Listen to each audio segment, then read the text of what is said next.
What's going on, boss ladies? I am so excited. This is your girl, Coach Ella. Happy whatever day it is of the week. So I don't know when you're going to see this.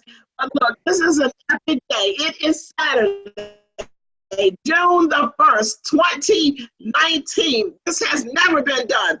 Real Estate Ladies Rock Takeover. Take over, boss ladies. So look, today is going to be your day. This is all about you. Everything that we do is together. We win. No ages left behind. You can put it in the chat box. Let me give you some rules. All day today, what did I say? It's all about you. It's all about us. There is no I in Real Estate Ladies Rock. There's only we, and together we win. So look, without further ado, I'm going to bring down the red carpet, Michelle. Come on, you walking down the red carpet? Yes, walk down the red carpet, and I want you. So Miss Karma is one of our coaches. She's leading our coaching program. I am so excited to have you, boss lady. Look, I'm gonna try not to scream because I know how I do. I'm gonna try not to scream. But ladies, look at the new boardroom. Y'all like the boardroom? This is awesome. So Karma, I'm gonna let you take it over. It's you, all you, Karma. All right. Well, good morning, boss ladies. Good morning. It is 5-something here in beautiful Southern California. I'm really excited. First of all, I want to say thank you so much, Coach, for allowing me to be on your platform. It is such an honor and a pleasure, and I'm really excited because this morning we are talking about mindset change, a mindset shift. A couple of weeks ago, I was in the Real Estate Ladies Rock group, and I seen somebody write that they were a little disappointed and they were a little down about what was happening. Their business wasn't where they wanted to be, and it really resonated inside me. And I thought, my goodness, we need to change our mindset. But where does it come from? It derives from somewhere. And it goes back sometimes even deep. It can go back to childhood. It can go back to past marriages, past relationships, past friendships. It can go deep. And sometimes I know that I have to dig deep when I have those thoughts to figure out where does it come from, and then I have to change my mindset. So I'm going to give you all just a little bit of background about me and where I came from and why my mindset has shifted.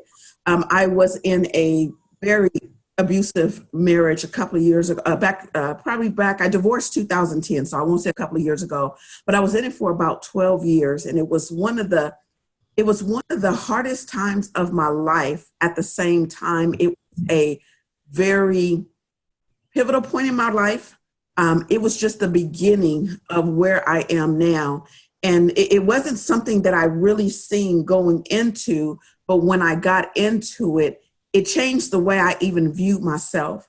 See, I heard Les Brown say, somebody else's opinion of me is absolutely none of my business. So when I was in this relationship, I remember my ex-husband calling me all kinds of names and putting me down and telling me that nobody would ever hear what I have to say, telling me that nobody cares that I sell real estate. Nobody would ever buy a piece of real estate from me because at the time I was young. I was a woman, and I'm still Black. I'm still a woman.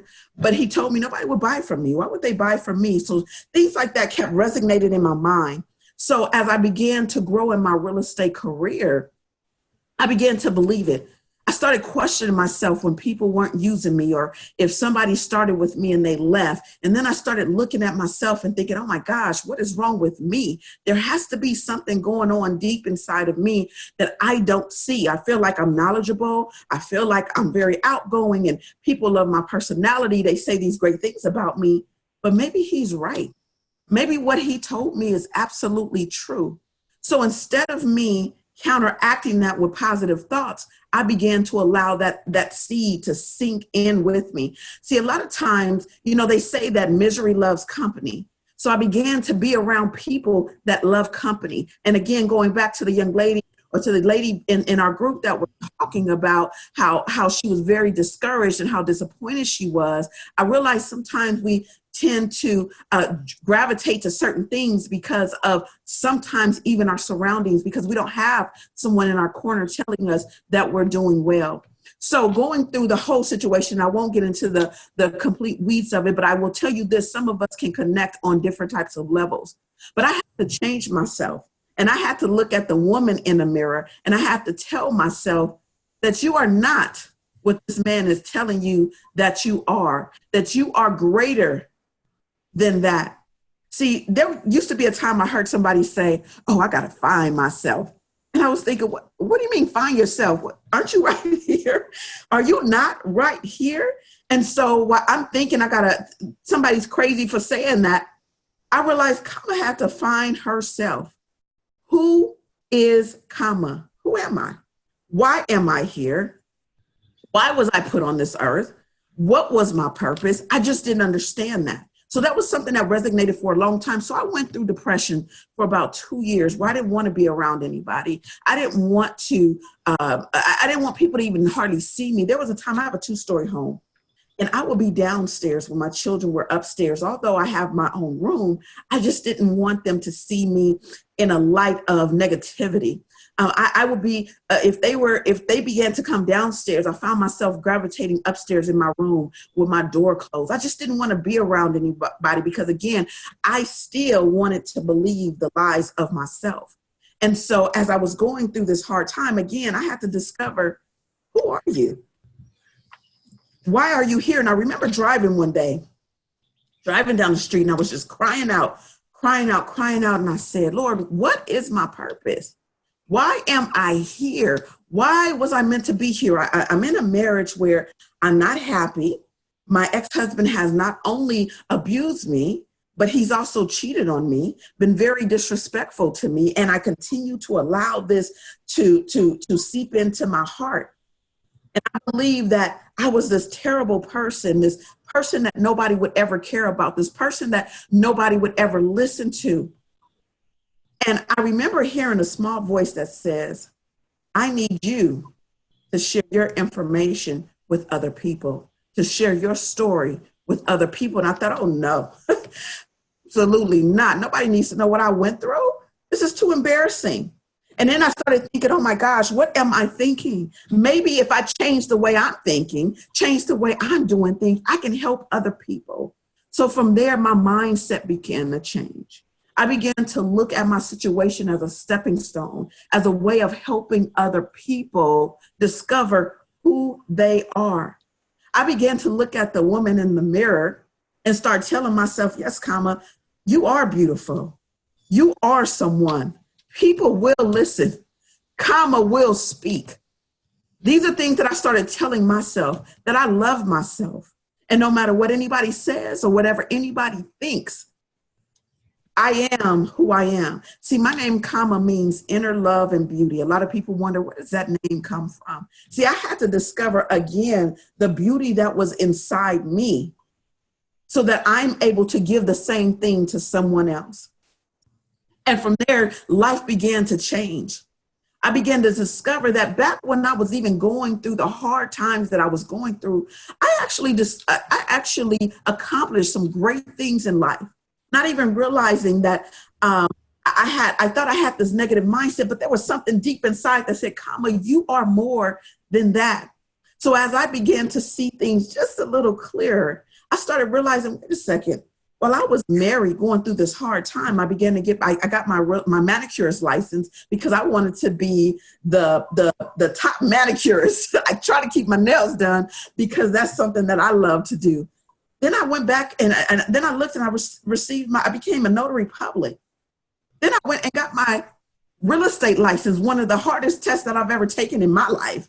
Didn't realize how much studying I was going through, even though someone was telling me who I am and what I can and cannot do and where I can be and where I cannot be.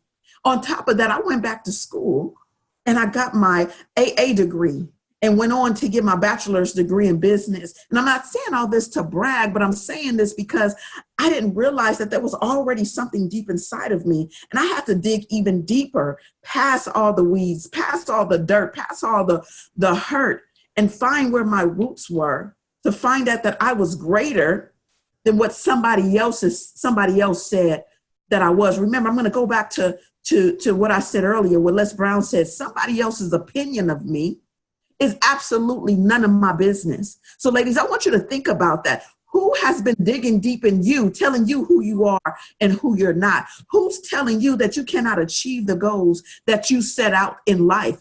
Who is that person? Because their opinion of you is absolutely none of your business. That's none of your business. You need to find the truth that's within you. I wrote down a quote that somebody gave me on this week, and they said, the only people that can bring you down are those that are beneath you. I want you to think about that clearly. No one else, or the only people, that can bring you down are those that are beneath you. Boss ladies, we are on our way up. That no agents left behind means just that. No agents left behind. So while you're contemplating, should I be about a part of this boardroom? Absolutely. See, you need to hear Miss Ray's testimony. I just listened to it this morning in the group, and she's talking about how she has set some goals out for herself that said that she was going to be able to accomplish what she is set out to be. She said that she wanted to do a million, I believe she said 2 million this year, but she didn't realize that in June, she set out to do $1 million of property of closings in just the month of June, ladies. She has set her goals before her. So you all some tips. Tip number 1, get a vision board. If you don't have your vision before you, where do you know? What is the path that you're going to take? Do a vision board, ladies, even if it's by yourself. And if you want more information, we could talk about later. I'm going to give you another tip. Make sure your goals are written out.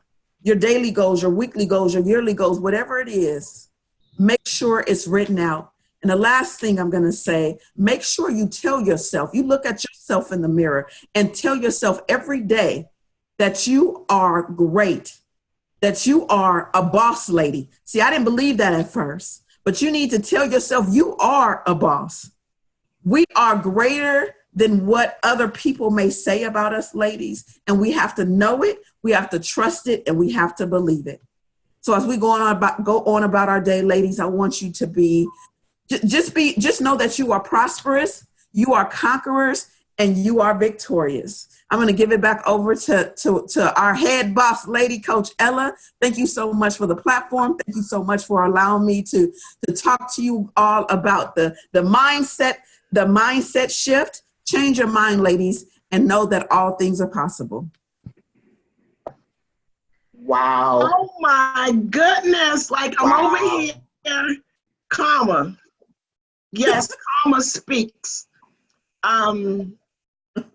Yeah, I mean, you got me speechless.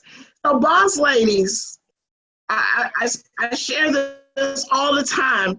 So what I'm gonna ask all of my panelists, because you guys got that secret access code and y'all like up on this screen, if you can take a couple of seconds and just like take your camera off, and we get ready to bring Andy out, but just turn your camera off for like a second before you come on. So Ms. Ray, you up here, Ms. Kiara, just turn your video camera off. So Karma, that's just amazing. Let me just say this, ladies, and I'm getting ready to bring Miss Andy on, and then we can stay on track. Ladies, I want you guys to go to that girl in the mirror. So what I've taken from what Karma has said, go to that boss in the mirror and you feed that boss all kinds of positive energy. The reason why we post on Friday our successes is not to brag, but you should brag on you. You should talk to yourself, because if nobody tells you that they love you, if nobody tells you that you're great, if nobody says any of those things, you know what? You can always depend on me. I always can depend on me telling myself, because that's all I need. I need to just tell myself I am the boss and I'm making boss moves. Karma, we love you. Thank you so much. I appreciate you. And look, Karma will speak. So thank you so much. Come on, boss ladies. I don't know how you give her a love or whatever over there, because wherever on the Facebook, if you're listening on Facebook, give Karma some hearts. Guys, we appreciate you. Karma, thank you so much. Hey, look, I'm going to need you as a co-host later today, so don't you try to go off nowhere. So look, boss ladies, without further ado, this one right here. Look, she said, you better get me on early because I got boss moves to make. And I was like, so we're going to have to do it the right way. Andy, this is my co-host. Andy, come on down, girl. Come on down the red carpet, girl. Come through. Come through. Andy, you see the red carpet? Andy is walking down the red carpet. Yeah. So I'm going to let you take it over. Our boss lady making boss moves. She's going to talk to you guys. Matter of fact, you know what? You got your intro, right? You got your intro. Look, she's a boss making ridiculous, sick boss moves. And I'm just going to let you go do your thing. You go ahead on, Miss Andy. No worries. Can you hear me all okay? Yes, yes. Perfect. So let me start with a few quick little disclaimers. Ignore the mess behind me. We are in the middle of a major construction. We're building an addition and a complete remodel on our house. So a lot of my stuff has had to come to the office just to be out of the way. So pay no attention to the stuff back there. And listen, we ain't sexy at 9 a.m. in the morning when it's already feels like 89 degrees out there. I'm in Orlando, Florida. And as soon as we get off this call, I've got to hop and run and go. We just closed on another rental property yesterday, and we're heading out there at 10:15 this morning. And I'm going to meet some of our local students, people who want to get started in real estate investing. And I said, just meet me there at 10:15, and we're going to do a quick little training and a walkthrough on how to analyze a house, what needs fixing, how much is it going to cost, and all that good stuff. So it's totally seat of the pants. We don't have anything pre-printed. It just literally is, hey, we just closed on this one. Meet us there tomorrow at 10:15. So that should be a ton of fun. What I'm going to talk about and I'm going to respect the time. We're going to end right at 9:30 because I've got to be somewhere. So what I want to talk about is two things. We're going to talk about real estate investing. My brain is wired a little differently when it comes to investing, and I look at deals differently. My last name is Tolbert, Tolbert. I'm super easy to find on Facebook. Go hit me up. I have been in the mortgage business since 1995, and then I got my real estate license in 1998. And in 98, my husband got his mortgage license, and so we've both been in this business for all these years. We did our first flip house back in 1998, so we've now been doing this over 20 years. And for about 16 of those years, I was either president or on the board of directors of our local real estate investment associations. We have two here in town. I was on the board and president of one for a couple years, and then I was on the board and president of the other for a couple years. And one of the things we did is we brought in a lot of training to our local community on how to be a better real estate investor. And I was one of the trainers that did a lot of that teaching too. I am also an actual state licensed real estate instructor, so I can teach the pre-license, post-license, and all of that. And I'm also a member of the Florida Realtors faculty, and I teach a lot of continuing education classes here in Florida. We're now approved in Alabama with some of our classes too. I speak on understanding mortgages for the real estate professional, real estate investing, all types of different mortgages. And my little niche that I'm actually kind of gotten known for out there is realtor safety. So I know Coach Ella and I have been talking. We're going to definitely do some stuff for you guys here in the boardroom on realtor safety, because it is so, so, so, so critical. Because honestly, it doesn't matter how good you are at marketing, how good you are at lead conversion, how good you are at any of that stuff if you don't come home. Got it? Okay, so what I want to talk about, and bear with me, I'm going to kind of move stuff around. Where'd you go? Can you guys still hear me? Because my screen just disappeared. Yes, okay. We can still hear you. Okay, I don't know what happened. There it goes. Okay, so the first thing I want to talk about, when I talk about real estate investing, I look at it from 2 points. First, I look at it from how to work with real estate investors as clients or customers, whatever you call them in your state. Because there's a lot of bonuses to working with investors. For starters, the average consumer is going to buy one house every 7 years. If you can get hooked up with a good investor, they'll buy 7 houses every year. So you're going to have potential to make a lot more money without having to go out and keep continually prospecting to find those new customers all the time. A couple other benefits with investors: they are not emotionally attached to the house. So how many of you guys have ever dealt with a seller or a buyer who's so emotionally attached with the transaction that it's a nightmare to get through? I know I have. I've worked with a lot of clients like that. And it's very stressful for them, but it also falls over to be very stressful for you to try to keep it all together for them. Investors aren't emotional. They literally just look at numbers. If the numbers work, they'll do the deal. So that's one of the benefits I love. They buy multiple properties. They just look at the numbers. They don't care about the grass being beautiful and green. They don't care about, oh, the 3rd bedroom is painted purple, we can't possibly buy this house.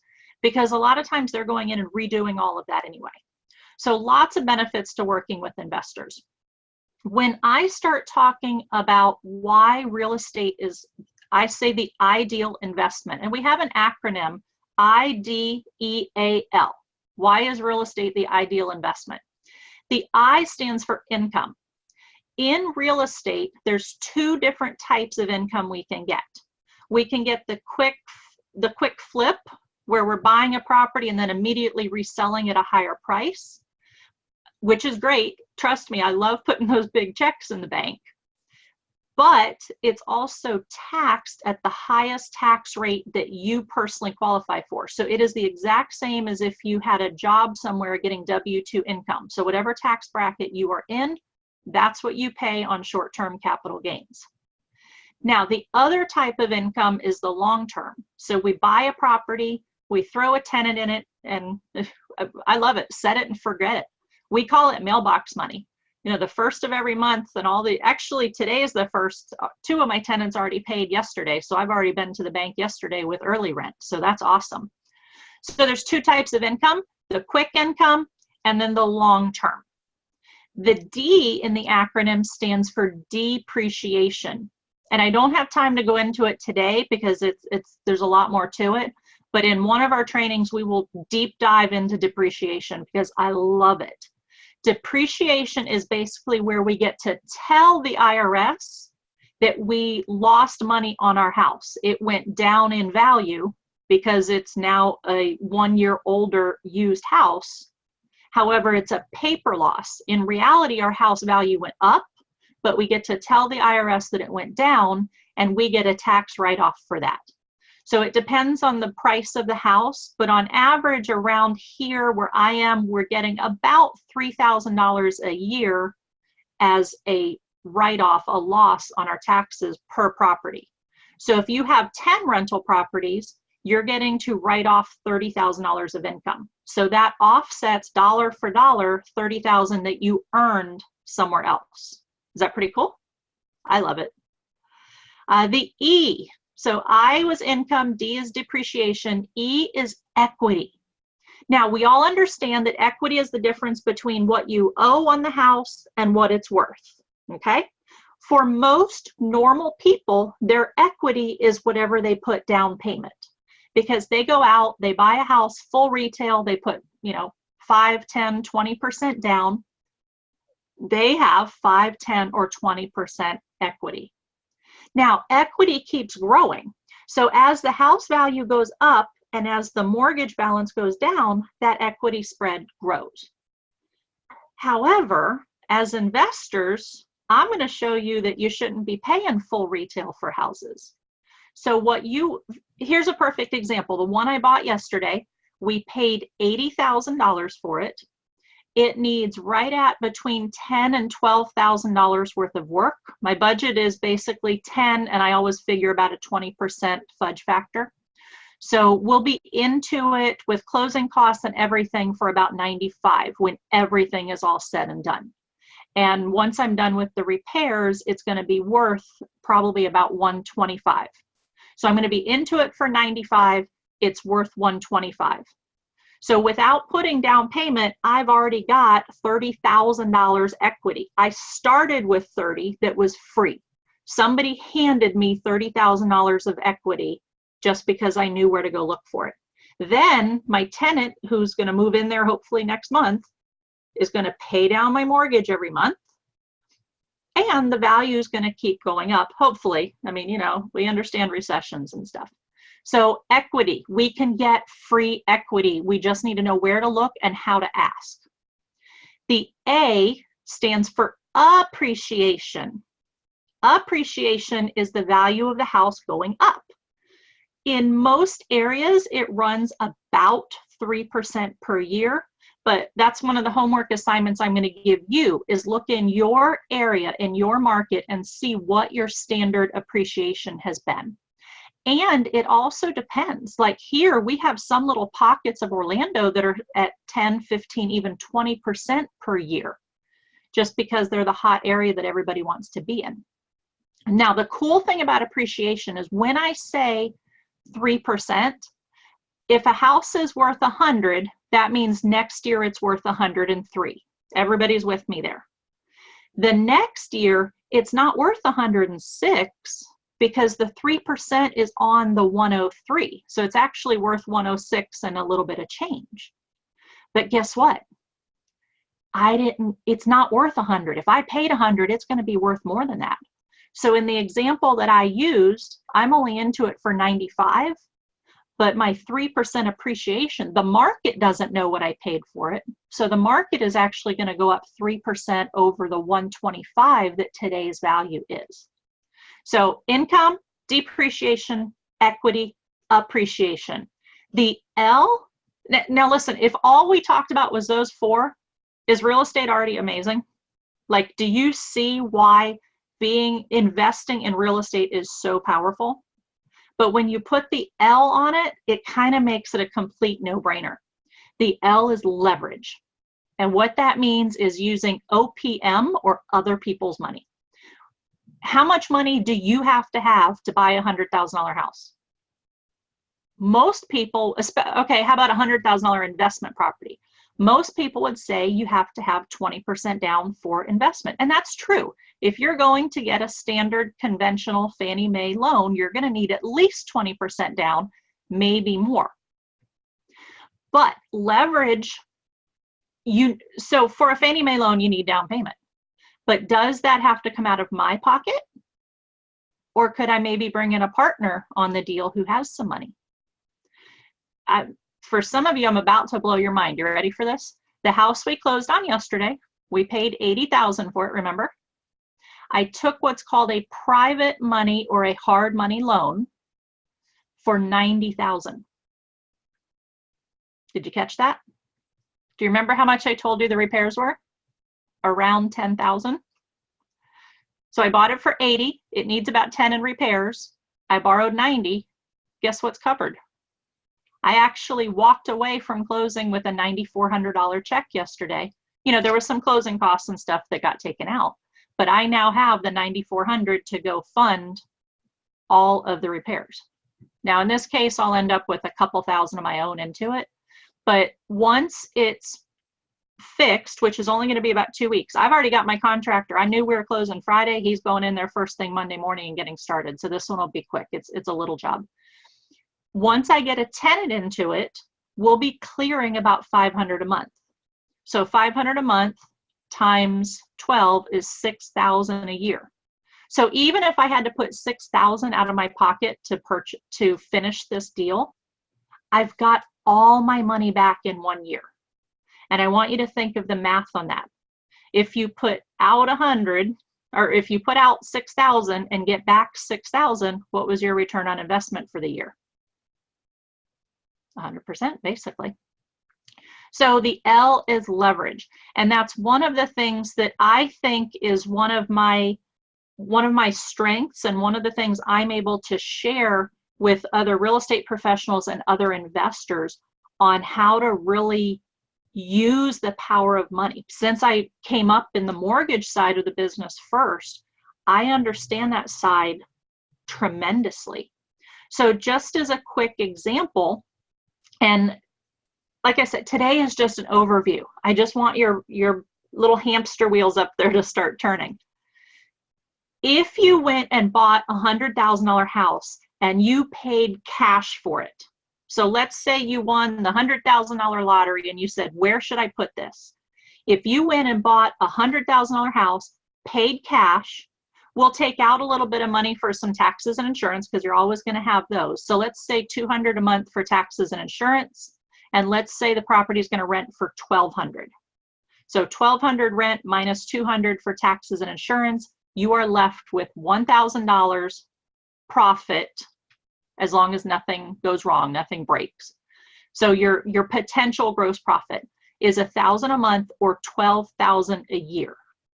If you put out $100,000 and get back $12,000, that is a 12% return on your cash that you invested. Is 12% pretty good? Heck yeah. Call your bank right now and ask them what interest they're paying you on your savings or your money market. It's probably 0.00 something. So 12% is an amazing return. And if that's all you ever did, that's not a bad little side gig. Okay? It's probably more than your Social Security check is going to be when you hit that age.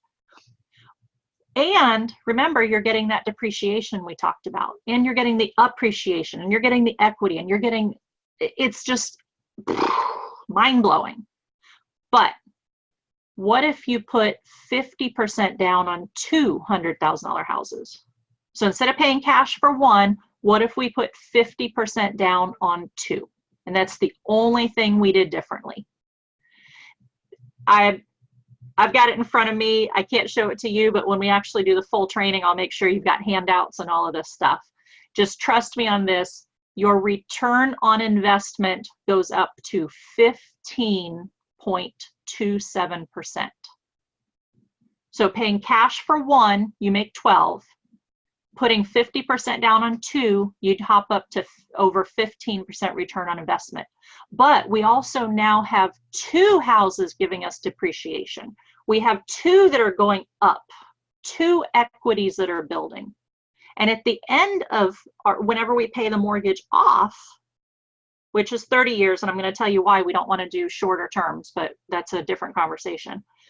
When we pay it off, we now have two properties free and clear that are throwing us off income.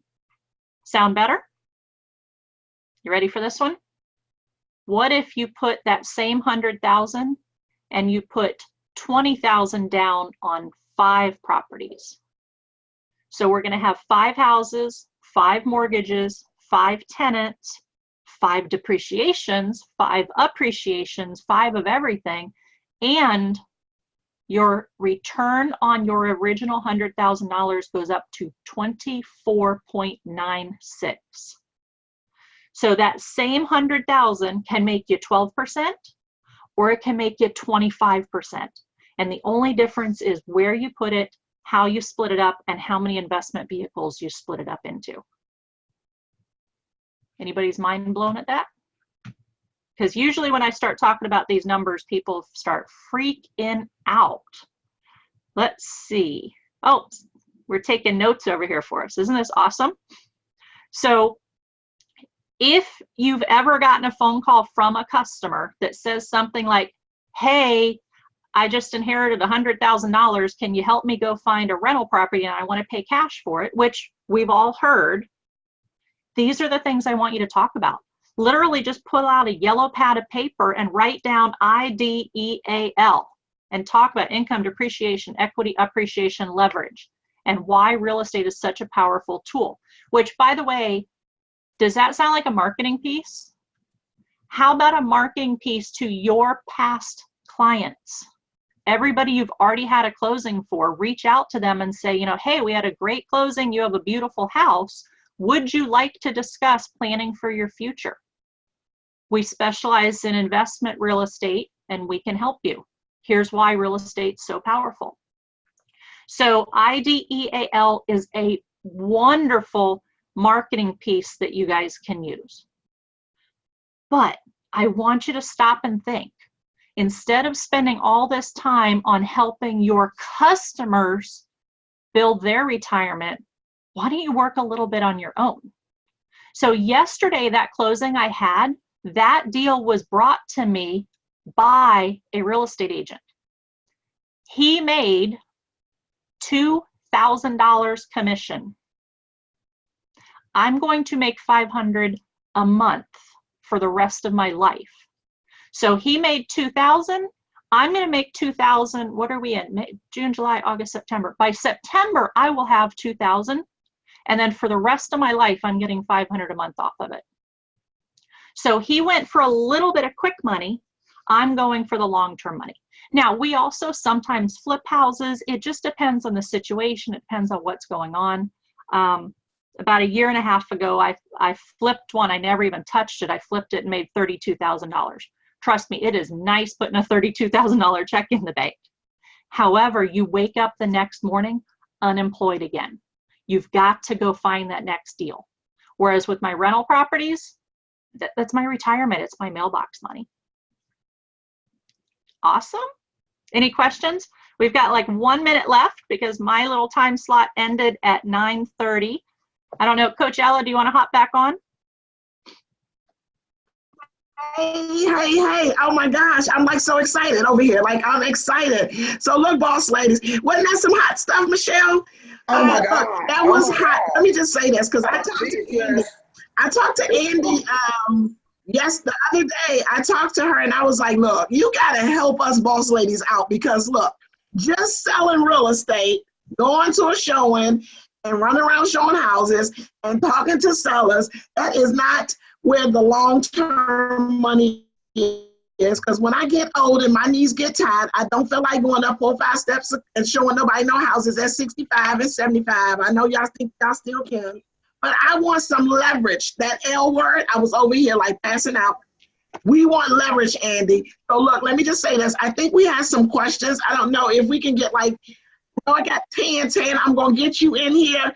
If you can give us 1 minute, let's see if we can just answer maybe a question. But let me just say this, guys.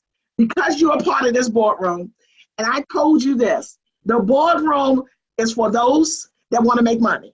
If you come into the boardroom, it's because you want to make money. What I want to do, Andy, before I forget, I want you to tell them Andy has an investment group.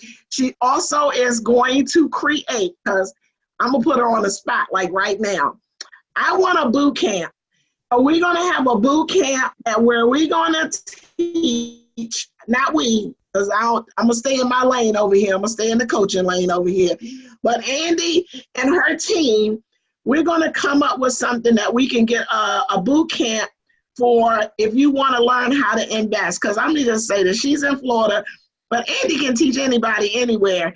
It doesn't matter because when you got that much skills, it doesn't matter where you at. So can y'all give me like some hearts that's on Facebook if we need a boot camp for learning how us boss ladies can invest in real estate? Give me some heart on Facebook. Can y'all say hi to our Facebook crew? We trying to do the live thing on Facebook. So Michelle, is there a question for Andy? And then guys, Andy is going to come back into the boardroom. We're going to work out a schedule and get her into the boardroom. But Andy, you have a group, Facebook group also for investors. Do you want to give a shout out to your Facebook group? Yeah. Miss Andy, can you hear me? Did I look? Okay. It's super simple. It's called Andy and Tim's Investing. And when you say me and my team are going to come teach, there ain't no team. You're looking at it. I'm a one-woman shop. Hey, look, Andy, look, so am I, and so is Michelle, and so is all of these other boss ladies, but that's how we tell the people, yeah, me and my team, it sounds good. Like, all of my team, it's just me, y'all. It's just me.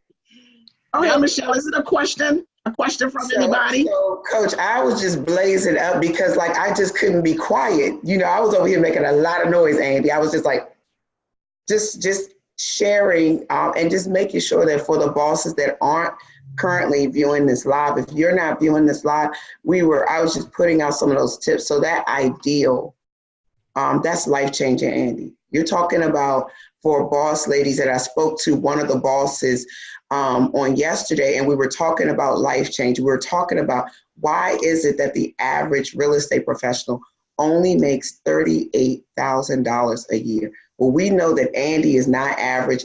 And Andy, we just thank you for sharing with us, the boss ladies over here, Real Estate Ladies Rock, how not to be average, how to change your mindset. When you spoke about that agent that happily, you know, just said, oh, $2,000 and walked away and really didn't understand the value. So that's the power, ladies, of being in this boardroom. This is why we share with one another, because Andy could have just kept this under her hat and she'd be snickering at the rest of y'all in Florida. She'd be like, okay, oh, you want all the commission?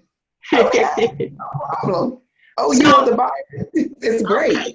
Yeah. So what we can do? Transparent, we've got 7 properties right now. Well, as of yesterday, we have 8. But on the 7 properties we already have, after all the mortgage payments are paid, we were clearing about $55,000 a year. With this one and I actually got another one under contract yesterday too with owner financing. The seller's going to hold the note for me. That one's going to close the beginning of July. And when we add those 2 to the portfolio and get tenants in them, our income's going to hop up to about $65,000 a year after mortgages and everything are paid. So I'm already making more than the average realtor without doing any work other than checking my P.O. box the first of every month. Our goal is to build that up. Our goal is to build that up bigger, because I'm thinking Social Security won't be there anymore. Okay, y'all heard about that mailbox money. I want me a mailbox check. I want to see the post office, the postman. I'll be like happy to see him. Now I'm not happy to see him because of the number of bills coming in there.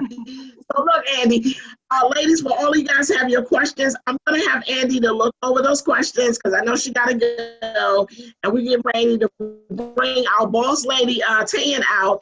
So Andy, thank you so much. You know you rock. And all of the Facebook folks out there looking by live stream, give Andy some hearts, some love. Let her know that we truly appreciate her. That's hearts. So, boss lady, I know we're gonna be in contact. We're gonna work on, we give Andy a lot of hearts because I need her to come back. Like, I need you to come back. Don't leave us. No agents left behind, Andy. So thank you again. Right now, I gotta meet people at my new property. So. All right. Well, you have a fabulous day. Enjoy. Thank you so much. Oh my gosh. So even as one boss is leaving the carpet, Coach, I think if we're looking down the carpet, do we have another boss? Yes, coming down the carpet? I see Coach, Tan coming down the carpet. Andy. Okay, guys. So without further ado, do you see her walking down the carpet? Oh Hey, Tan. Come on down, girl. Come on down. Do you see, Tan, you see the red carpet? Yes. We done laid out the red carpet for you, boss lady. I see. I'm loving it. Absolutely. Nothing is too good for you. So for everybody, I want to introduce the boss lady herself. I mean, look, no introduction. I've been bragging on you for a long time, a long time. So let me just go give 3 little things that I can just say.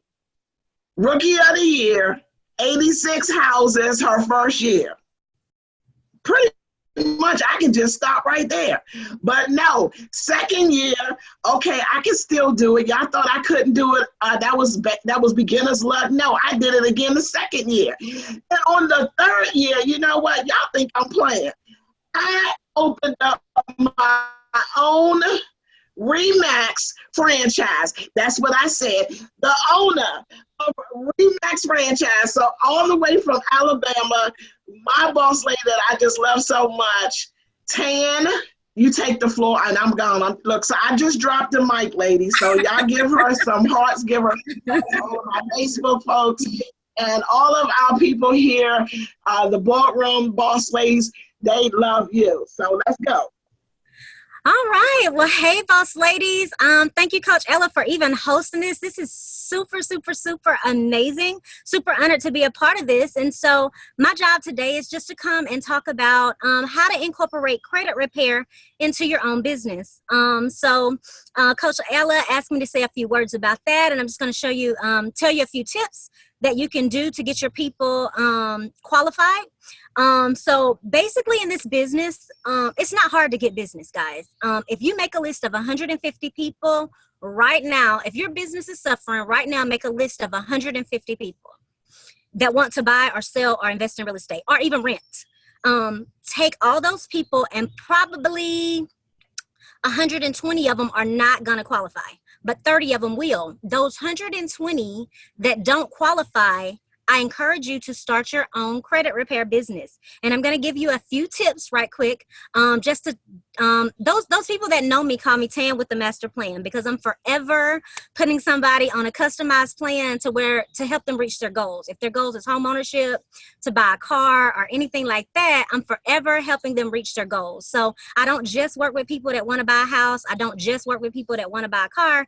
If they have goals on just wanting to get their credit score up, I help those people do that. So that 120 that most people forget about for the year, that's my whole business, to where I don't have to necessarily pay for leads or anything like that, because I like the forgotten crew. So quick tips. So let's just say, for instance, first I like to work with lenders that offer simulators. So that is a major key in your business. And what a simulator is where they run the person's credit report and they tell you, hey, this is what it takes to get this person to a 580 or a 550, depending on which lenders. I have lenders that go down to 550, 580. So they tell you, hey, if this person does X, Y, and Z, this will get this person to a 580. So that's one tip, is when they don't qualify, I would be asking the lender, is there anything that they can do to qualify? Oh yeah, they need to pay their card down to XYZ. So I had a lady that didn't qualify, and it was basically all she needed to do. Literally she got turned down. And all she needed to do was pay her credit card down. So that is a major key in your business. All right, second thing I want to talk about is credit repair. Now, until you get at least 150 credit repair clients monthly, you don't need software or anything like that. All you need is a Google spreadsheet. Put those people in a Google spreadsheet and basically keep them on a customized plan. So basically, let's talk about the FICO model for a little bit. So basically, the FICO model is made up of 100 points, right? 35% of a credit score is made up of payment history. The next 30% is made up of amounts owed. Now, knowing that a credit score range from 350 to 850, if we maximize the 35% category, that's 192.5 points. So if a credit score starts at 350, 192.5 points, the next 30%, 165 points, that right there will have your clients at a 607 credit score all day long. So credit should not be an issue for somebody not qualifying. So it should always be either debt. It should always be debt to income ratio, because literally if they don't have money to pay things down, of course you can't do anything about that, but you can put them on a drip plan for a year, and get them that following year. So that's pretty much, my whole business is pretty much made up of people that don't qualify for loans. All right, so let's just talk for a little bit. So 35% is made up of payment history. So someone comes to you and they have a 480 credit score.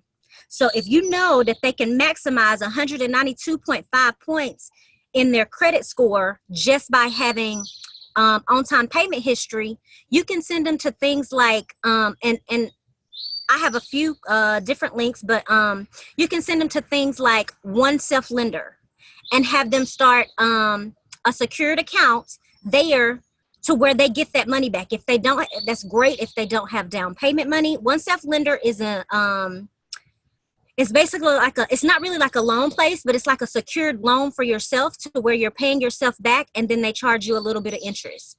So when people have trouble coming up with their down payment, One Self Lender is an account that they can go and open and pay $192 a month, $164 a month for a 12-month period or for a 6-month period to help come up with some money for them to have down payment money. Also to Lift, L-I-F-T, thescores.com. Liftthescores.com is a credit card that reports to their credit report within 14 business days.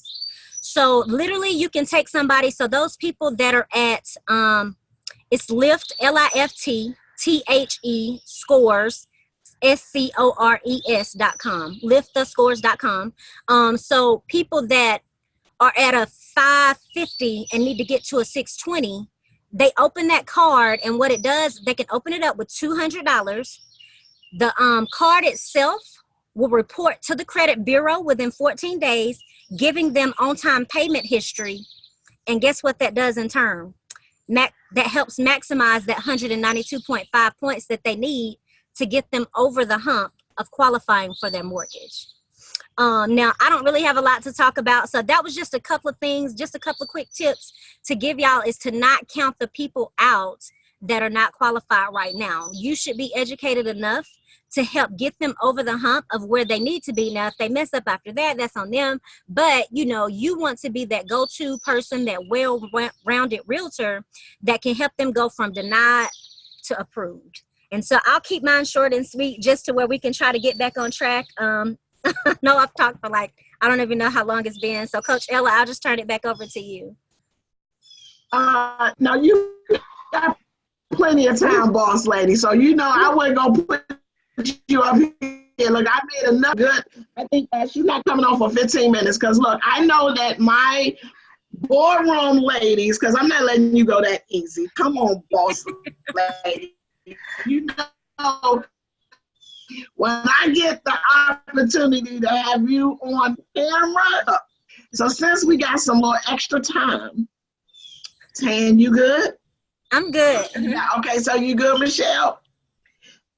I was moving, Tess was moving so fast. I was trying to get to the first site. She had already given the second site out. She was like, no, that's Lift. That's I was like, girl, I'm just trying to spell right, make sure I get all these pieces in here, because I really do want the bosses that maybe, you know, they're out in the street right now. There are some real bosses. They are out showing property right this moment.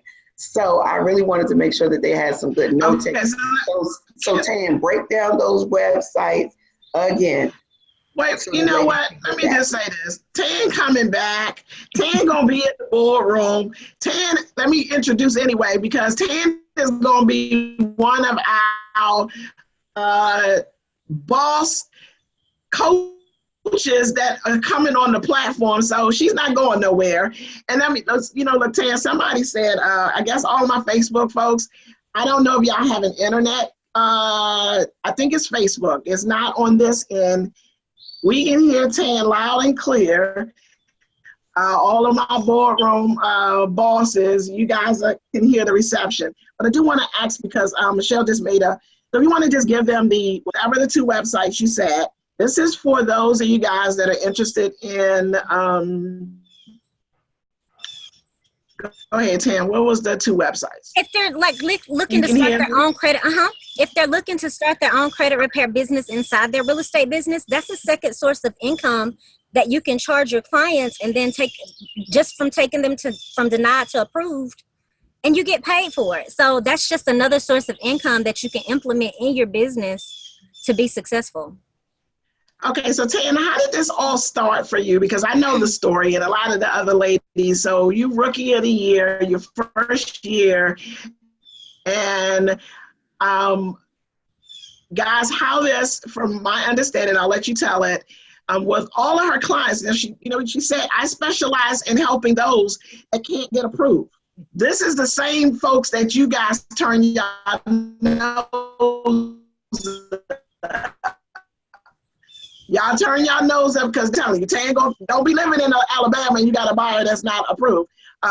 Okay, so Tan, how did this all come about with the whole credit piece? Basically, I married young, got in a whole bunch of debt, and pretty much could not afford water on my own credit.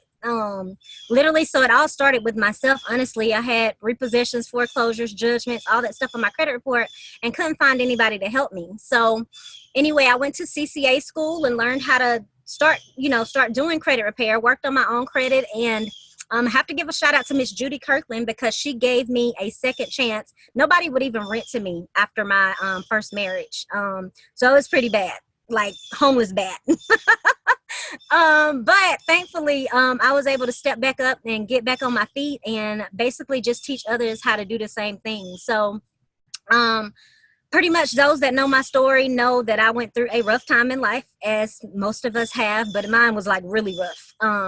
But it started from that, and one lady, Miss Judy Kirkland, gave me a second chance. She owner financed me a little $50,000 house, and house had fleas. It had the previous owner that she was renting to, it had cats in it, fleas. I mean, it was bad, y'all. Had mold in it, but it was my little $50,000 house. So took that, fixed that house back up. We lived there for 4 years and then sold it for $139,000.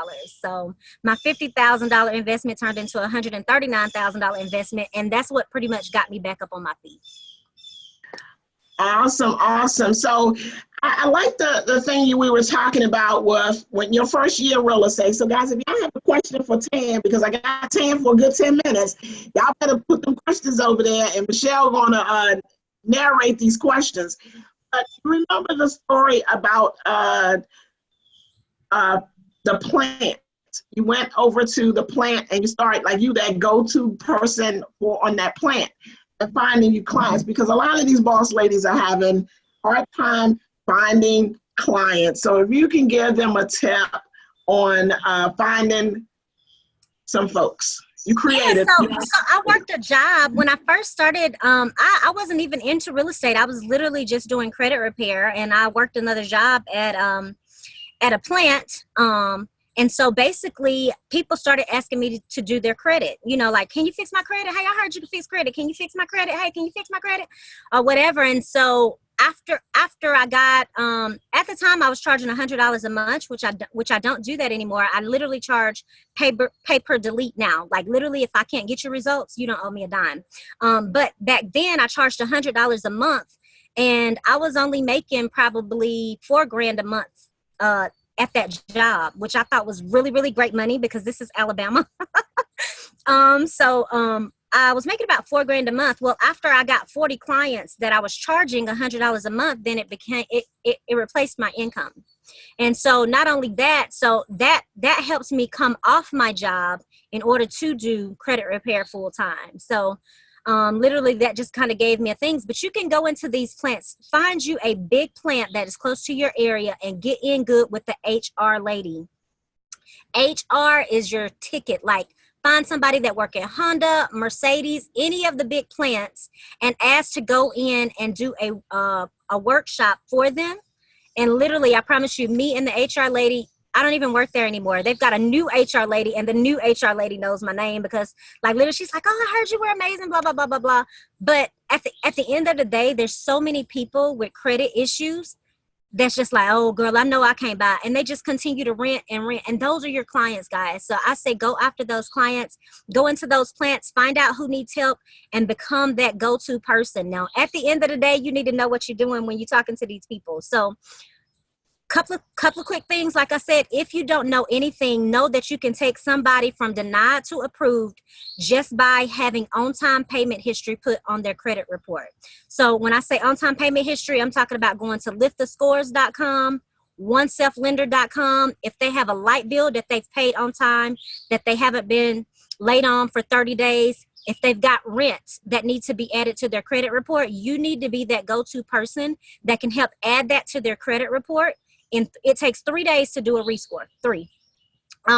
You can take them from denied to approved in less than a month. And so those are your clients, guys. So I just say go after them. Awesome, awesome. I won't talk about the MLM credit. We're not talking about that, boss ladies. No. We're talking about owning your own credit repair. That's kind of a skill of mine, and I know I get beat up on the page about it. But my thing is like this, because I don't do credit repair, and I haven't studied it, and I haven't. So I'm not selling a team. Tan has a company. If you guys really want to make some extra income, learn the business. It's like learning your real estate business. Learn your craft. You need to learn and get the knowledge of what your folks are going through so you truly can help them. Because let me just say this, it's a lot of people, and it's not because they may not have any money. Their credit could just be bad for whatever reason is. It's not everybody with bad credit ain't got no money. That's not the story. It's people just get into bad situations. Oh, Michelle, if you can pop back on, I don't know if you're there. And if some questions that come through, I'm not sure where Michelle. Okay, so you got some questions? A couple of questions. I'm sorry, I was over on the Facebook Live. Some of the ladies are saying that the connection on the Facebook Live is breaking up. I was just explaining to y'all, this is all new technology. We are working at making sure that this is a something to all the boss ladies on Facebook? Yes. Let me ask all of my boardroom members. Are y'all having technical problems? Are we having technical problems over here?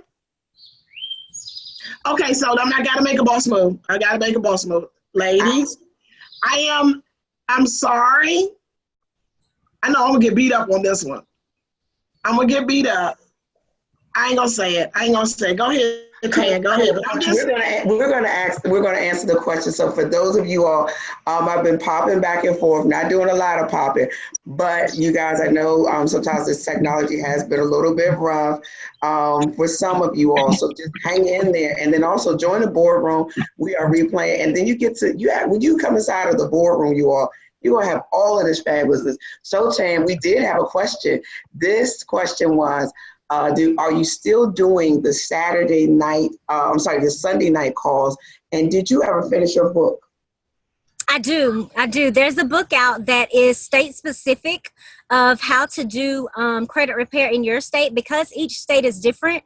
And like at one time, everybody was like trying to send me clients, and I'm like, guys, I will teach you how to do it yourself. And then that way you control the pace of when you get somebody denied and approved. You don't have to wait on a company.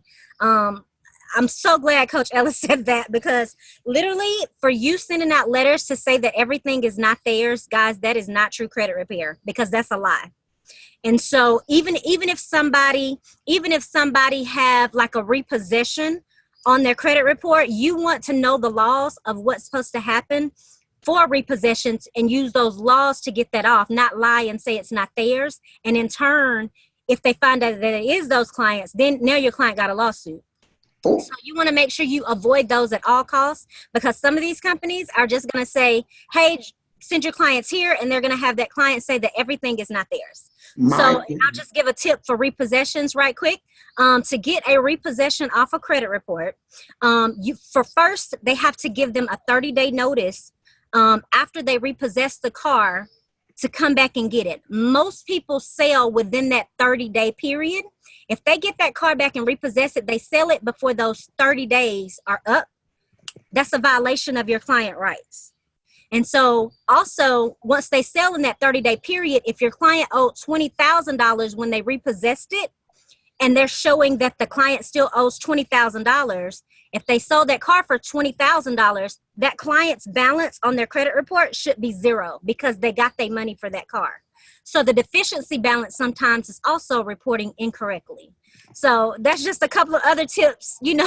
That's true credit repair, not saying that something's not your client's or having them lie about, oh, I didn't get that card. You did get that card. Tell the truth. You got that card. You applied for it online, or, you signed for that card. And then, people will tell you all the time, oh, I got this car from my sister. That was your car, whatever. I'll be saying the agent going to jail and you going to jail. Right, It's like, I'm not putting my name on nothing like that. I'm not doing it. So guys, look, yes, Tan just told us, because I thought I heard it. I don't know, Tan, I might be out of line, but she teaches you guys how to how you do all of this work. Like, you really making boss moves. So she has a course and she teach real estate agents how to start your own credit repair company. Did you say that, Tam? Yes, ma'am. Coach, Okay, so look. that is the question of the hour. People want to know what is the name of the book. I mean, like, they haven't started typing over here in all caps, but Tan, you need to tell us how we can get this book for each state. Yeah, so you can go to Amazon. It's just basically how to start your own credit repair business. And what I did was, because like the first time that I came on with Coach Ella, it was like an overwhelming thing. So I put together a book for us. And if you want the book, like literally you can just go to the link and get it, or just if y'all want to email me, email office. Girl, you know you can't do that. Tan. This is hold on, Tan. This is how we came up with the book in the first place, is it not? Because you are such a sweetheart and bosses. I'm speaking to all the bosses that are on here and the ones that are not. I know it seems like a shortcut to just call Tan, and can I tell you, she just as sweet as she looks. Can I tell you? Yeah, don't call Tan. Don't email Tan. Go get Tan's book. No, but you can. But my staff will be happy to help you. You can go to sixfigurenewbie.com. You can go to that platform. Like literally any of the platforms you can go to. You can last time I was on a webinar, the link locked up because there were so many people trying to buy the book. So if that in case that do happen, you can email my office. You really can't email my office. And it's just office@tanackles.com. But we'll put it in the boardroom.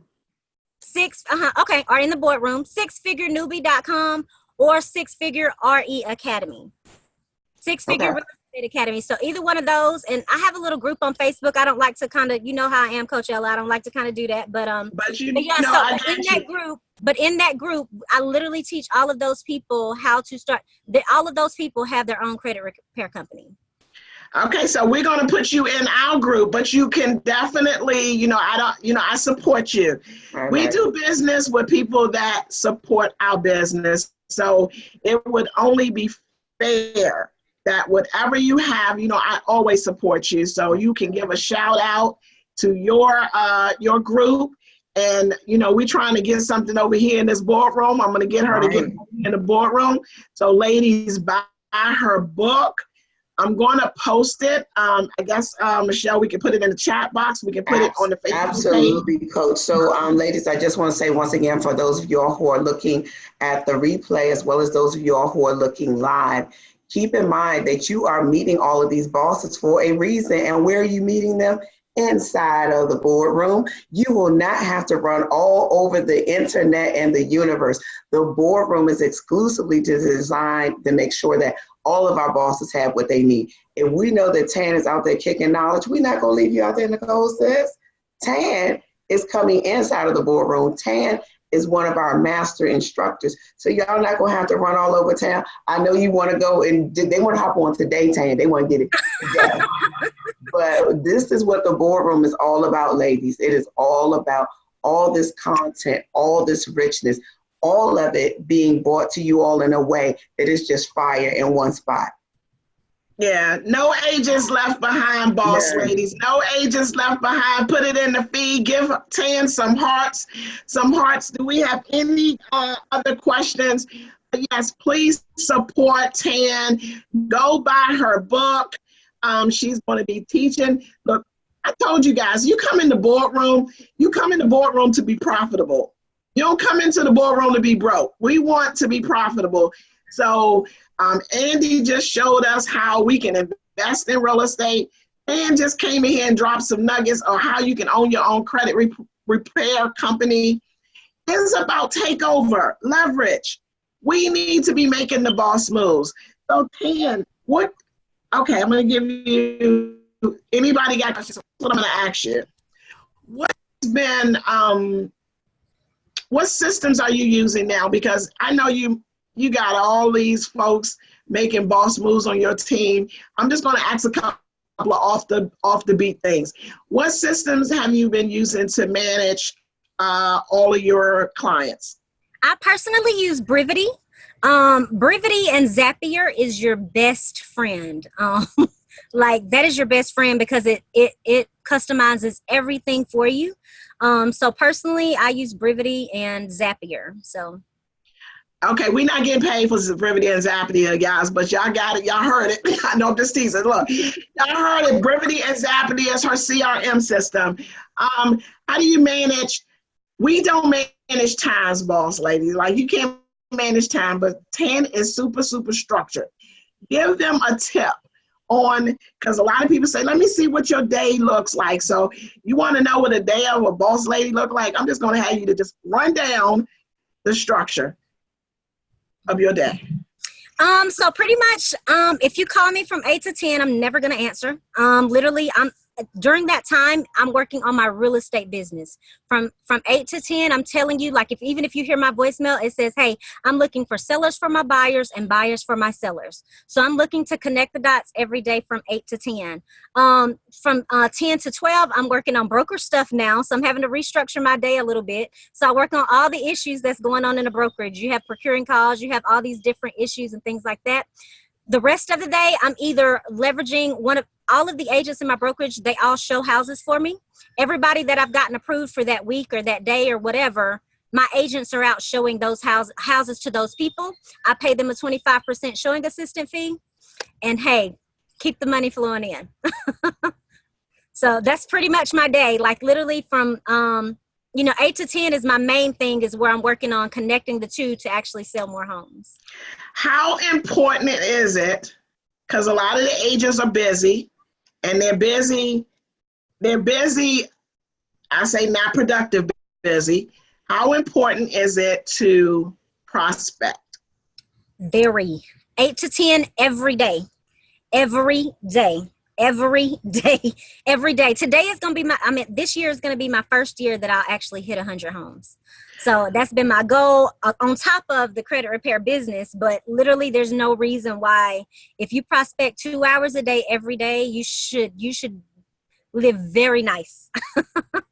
Okay, so I know a lot of boss ladies going to say, you know what, she did all of that and she probably got 4 or 5. Was it all her? Did you have a team or anything like that? So I'm going to let you tell them who's doing those deals. Okay, so you became a broker. Oh, it was me and an assistant. That's it. Like we work. Like if I bust my honey, my team have to bust their honey too. So like literally, I don't like people that, people come in, you have an assistant that, want to be paid from home. And that's great that they can be paid from home. But, hey, when I'm sending you an offer to write up, we could be in multiple offer situations at any time. That was then. But then now I have 2 assistants, and then I have a team of agents. So there's 7 agents in my brokerage right now. So it's very small. We've only been open for a few months. But literally, I let my agents show. But I'm having to show too because we got so many, So I'm still having to show from, 1 to 5 and things like that. I'm having to still show homes because I don't have enough agents in my brokerage right now. So. But you know what? That's awesome. So you got 7 agents. You're a brand new broker. Last 3 or 4 months. I mean, it's hope. I love it. You are an inspiration. You are a motivator. And I just love, I'm just glad that I know you. Oh, super sweet. I'm glad you're favored. Hey, y'all don't understand, like, with all of these ladies that come on board, I literally called them. I private messaged them and say, hey, look, I need some help. Like, we got a whole group of women over here that need support.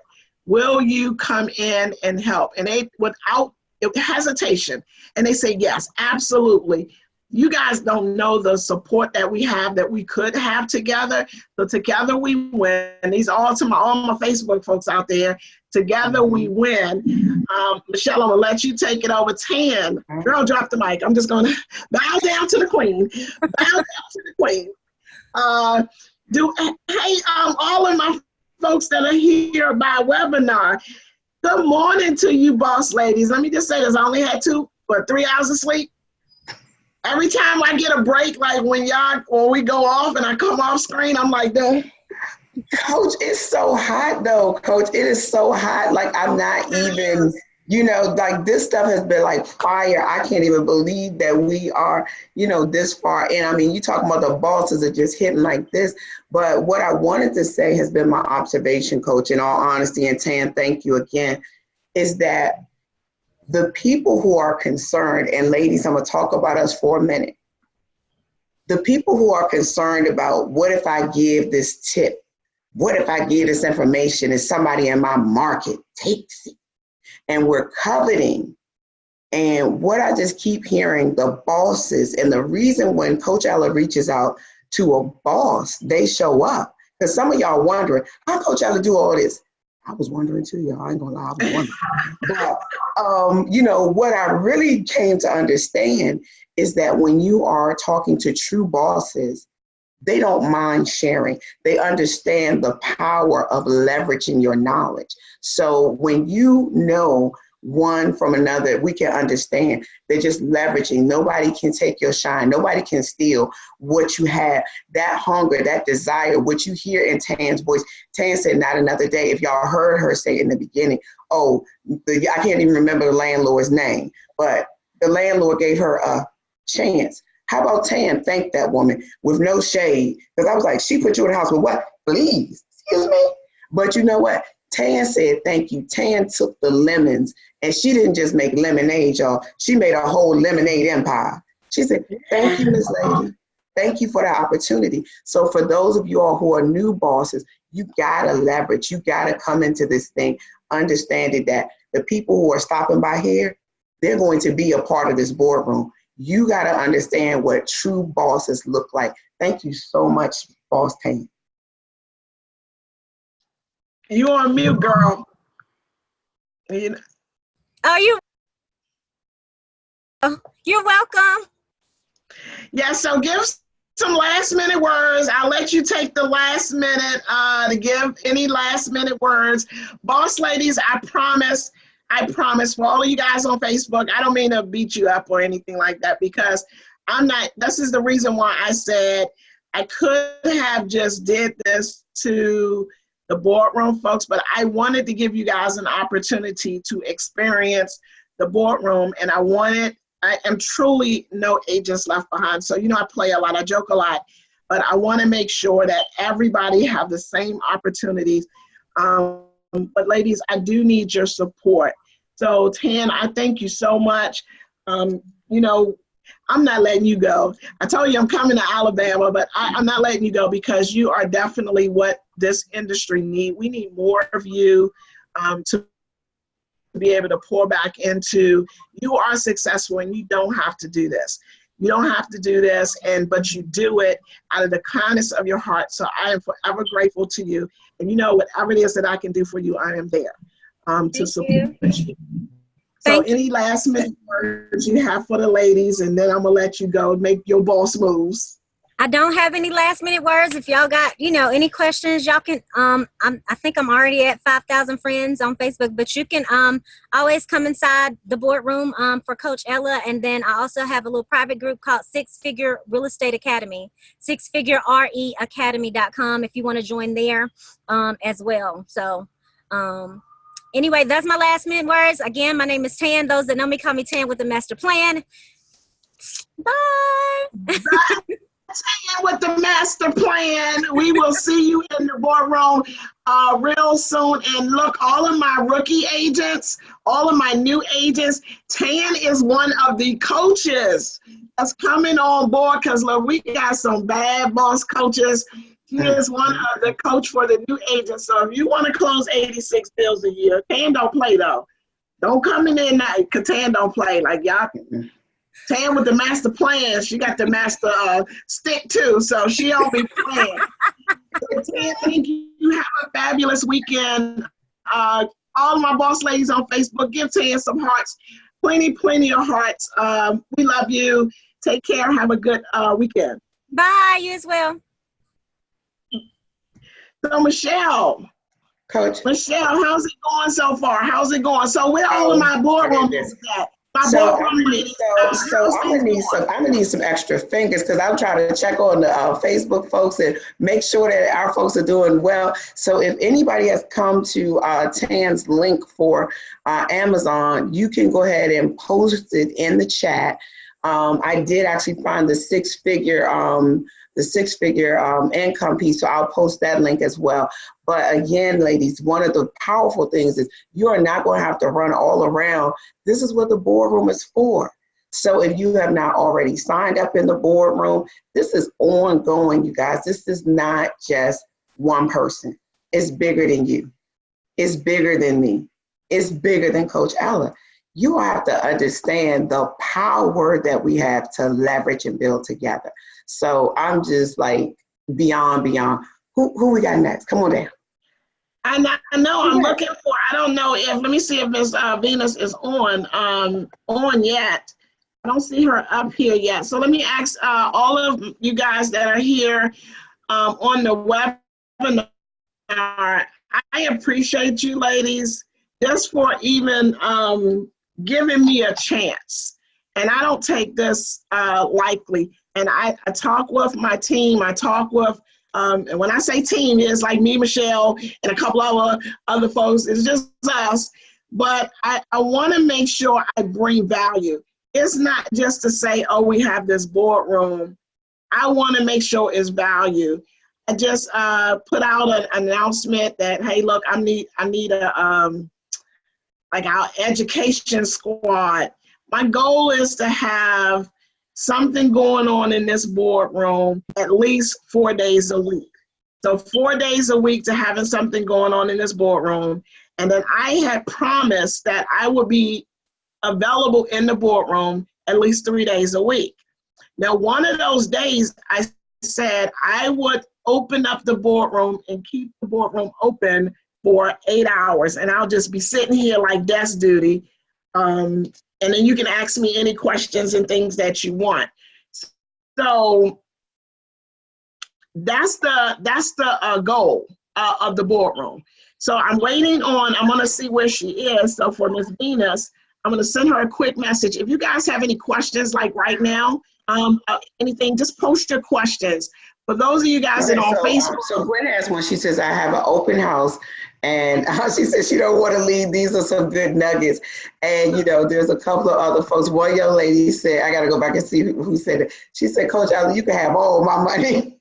Girl, look, you're going to make enough money up in this boardroom. That's the goal. I told you, we in this boardroom to make money. We in here to have a profitable business. We're not in here to play. Right. No drama. Let's be profitable. There's enough out here for everybody, enough. I'm going to come off for a minute, Michelle. You got this? Sure. I'm going to see if I can catch up with Venus and see where she is. Make sure she can get on. So ladies, even with Carmen sharing with us this morning about the mindset shift, all of those kind of things, it feels like preaching to the choir in here, because we know that most of you all that are in here, you understand the importance of leveraging your time, getting the knowledge that you need. It says if you need a quick filler, oh, thank you so much. So you know what? I am going to, so Kara, I would have to have a coach to promote you, but yeah, so be prepared for that. We do want you to share the piece on time management and time blocking. And this is just a great example. Coach, can you promote Kara so that she can share with us the time management piece while Venus is coming on? I'm here. Okay, There she is. Hi, Kara. Wait a minute. Whoa. How did you get past the red carpet? And you got on your red shirt. What? Of course I do. Come through. Of course I do. I have to go to the gym after this. So. Okay, well, I must have been interviewing someone else on the carpet, so do forgive me. Oh, you're okay. Come on through, fabulousness. Yes. Look, you gotta, Venus, you gotta walk that red carpet over there. So we walked the red carpet. You see behind Michelle? Yeah. She got on a red shirt, so she was ready. I was ready. To the gym. I'm ready. I know. So it's part about lead generation, right? It's about branding yourself no matter what you're doing. And so I don't really talk to everybody at my gym, and I'm not going there specifically to pick up, clients, but it is important to intrinsically have people know what you do. Okay, so eventually get business that way. Okay, so let me do a little house check, ladies. Make sure for all of my panelists that, because you guys got that secret code, so we make sure you guys stay on mute and then turn your videos off. So let me introduce you properly, Ms. Venus. So ladies, boss ladies, I have a boss coming to this platform, and you guys, I need to go, Michelle, I need to post that 10 and 10. So look, the master of ideas, the master of lead generating. If you don't know what you're supposed to do to lead generate, this is the boss lady right here that's going to have you to understand. And then she said, it does not take all day to do it. No. 10 and 10. So Venus, you got the floor. Go for it. Thank you. So yes, I don't want to take up a whole bunch of time, but I do think that a lot of times we don't think about outside the box of how to lead generate. And everybody has the, oh, you have to pay for leads, or, oh, you have to do, you have to invest all this money. You don't. That's not necessary. And so what I have now is just 10 ways of lead generating that are outside the box that actually don't cost you any money. And so really it's about changing your perspective. So there's two types of lead generation forms. One is what's called a slow burn, and one's called a fast burn. And what does that mean? So a slow burn is something that it's going to take time. You're not going to get an immediate lead or an immediate show of business from doing it right now. But what that does mean is that you have to understand that when you're putting your time into this, it's going to take a while. So some examples of things that are slow burns that a lot of times people think are fast burns are, meetup groups, Eventbrite. So if you don't know what the app Meetup is, you need to find out. It's literally just MEET and then up. It is an app that you can get on any kind of Android and or your iPhone. It's free. It gives you thousands, depending on where you live, of different groups of people that are doing different hobbies that you already do. So the purpose is to join those meetup groups and to attend those activities. But understand that when you're going there, you're not going to go there and the first day get a lead. You might, however, nobody knows you yet. You have to develop that relationship. You have to meet people. You have to meet them on their own level, and then understand that that's going to create a situation where they are going to trust you. They are going to know who you are, and you are going to be top of mind. Eventbrite is another option. So I know all of you use Eventbrite, but I don't know if everybody leverages it. So in our company, if you have an evening that you were supposed to meet up with a client and you didn't, I suggest going on Eventbrite immediately. You can pick activities and things that are happening the same day. So if you have a pocket of time, look to see if there's an Eventbrite that interests you. A lot of them are free. I think the most expensive Eventbrite that I've ever been to was $35. And you can tell from the Eventbrite how many people are going to be going. So you can definitely find places where you can infuse yourself to new spheres of people that don't specifically know you yet. Note cards. I think a lot of times people think that, oh, I'm going to write a note card, or I'm going to write 5 note cards, and next week I'm going to get business. Not always. It is really important to write note cards. The more important thing is to have an actual call to action. A lot of times we write these note cards and we say, hey, it's so nice, happy birthday, whatever it is. And it doesn't tell them to do anything.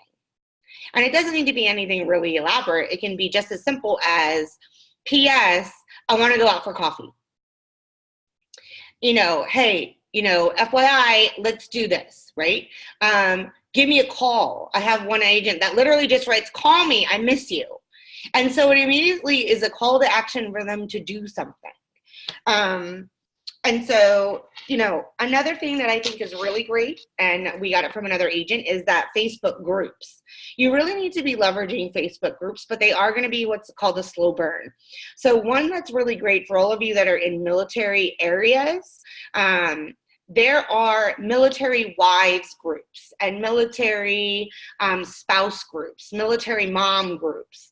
And this particular agent, all of her business literally comes from being on all of these mom groups, all of these, military spouses groups, and just adding value. She comments on things when people ask about restaurants, when people ask about, anything in general, because the majority of military families, when they're about to be stationed in a new place, so I'm in DC, so there's tons of military locations here. What they will do is they will go to community pages and go to these spouse pages and ask questions like, hey, I'm about to move to Virginia Beach. Where's a good place to live? Where's a good whatever? And if you're on that site already, now you're able to touch with someone that's not even in your area.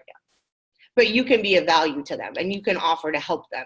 Because something that a lot of people don't know is that when there is a military base housing is only able to house 22% of the people that are on that base. So that means that the other 78% have to live outside among us. So they're renting and they're buying. And those are people that you can get access to if you choose to interact with them in that way.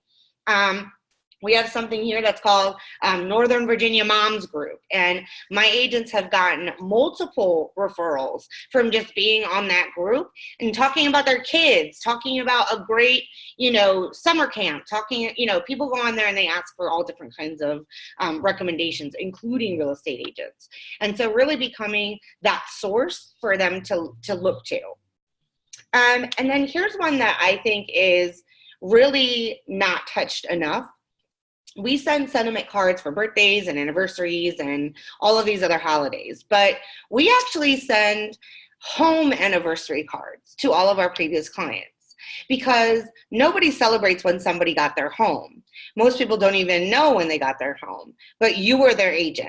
And so we actually reach out to them every year on their home anniversary and celebrate that with them, because the thing about it is this: you're the only one.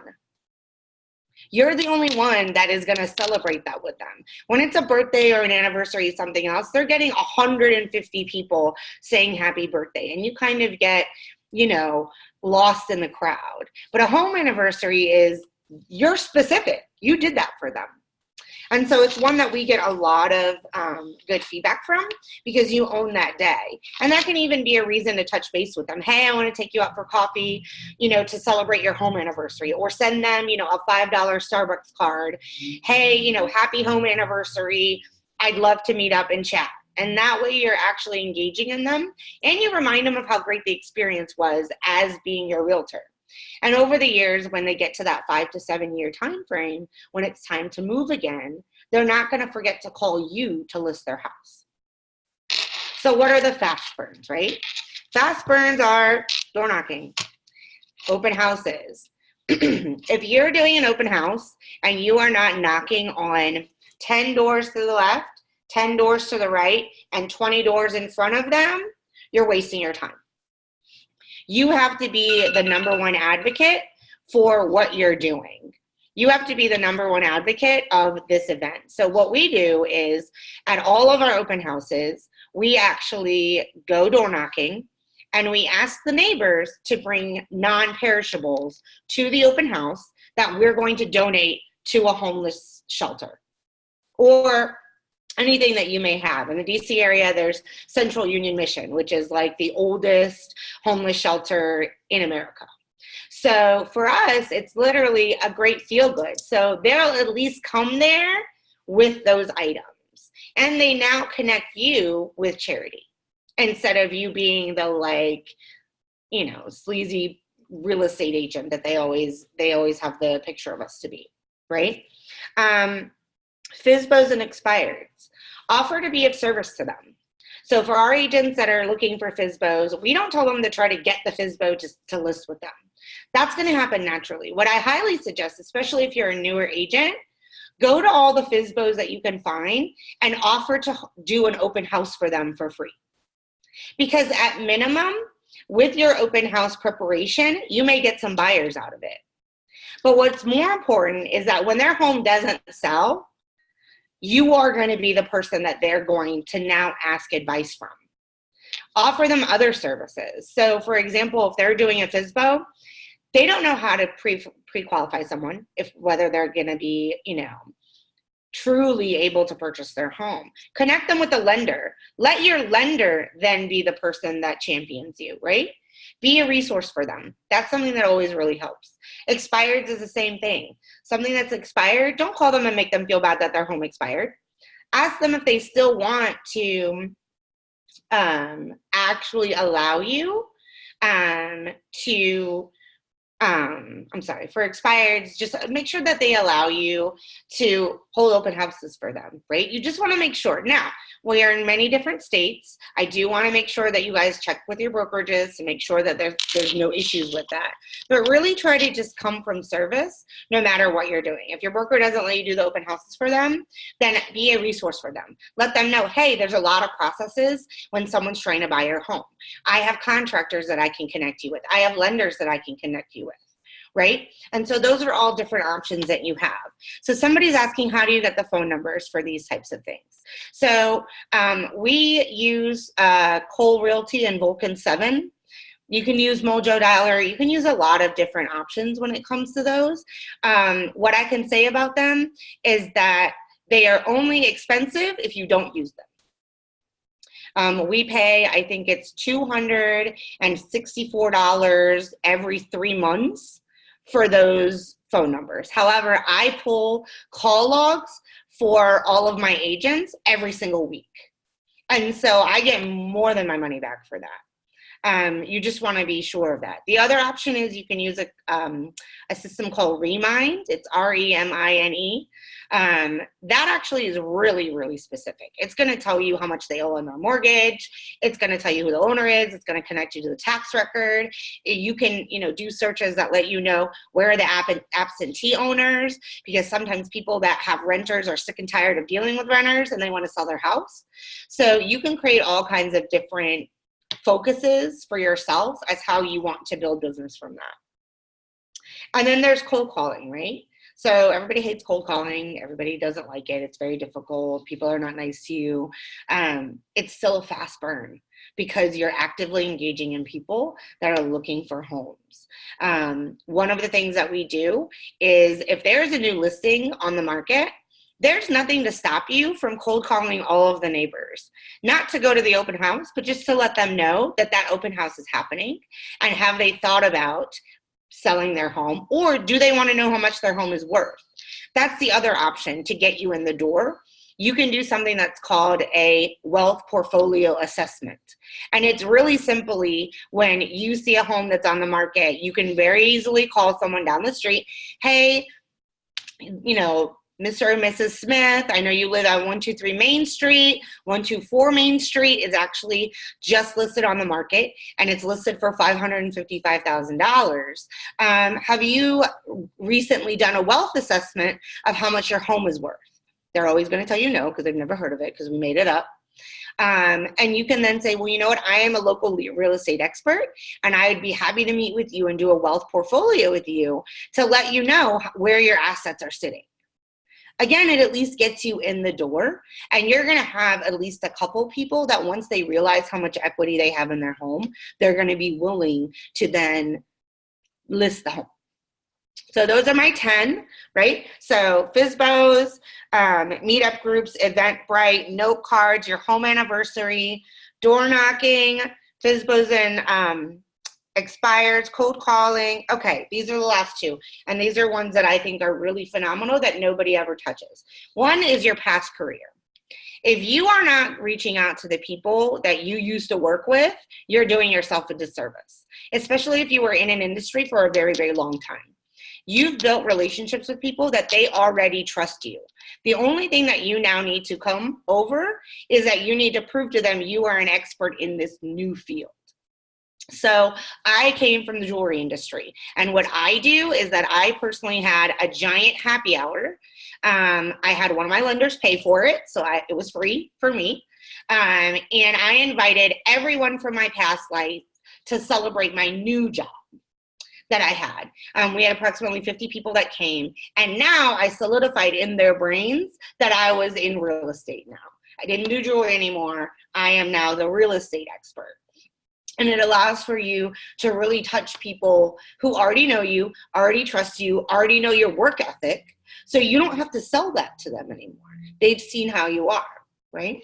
And then lastly, HR departments. If you are in any kind of city that has a major industry of any kind, not like huge like Google or Amazon, because they use relocation companies, but different HR companies for, usually if they're doing between like $400 to $600 million, they're going to have an internal HR relocation company.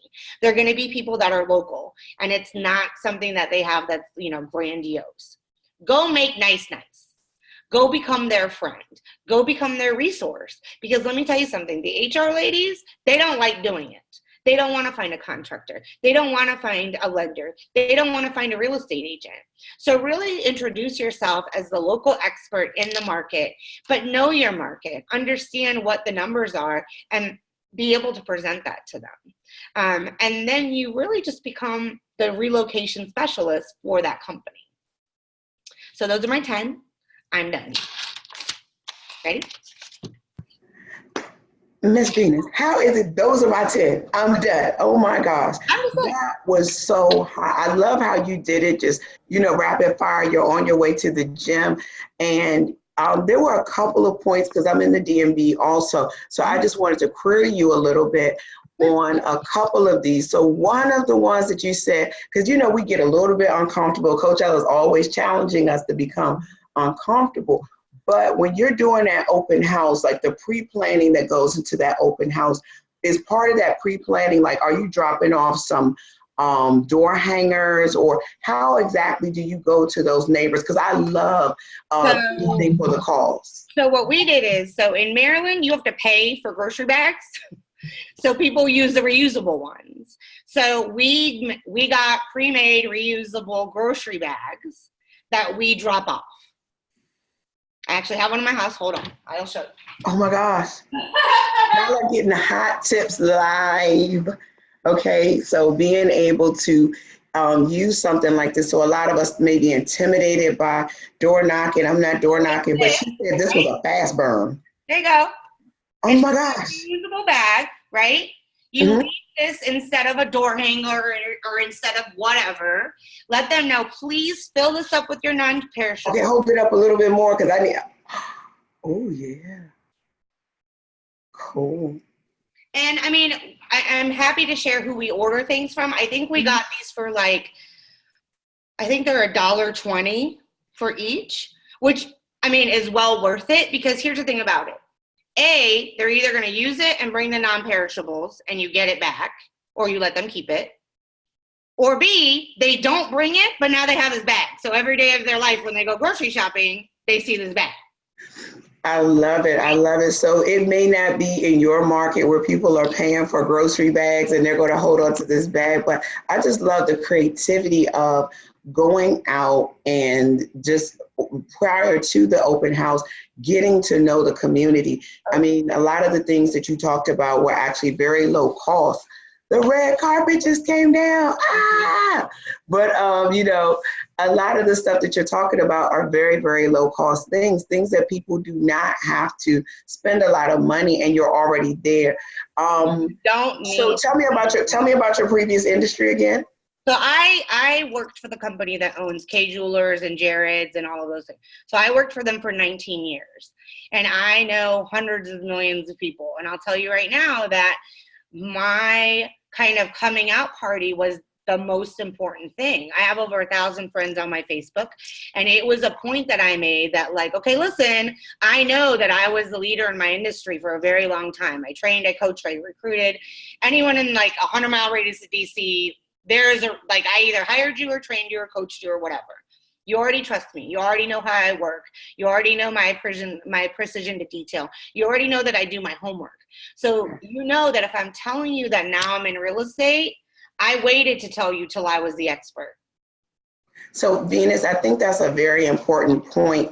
Talk about that a little bit more, because one of the things, because I happen to know that you are going to be one of our coaches. So I think for a lot of people, I have seen some posts online where people will say things like, oh, well, I don't post on my social media pages, or they're having problems with converting friends and family. So even if you're not having the huge, and I love the terminology, coming out party, but even if you're not having that huge coming out party, what are, like when you said, okay, I let them know, they already took hold of your core values, who you were at the core. So even there are some things that you transferred, you were always a trainer. You were always one that shared information. So people will know your work ethic. Even if you came from the fast food industry, you came from the jewelry industry, which is pretty high end. But what if you came from another industry?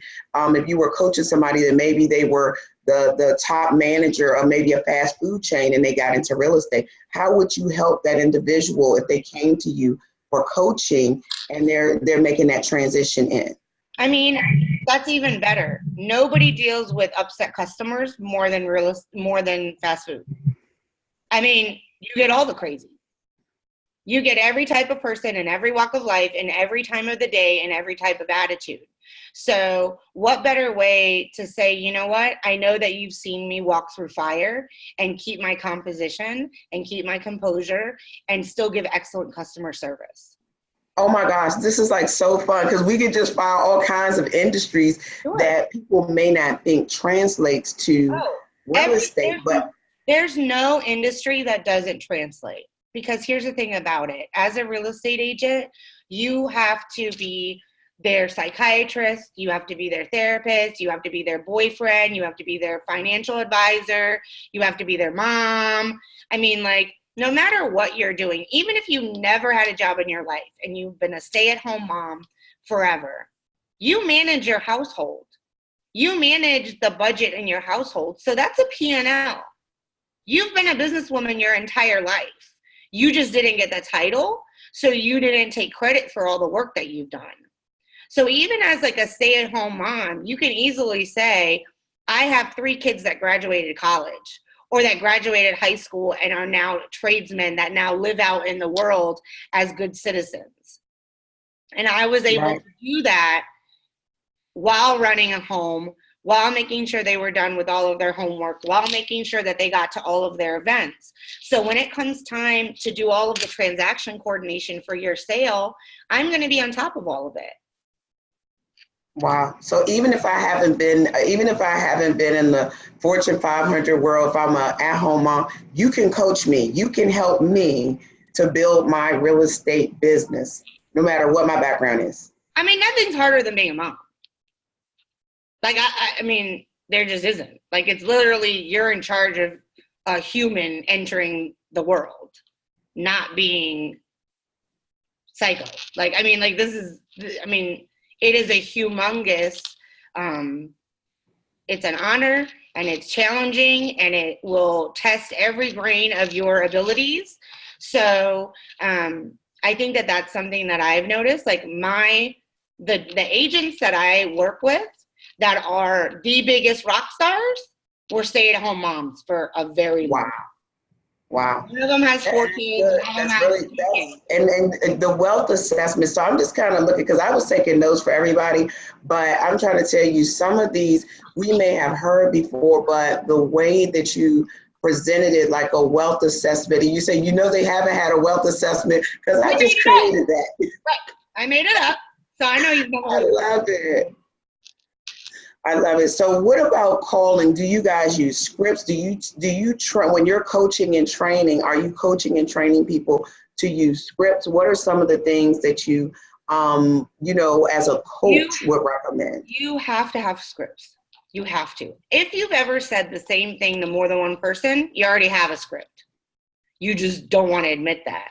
I think that once you know a script and you've memorized it, that's when you get to personalize it to become your own, so that it's genuine. Because what you don't want to be is a robot. You want to be true to who you are.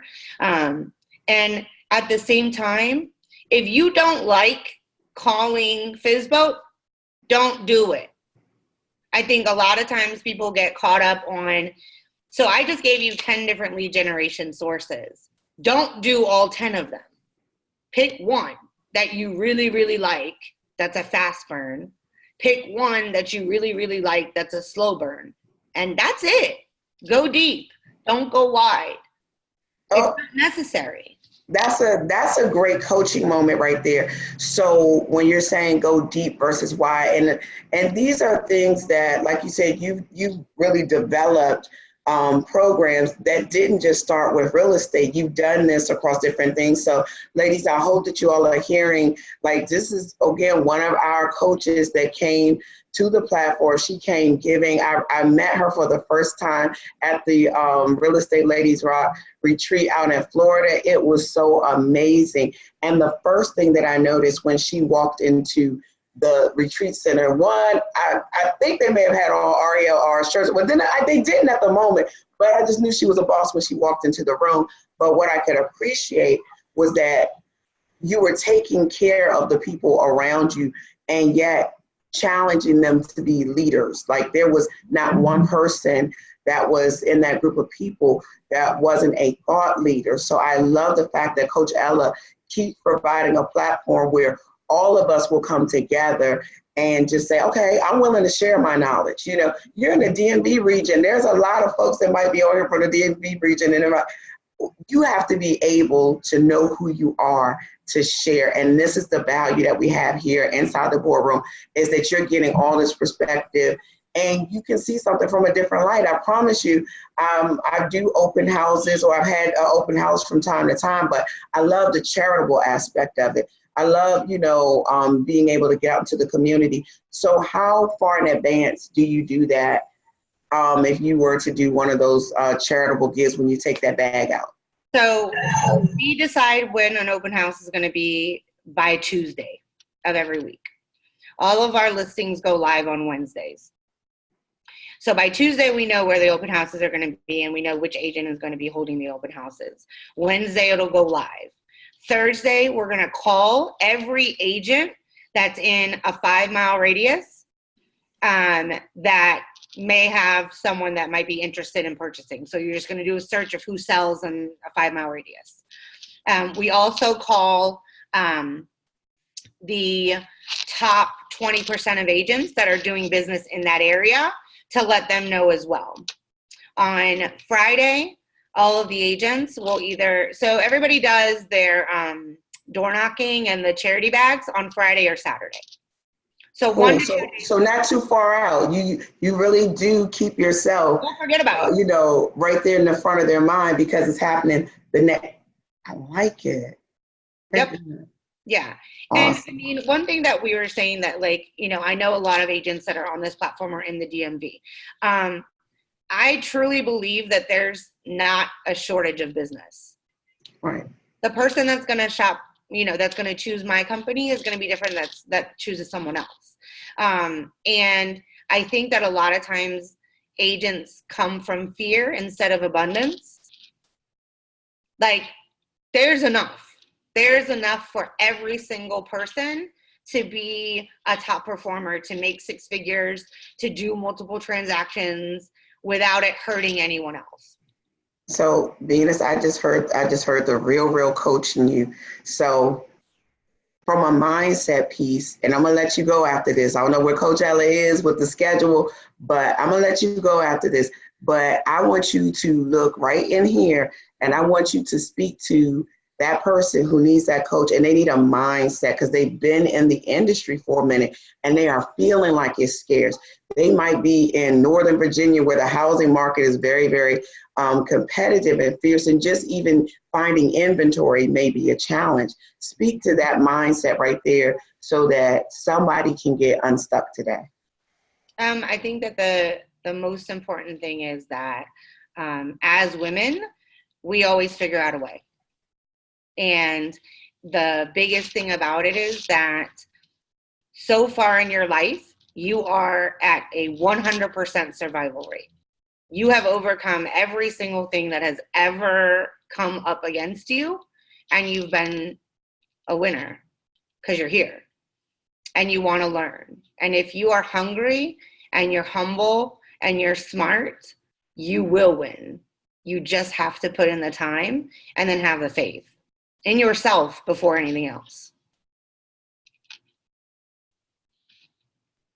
A 100% survival rate. Yeah. Wow. You've survived everything that's ever happened to you. So statistically speaking, you're going to get over this too. You just got to find a way. Venus sound like she a tough cookie, y'all. Like, I don't care. Venus don't play. Venus like, you know what? Wipe them tears off and get back up and let's go bounce again. That's what I know I'm a little rough on the edges, boss lady. Y'all. We got a 5-minute rule. We have a 5-minute rule. You get 5 minutes that you can cry. You can call me anytime. And you got 5 minutes, and you can cry, and you can be sad, and you can say you're a loser, and you can do whatever you want, whatever. You got 5 minutes. Everybody hates you. Nobody likes me. I'm going to go eat some dirt, whatever. Like, whatever it is that you need to say, got it. Go ahead. You got 5 minutes. And then after that, we're all going to go boss up. That's right. Boss up, boss ladies. I love it. So, guys, we got a new rule. You got 5 minutes. You got 5 minutes to get it together. I'm giving you guys, I think I'm going to make it down to 4 minutes. Y'all got 4 minutes to get it together because, look, today is the day. June 1st, 2019. Where are all of my boss ladies? It is time to boss up. Venus said it, I didn't, so y'all ain't got to beat me up. Venus said it. Venus said wipe it off, dust it off, because you know what? The most important thing I got out of this, we hungry, we humble, and we make boss moves. And this is the thing, women, boss ladies, they try to hold us back. They try to break us up. They try to separate us. They say that women cannot get along. Women catty. Women don't do. That's why the men out there make it, and I'm not chauvinistic guy, and I'm not hating on no men. But let me just say this. They out there making false moves. The men out there making it happen. The men out there doing what they need to do. So ladies, I need us. I need us. We can do this together. That is a rumor. I love all of my boss ladies. I can work with anybody because, see, what's for me is for me. What's for you is for you. Venus said, y'all heard me. Venus said, I didn't say that, so don't be sending Coach no nasty messages or whatever. Venus said 5 minutes, wipe the tears, but I want you to cry. I want you to cry it out because sometimes you got to cry it out, right? Yeah. Sometimes it's like whatever, but I don't want you to give up. I want you to understand that with pain come promotion. With pain come promise. With pain is like boss. So Venus, I love that tough love. I love that tough love. Look at so guys, look, Venus is going to be one of, and I am so excited about this, like you just don't know, because I'm excited that Venus, right, was one that raised a hand and said, you know what, I want to help the boss ladies. I want to help you, coach, to create the best coaching platform ever. Like this coaching platform is for us, by us.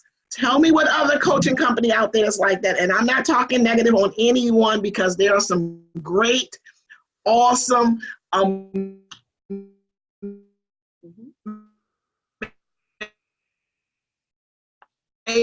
There are some awesome places to get coaching.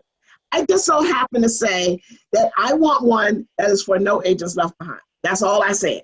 So I asked, and she is a tough cookie. In the boardroom, ladies, we about making money.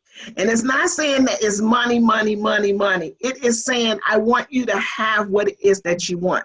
I tell you, don't judge your success on somebody else. I may have a lady in the boss room that only want to close 10 deals a year. She's successful because that's what she said she want to do. Don't come in and want to close 10 and don't do it because you can. So don't judge another boss lady's success or think you're less because you're not closing the volume she's closing. That was just her plan. Your plan is, I want to do one deal a month and I'm comfortable. You should be proud of yourself. So don't beat yourself up. So Venus, if you have anything you want to share, because I know you got to go and get it in, get that work. I might have to come and work. Now, I ain't gonna lie, I'm not coming to go work out with you. So look. I'll be honest with you. This is actually one of my lead generation sources. So I go to this gym because we've gotten, I think, a total of 10 transactions from them. Tomorrow they offer to volunteer for something. So I offer to volunteer my time to be there. So yeah, I am going to the gym because I need to go to the gym, but I'm going to go to a gym that I have the opportunity to make some money while I'm there. So it isn't about changing your life and being insincere. I do have to go to the gym. I'm getting married in November and I don't want to be chubby in my pictures. But oh my goodness. I'm going to go somewhere. I'm going to go somewhere that I can also have business. And something that I want you guys to think about, and it's funny because I was talking about this with my fiance, and I truly believe this.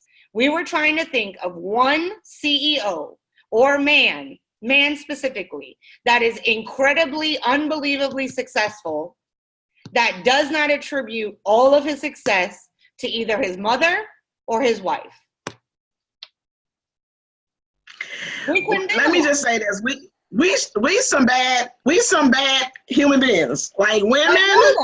Just know that, and I think that that's something that you really need to own, because people always think about, oh, so-and-so's like, he's a millionaire, he did this, he did that. Go read his story. His mother's the one that kept him going while he was writing the code. Go read his story. His wife is who was working 2 jobs so that he could, build his business. There's always a woman that created the environment for him to become that person every single time. So I told y'all she's not playing. She don't play. If women are that powerful to create something like that, why do we need to create it for someone else? Why can't we create it for ourselves? Use that line? Can I take that line and that be a part of No Agents Left Behind? Because we have the power. Yeah. Together we win. Can you just imagine, Venus, that we had 100,000 real estate boss ladies making boss moves, 100,000, things would change. If they even thought that you could. You'd flip the industry on its head. We would. Yeah. Because this is where because nobody's speaking up. But 100,000 women, real estate women, speak out. Guys, this could be a game changer for all of us. Here's what I also want everybody to remember. Statistically speaking, women agents are more productive than men agents in residential real estate. Commercial real estate, okay, fine, whatever. However, residential real estate, women crush it, but they don't become team leaders. They don't build their own teams. They don't become the front person. That's interesting. That's interesting. They're like doing all the money, but they're not. That's interesting. Well, okay. We, like I said, we love you, men. We love you. We love you. That means that we love you, man. I have a CEO that's a man, so it's not that I don't love and appreciate him as the visionary that he is, because he's created a platform for me to be able to do what I do as well. But what I do think is really important is that too often women have hooked themselves onto this weird mentality that they are less than because they are a mom. They are less than because they're a wife. They are less than because of whatever. And I think that it's really important that I'm not letting nobody, like, you're not going to get away with that one. Like, I'm never going to hear the, I can't do it because I'm a mom. Like, don't bring that to me. Because that's the 5-minute thing. Like, I'm not going to hear that. I'm not going to hear that. Like, you went through labor. You know what? It's true. You went through labor. Like, you had a person come out of you. Like, I don't want to hear it. Okay. Hey, Venus, this is some real talk here. Like, this is like, You've been bruised, but don't stay there. You know what? Let me tell you, ladies, something. Look, so guys, we in the boardroom. I know we're streaming live on Facebook. To all of the Facebook folks, we love you. We love you. To all of, I need to give some love to the ladies in the boardroom, to our panelists. If you guys got questions, and you know Venus is coming back, but you know, I just want to tell you guys, I appreciate for all you guys that are on the webinar. Thank you for hanging in there. Just plug in, you know, an earpiece. I know y'all doing work, but you know, we truly appreciate you supporting. But let me tell y'all something really, really funny. Y'all not gonna believe this. While we were just having this conversation, my phone rang. Guess who it was? It was my husband. So it was like, oh, his ears must have been burning. Like, yeah, dude, I'm talking about you. I'm talking about you. So, but Venus is real. It's real talk, ladies. One thing I say is because we do take on a lot. Women take on a lot. And a lot of times we don't have a way to release some things that goes on in our lives. And so we hold this thing in. And because we're so strong and we holding it in, we do have to release. And that means like we to release. So I do want some kind of platform that we have a support system for us, because it is hard. It gets challenging. Things are rough. We go through so much stuff. And that's like I was telling you guys, we got this mask, but you remove that makeup. You remove them eyelashes. You take off some hair or add some hair or do some whatever, all that. And then I mean, I told y'all I'm unscripted. I know what it is, right? All right, y'all. I'm so sorry. What I'm saying is that.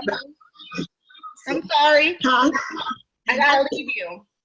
You gonna leave me? I gotta leave you. I'm so sorry. I'll be back. Okay, well, go ahead and say bye to everybody. Say bye to everybody. Bye. Thank you so much for taking the time, guys. Venus. You're welcome. We appreciate it. Have a good workout.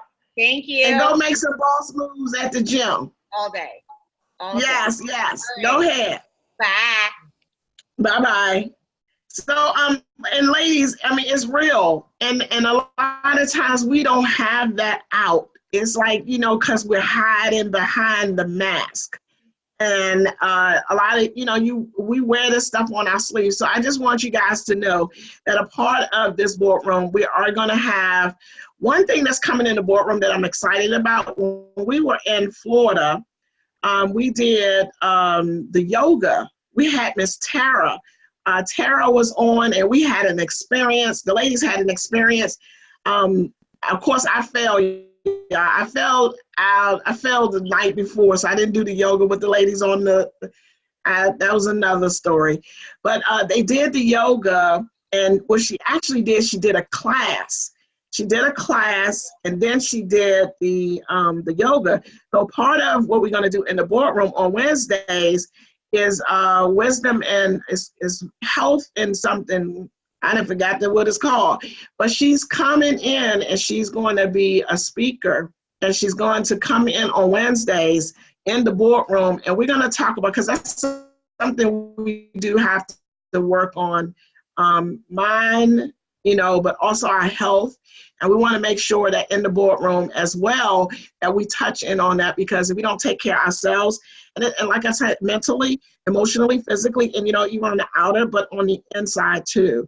So that's something that we want to make sure that we bring to you guys. But she has agreed to come into the boardroom and to be available. So, you know, if you guys need somebody to talk to, we want to, and if you guys got some ideas too for the boardroom, I want you to let me know what you would like to have in the boardroom, because it's not just, you know, sell real estate. We are human beings. And I want the boardroom to be a special place that you feel good coming in here, and for both mentally, spiritually, emotionally, and everything. So all around it. I think, what time are we at right now? We still have a few minutes, but I would like to do, ladies, Michelle, are we taking a break? Are we going into, let's talk to the ladies on Facebook. Okay, I'm gonna head over to Facebook and see who we can find that's hanging out with us. Somebody said, where can I get the grocery? Hey, my boss lady. Yeah, somebody said, where can they get the grocery bags? You know what, I know, I mean, I'll ask Venus about them, but if you go to, what is it, Promo, any of those places that sell those promotional bags. I want to say it's something for less. I can't think of the name. I'll pull it up. Promo for less or buy something for less, but they usually like $1 a bag, and you can get like 150 bags, because when we got the when we do trade shows and stuff. But I want to say it's for imprint. You can do there. Now another thing, guys, of course, if you buy more, it costs you less, but you can get those. They're cheap and economical bags. They typically, for 150, is like $1.20 to $1.30 a piece for those bags. But for imprint, I know, or promotional. But if you go in Uncle Google and just type in this, anytime y'all looking for something, Uncle Google has it. That is yours. You love Uncle Google. Uncle Google is good to us. And you know, our consumers like using Uncle Google too. But what I think, again, and yes, I'm gonna keep talking about the boardroom, because information is everywhere. But when you could come into a curated set of information, and that's what I love about the idea that you had today to do this like open house, so people could understand what are they coming into, because you know, we spend our money on a lot of things, Coach Ella. Now, you know, we bosses, so we're not claiming broke or nothing, but we want to spend our money on stuff that's going to give us value. You know, we want, you know, so just the fact that we get to meet a lot of the folks that are going to be inside the boardroom, I'm not, you know, I'm not worried about the source. I'm like, okay, good. This is some good content. This is some good source of information. There's information everywhere. Absolutely. And I know it was, I'm trying to see, okay, I got Dawn here. I see Miss Dawn is here, but I was looking for Venus. Venus is coming up next.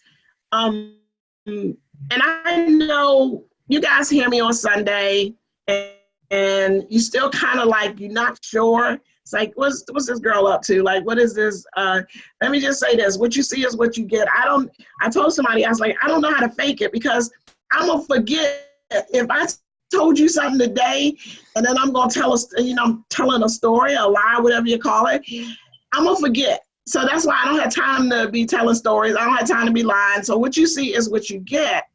And one thing I working with agents, as long as I've been working with, and my heart is to like our new agents, the thing is that I learned is this. What's been missing a lot of times is because we thinking we're in competition with each other.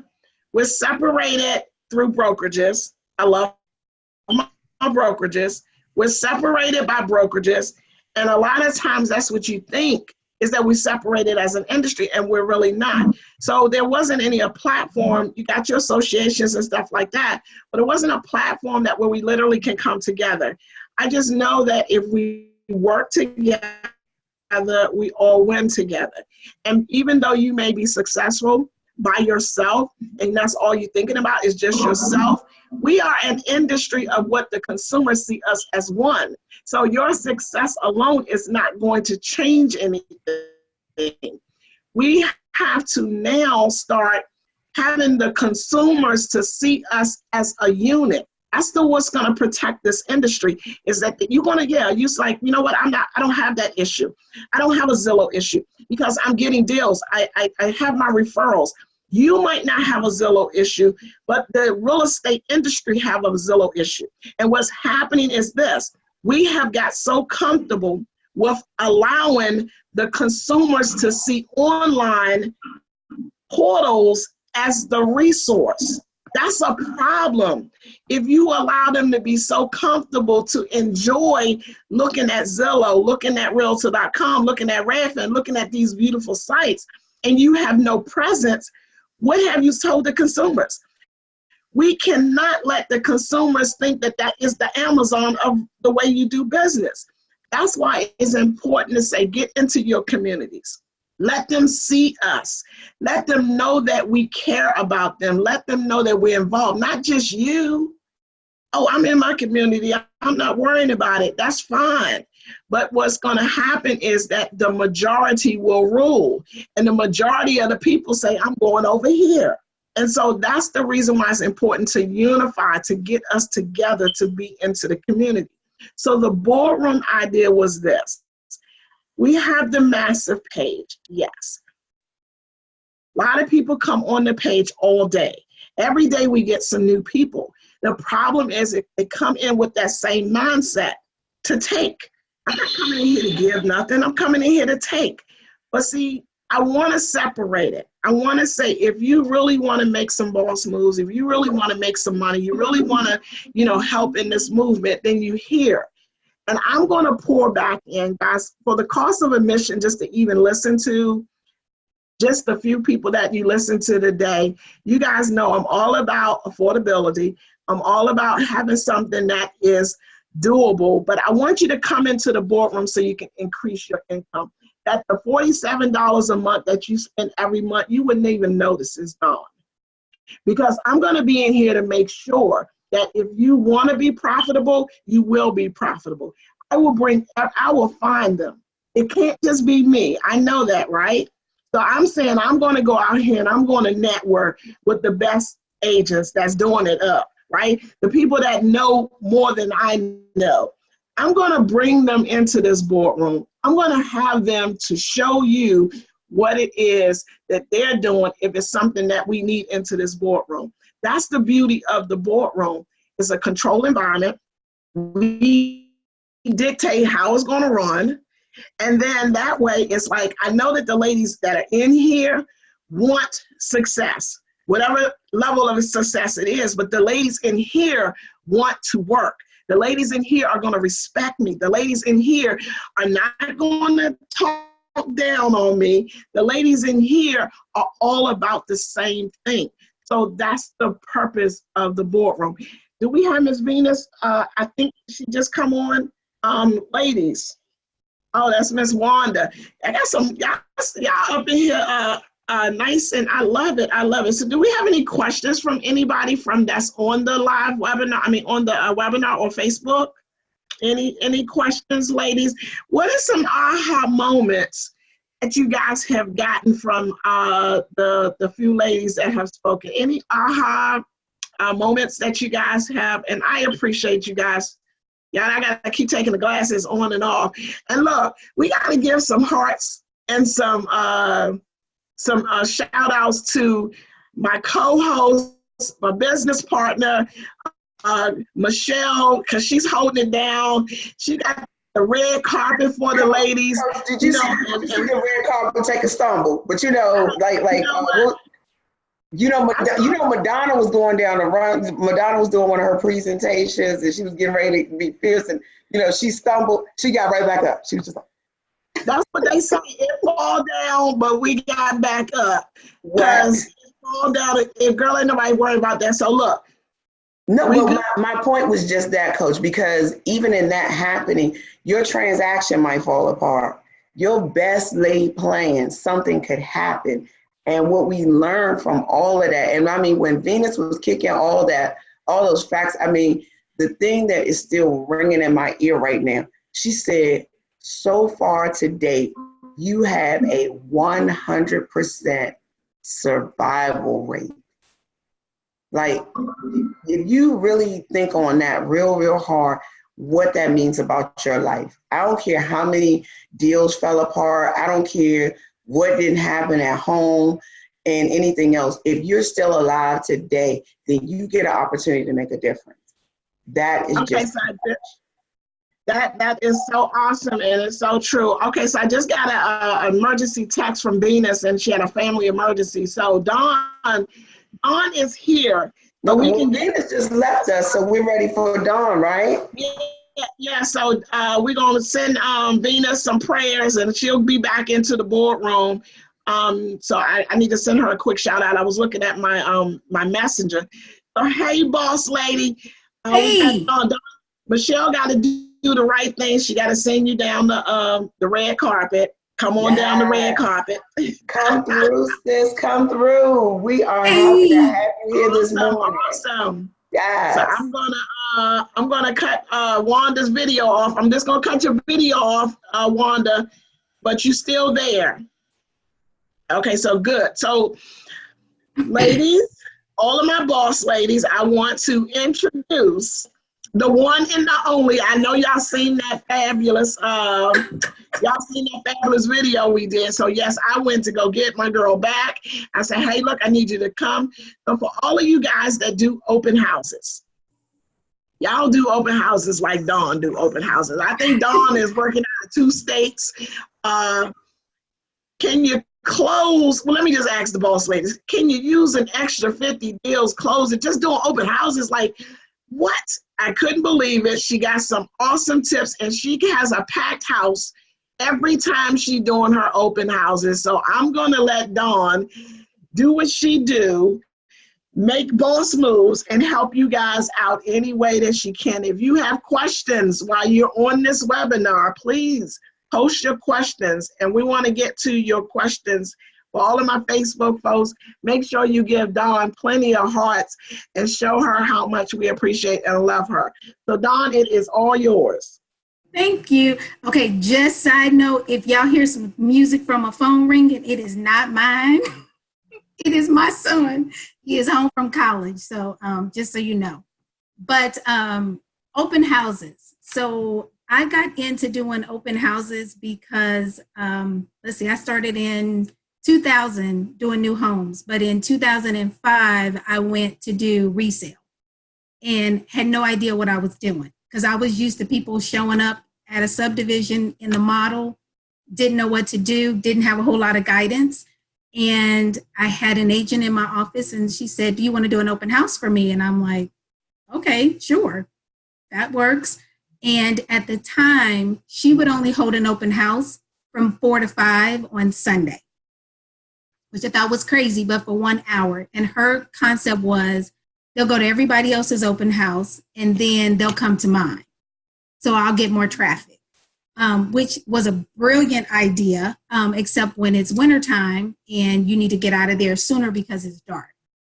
So, but moving forward with my open houses, I didn't like lead generating. I didn't like cold calling. I didn't like any of that. I didn't like door knocking. And my idea was instead of me spending all that time, I wanted people to come to me and make my life easier. So I started doing 2 to 4 open houses a week. And what I would do is on Monday, I would pick the open house. And I would do open houses for other agents, so they weren't my listings. They don't have to be yours, and they don't have to be your brokerages. You can get permission if you see a really nice house. Contact the other brokerage, sign off, and come to an agreement that anybody who comes through, that they're your buyers. So on Mondays, I pick the house no later than Tuesday. That way I know for sure that I have several for the weekend. And then I start marketing them. And with that, I do a Facebook Live or a video around Thursday. And I don't show the whole house. I mainly show one room in the house so that you get a teaser. I send it out to my database, and my database is broken up. So I try to send it to people who are interested in that area. Not so much if somebody's 45 minutes away and they don't want to live there, they don't want to see that open house, and they don't really need to get that email from me. And then I put it on social media, blast it out, put it on all the online websites to help me get the traffic. Invite my friends, invite my family as much as possible. And the other thing I try to do is I try to get them in a certain mile radius, because what I found out is that if I focus on one little area, people will continuously see you week after week, and they'll remember that you were there 2 weeks ago at another house that they looked at, or last week, and it gets you to start being the neighborhood expert. So that will help you with your open house. Don't forget to put it on your business page on your social media. So preparing for it, do a couple of things. 10 to 20 directionals for the open house is definitely necessary. If you're only doing 2 or 3 directionals, you're wasting your time. You need multiple ways for people to see it from 4 or 5 different directions to that one house to drive the traffic. And that's what's going to be the determining factor of you having 1 or 2 people, or you having 20 to 100 people come to your open house. And I only have them last between an hour and a half to 2 hours max. I don't do a 3 to 4 hour open house because usually I'm doing multiple. So I may do one from 11 to 1 and another from 2 to 4 on Saturday. And then on Sunday, I may do one about 12 to 2 and then 3 to 5. So I try to get in as many as possible because that's going to be the majority of my lead gen for the week. So one of the things that I use is Open Home Pro, which is digital. Because what I learned was when I did the paper for people to sign in, people don't give you their correct information. You can't read their handwriting. You don't have a phone number. You don't have an email address. If you give somebody an iPad or a tablet and they're prompted to put in their name, their address, if they're working with a realtor, they'll answer those questions and then you can go back and read them.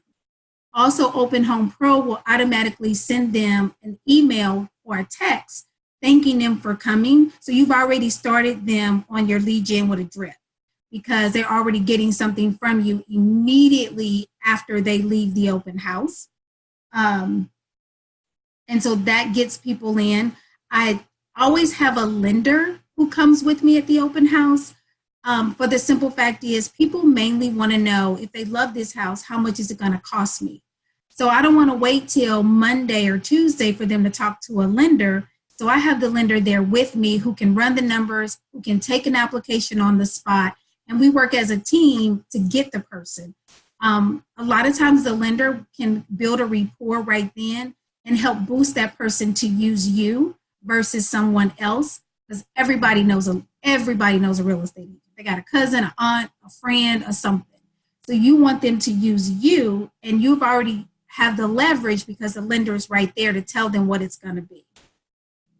When I prepare for it, people always ask me what kind of music or things like that.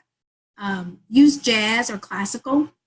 Don't have any overpowering scents for the odors in the house. So if you want to have things like apple pie or lavender, they're not intrusive to people. Apple pie reminds people of their grandmother or their mother baking or their aunt who bakes.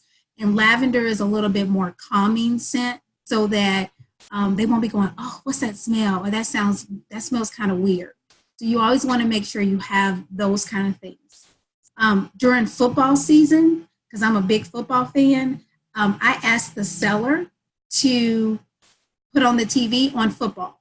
So that way, if you have couples and somebody is like missing the game because they got drugged to an open house, they can sit there and watch football while the other person views the home. And then if they need them, they're there. So I do. I always have water or coffee or both at the open house. And I try to use a local bakery for either donuts or cupcakes or anything like that. And when I do my Facebook Live, sometimes I'll give them a shout out that we're going to have it. Even on the day of, I'll do a Facebook Live and I give them a shout out. So that way, I'm also letting the community know that I use somebody local for things. Instead of just going to, like a Kroger or a Publix or somewhere and just getting something out of the bakery, I want to use somebody who's a small business owner that's local so that I can give them business also. So I try to do that within the community. So that's one of my community strategic things. Let's see, what else? Because Ella, I told her I make sure. When you do your social media, make sure that you're doing LinkedIn, you're doing, if you do Snapchat and Twitter, great, do those. Those are two that I don't use as much. Use Instagram, definitely use Facebook. You can always do a Facebook ad if you want to spend about $5. Don't spend a lot of money doing Facebook ads for it, because you want everything to be organic, that people get to know you. So you can do that. Definitely make sure that everything's correct when you funnel it out to like Realtor.com and Zillow and those websites. As much as we don't want the public to go to those sites, they will go until we train them to go other places. So do that. And then make sure everybody who clicks on things goes to your website. So always make sure that you make that if they click on the picture leads them to your website. so that they can see more of the pictures. Don't inundate anyone with every single picture of the house. Try to, do no more than 5. And then that way they drive the traffic to your website. And that way you can collect their data also. So that automatically puts them in your database. You can automatically put them on a drip campaign, and you automatically have their phone number or email address to contact them. Let's see, what else do I want to make sure I get everything. I call my database, use slide dial, text the database. You can always do a mass text through your CRM. I do let other agents know that if their clients come through, they are safe, they are protected. Just, let me know they're coming. I'll take good care of them. Work as a team with the other agent. Don't say, oh, well, they didn't tell me, so, they're mine. Excuse me. Work with other agents. We got to work together. I always tell everybody, we got to beat the boys at their own game. So we got to work together as women. So definitely do that.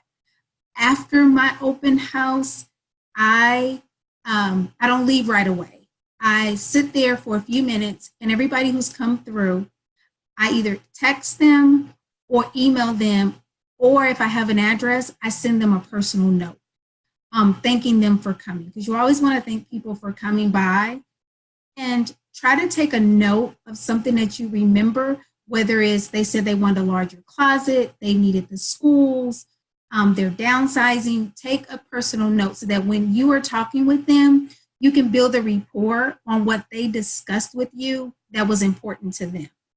Because you want to remember that so that they know, 1, she listens to me, and 2, I can trust her because she does listen to me and she's not just wanting to earn a commission real quick and not caring about my needs. So, yeah. So that's the highlight of what I do with an open house to drive traffic there. Usually I say, even if I only had one person, if the one person is willing and ready to buy, I'm successful in the open house.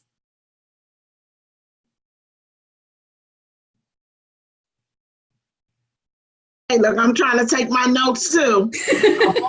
Over here can still take some notes. I'm not that big that I can't take no notes.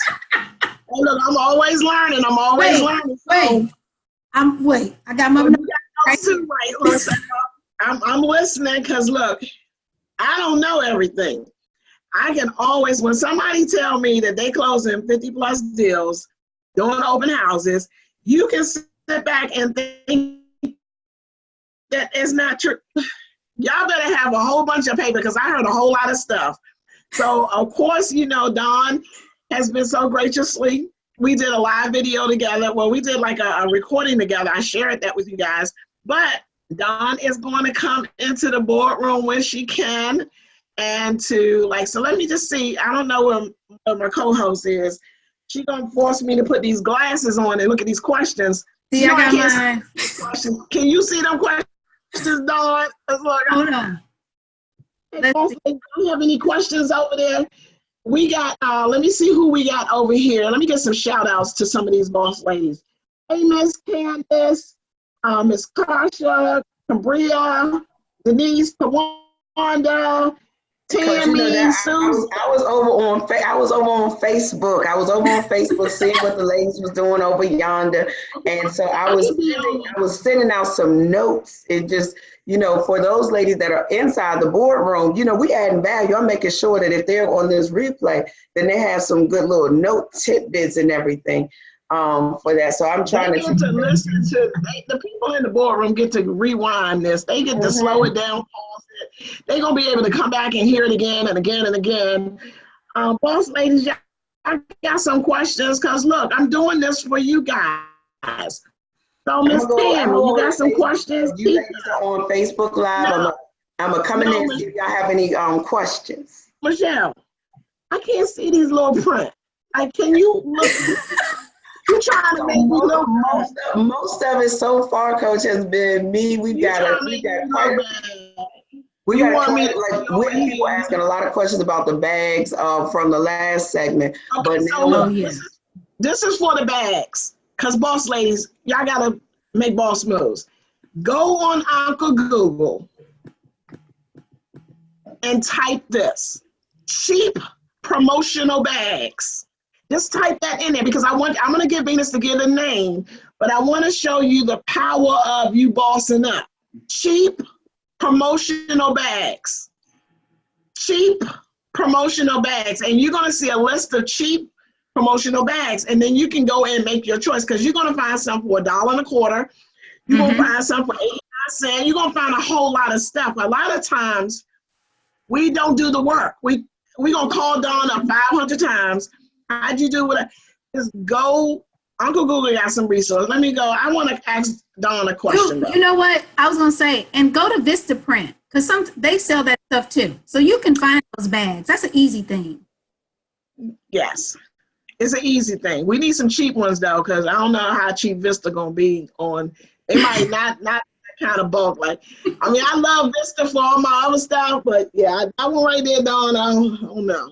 But yes, Vistaprint, all of these places.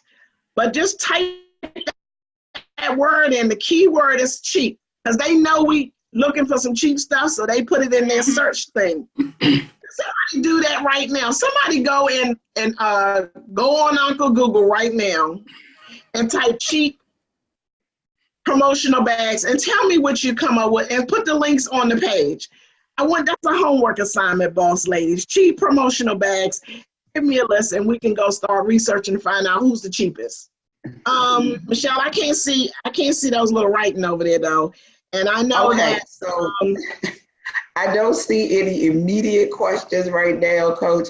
Okay. Definitely. Well, we have no time. Yeah, a lot of it is just notes, but I'm on Facebook. The Facebook has a bit of a lag to it. Mm-hmm. So I'm looking at it through the Facebook screen and I'm looking at it through Zoom. So this has been interesting. All of my Facebook boss ladies. Oh, wait, hold on, Coach. Somebody said their family owns. Wait a minute. Well, I think we might have a connection here. Uh-oh. Okay, here we go.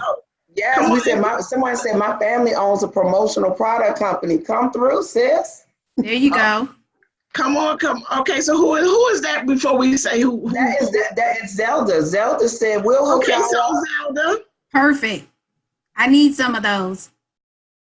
Okay, so Zelda in the boardroom got a hookup, ladies. Mm-hmm. We all about supporting each other. So we do business with what? People that support our business. That's right, what we do business with those that do business with us. Exactly. So yes, Zelda, send me that information so we can see what we can do, because I need some other stuff too. So Dawn, we do have someone that posted just a statement, says, "Hi Dawn, love the idea and the digital digital signs and the digital signing for the open house." She was looking for the Open House Pro app. Is that an app? Is that a software, Dawn? It's an app.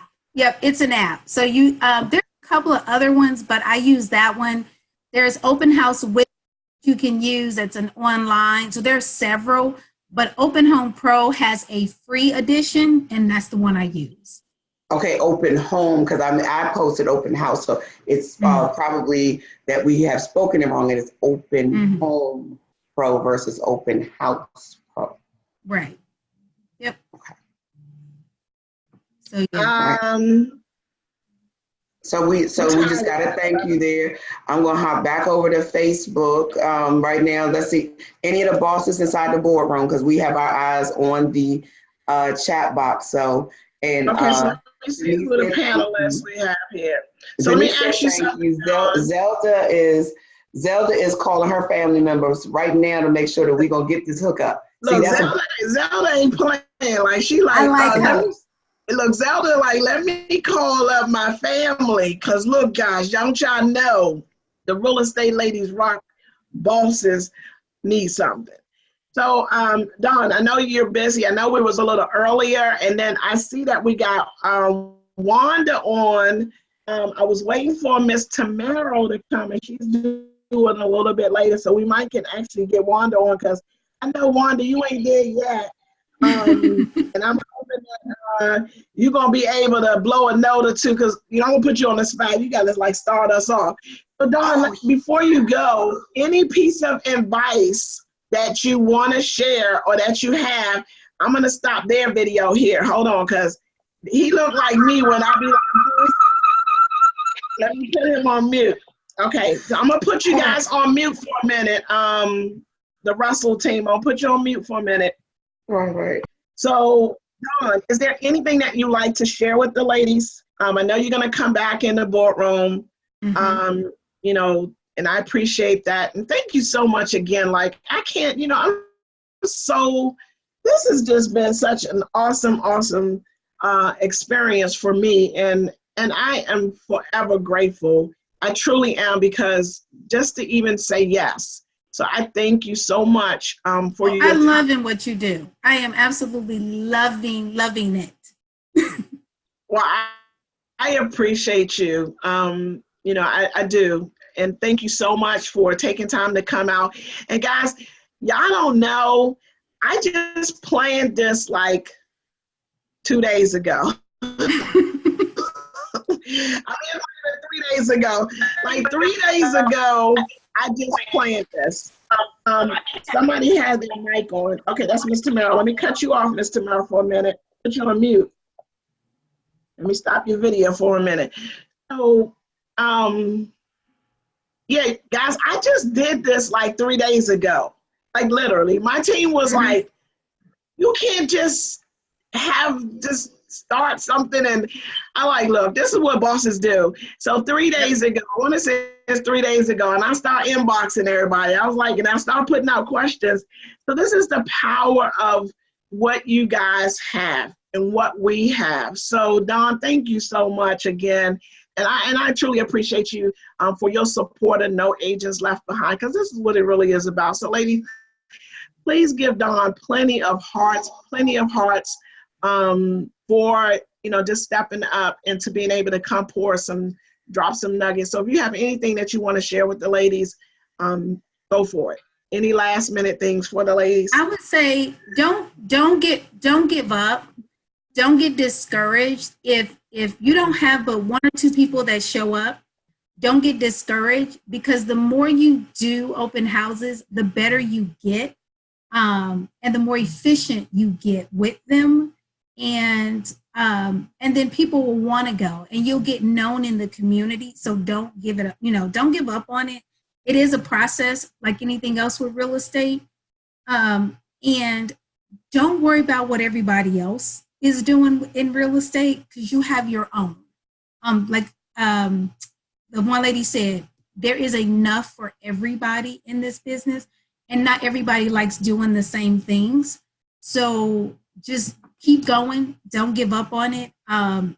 It can be some rough business, but if you just keep at it, it'll keep flowing in. And one day you'll look up and people are just calling you. Like, you don't even have to call other people, because they're calling you for the business. Awesome. And if we can like just clap and high five and all of that, I'm giving you all of that. Thank you so much. I will see you in the boardroom one day soon. So guys, hopefully we can get her to come in and do some training or something like that. Look, I'm really reaching. And like, Coach, okay, now. I told you when you need me, you let me. Oh, that is so sweet. Thank you again. We're gonna let you go. You can definitely hang on. You can stay on the call. You can come back in. We're gonna be here, guys, till 9 o'clock tonight. And we just getting started. Like, this is crazy, and we're just getting started. So I got my note. Again. Got my note paper. I'm in. That's right. That's so awesome. Okay, well, thanks so much, Dawn. All right. See you later.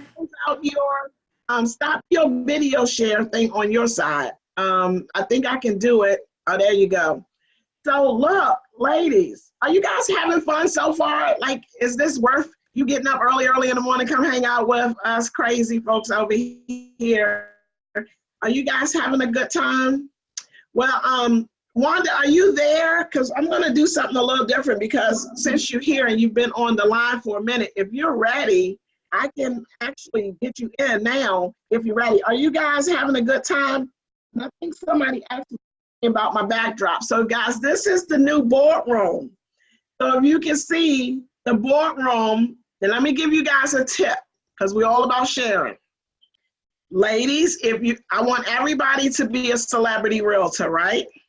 So you're going to have your own real estate show. Everybody need to have their own real estate show. You are the community resource. You are the resource to your community. But I want you to have your own real estate show, and this is what I want you guys to do. You can talk to her. This background is only, I got it from, okay, I'm gonna put you on mute for a minute, Wanda. So the background was, you can go on eBay or you can go on Amazon, and it's under 20 bucks. And you can have your background, we just put it up on the wall, and you have a background. So whenever you get ready to do your live shows, okay? So now I'm going to bring on Boss Ladies. I'm going to ask you guys just to close your video out. So just close your video out. I think that's you, Ms. Ray. Okay, awesome. So Wanda, where you at, Wanda Russell? Let me put my glasses on so I can help her to get on here. Yeah, you can see me. So share your video. What you say, Ella? Share your video. So you'll see a video button and just hit share video. Okay, but I'm not ready yet though. Oh, you're not ready? Okay, well, no.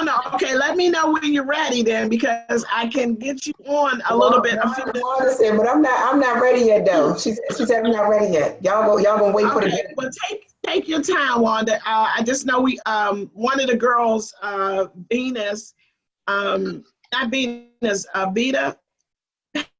Yeah, because Venus had an emergency, so she gave us pure fire this morning. She's been on with us. Oh, no, that was okay. So Vita had an emergency. So Wanda, when you're ready, just let me know. So, but I'll mute her.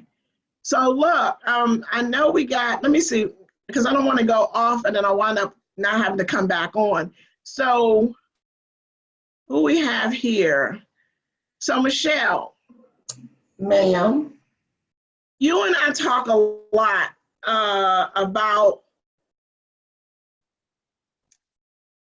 guys, this is Michelle, and I wear her ear out about what I want for this page. And I wear her ear out about like where I'm trying to go with Real Estate Ladies Rock. I don't know what happened to my screen. I think, Wanda, your folks are taking it's okay, over the screen, so unshare. The screen sharing right now. So you can share. I don't want them to share. So Coach, just go and shut down the screen share. There you go. No, I was saying I don't want them to put something up they don't really want me to. I mean, you know, Wanda's presentation getting ready to be off the chain. I'm trying to tell you, Wanda's over there. She got the full tech services over there in her spot, okay? Oh, yeah, so we in for a treat. So guys, if you are a dual career and you have been working your full-time job and you having challenges in your full-time job, this is one of the ones I told y'all, just drop the mic, is Wanda has been able to, year after year, do well over 6 figures in her business. And she still have her full-time job. And faithful to her full-time job, because she said, I'm not quitting my job because I have benefits. And so she's going to come and share, and she is awesome, awesome. This is one, Michelle, I think we need to just do a post to make sure these ladies are tuning in for this next one. And I'll go back out there and I'll do that, because one of the things that people have to understand, people will use the term part-time agent. And I heard you say this recently, Coach. You said that people were, you took a Redfin presentation and showed it to somebody and their jaw dropped. So it's the same thing sometimes when I run into people who finally admit that they're dual career, because some people are secret agents because wherever they are in their corporate, they really can't, maybe be out there on that side. But what I have found more times than not is that a lot of the dual career, and that's why I don't call them part-time agents, I call them dual career specialists, because if you have the heart and the passion to go help somebody with their dreams after leaving your job, and then you gonna take all of your Saturday to go run around and show houses, you're a superhero to me. But I'm just, it's just personal to me like that. But as dual career people, they are doing some amazing things. You have to utilize your technology. You have to be more precise about who you're working with, and you really have to channel in. So I am going to go out on the Facebook page and let people know they're about to get a bomb.com treat and be able to, because there's a lot of people still trying to figure out how to make that transition. But you know what I found out, like, especially in coaching, I found that a lot of my dual career agents did more than the full-time agents. And the reason is because their time is so limited. They structure their day. So you have an agent that is, we call full-time, doing real estate and only real estate, tend to wander a lot. Like their entire day, and you're trying to figure out what you're going to do. Until you get your system and your structure together and know what you're going to do every single day, you are going to waste a lot of time. One of the agents, and I didn't get her on, but I'm going to have her to come in on the boardroom with Ms. Joy. She works 6 months out of the year, still closing almost 100 deals a year with an admin. And the thing is that she literally, her time is so structured. You guys may think because if you're not working from sun up to sundown that you're not being productive. The problem is, you remember Tan said 2 hours. 2 hours I prospect every day, but I can close she's set to close 100 deals. She didn't say I work sun up to sundown prospecting. We don't prospect enough. The problem is that we're busy doing non-income producing activities and you feel like you're working. And I'm in a coaching mode now, boss lady. Y'all got me started. And that's the problem is, do income producing activities more than you're doing the non. Do a list. You got a list of everything that you do in real estate. Then I want you to break that list down and I want you to put me, somebody else. That means on that list, me and somebody else. How many of the things that you're doing versus how many things that somebody else can do for you? But Coach, I can't afford it though. Coach, I can't afford it. You can't afford not to. Huh? The problem is you're spending all your time doing administratively stuff that is not generating you no money. No, I can't afford it, Coach. No, I can't afford it. Then you need to come to the 50 deals in 365 days. I'm going to show you. I'm already trying to make more money, and you telling me that I have to hire somebody. Well, Michelle, think about it this way. A transaction coordinator, if I got a bunch of deals that I got to do, a transaction coordinator costs you no money up front. Like you work your deal, they do all your back end stuff or your paperwork stuff, and you don't have to pay them until you close. So why would anybody not want to utilize a transaction coordinator where it's that time that you spend it into that deal, which is not that many hours, but the time you spend in that deal is distracting you from going to make more money. So that $300. I have to have my hands on everything. I need to do everything myself. This has to be mine. It's mine.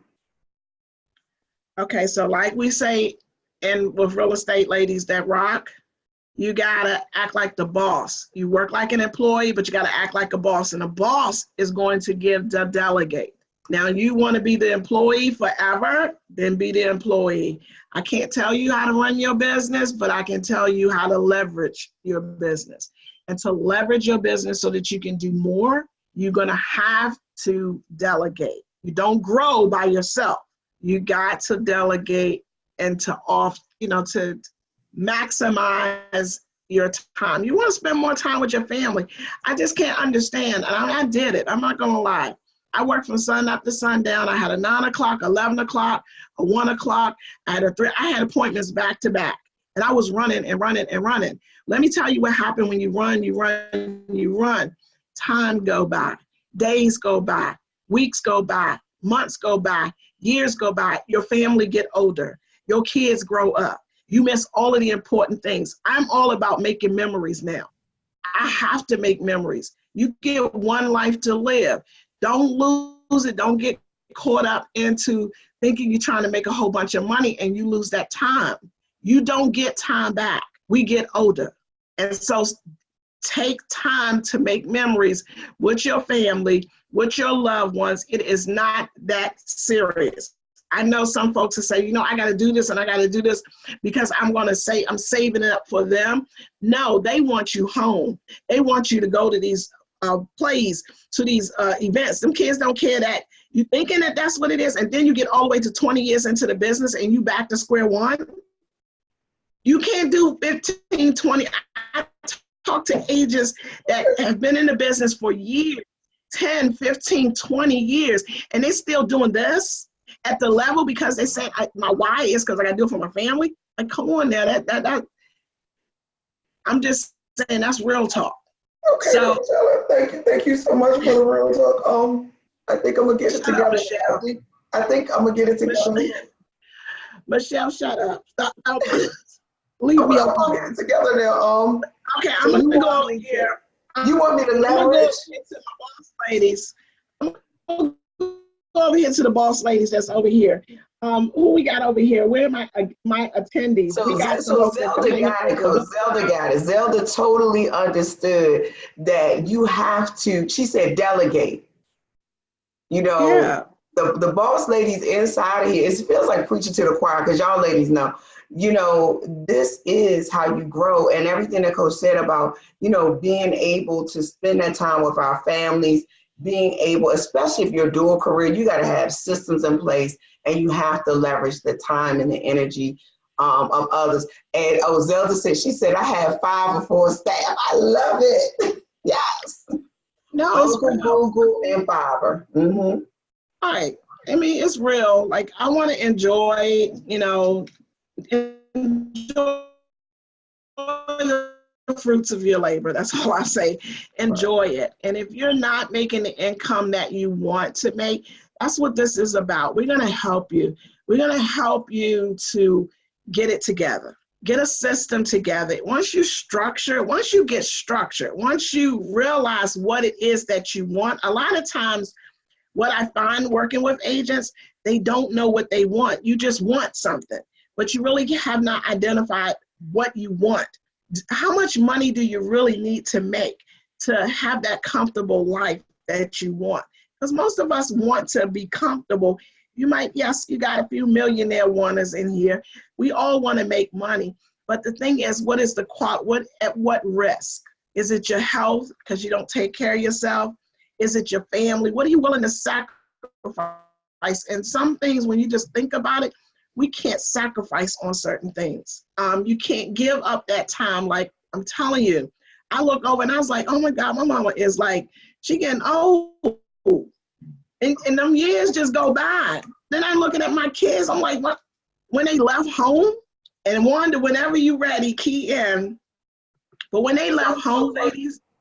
Coach Allen, talk a little bit about the difference between the coaching and the mentoring, because even when I hear you say that, there are a lot of people that say, but I'm supposed to be out here working and grinding. How do I do it differently? Or the people who say, I can't really get started. So what about the difference between coaching and mentoring? Because that's one of the things, even for myself as a broker, and that's how I met you, is that, you know, that goal of wanting to be out there and having purpose. But when you examine the thing, having a coach or a mentor is going, and there are 2 different roles. They're 2 different distinctively different roles. But having that in your life, how does that help to change your business? So I would say everybody, if you're looking for a mentor, go look for a mentor, somebody that have been in this business, that's doing the business, that understand, and it can teach you. It can teach you how to do your transactions, teach you how to do the things that you're doing in real estate. You can shadow. Get you somebody that you can have a conversation with about your day-to-day of the learning curveballs of this business. So for everybody, go shadow. For your new agents, go out there and shadow. What a coach does, a coach take you to another level. Now that you've learned all these things, you learned how to do the contract, you learned all of these things here. Now I want to teach you how to stretch. I want to teach you how to take what you know and to expand. Because I'm not teaching you how to do your contracts. I'm not teaching you how to do, when you get to the coaching level, I expand on your skill. I enhance your skills. I make you better at giving you some options that you may have never thought about. Strategy. How do you do this at a higher level? That's where a coach expands. So think about some of the sporting coach. The coach don't not play better than Michael Jordan, but he gave him strategy. Those guys come in already having knowledge and having ability to play. The coach enhance their play. And so I'm here to enhance your play. I'm here to show you, like you might want it to go to the left, but if you go around to this side, this is how this is going to work better and you're going to actually make more. That's what the coaching is supposed to do for you. Now, I can't make you do something you don't want to do. So Wanda, are you there? Are you ready or are you not ready? We can. Let her know. No, we can go ahead. You can hear her. What? You sure? Yeah, can you hear me? I don't want to put you out there if you're not ready because I can hear you. Okay. But if you're not ready, don't worry about it because see, we had some free time, guys, because of one of our speakers had an emergency. Okay. So Wanda was not technically due to go on until, but if you want to go on early, it's cool. Okay, let me check with my engineer. Are we good? No, you're ready to go on at 12.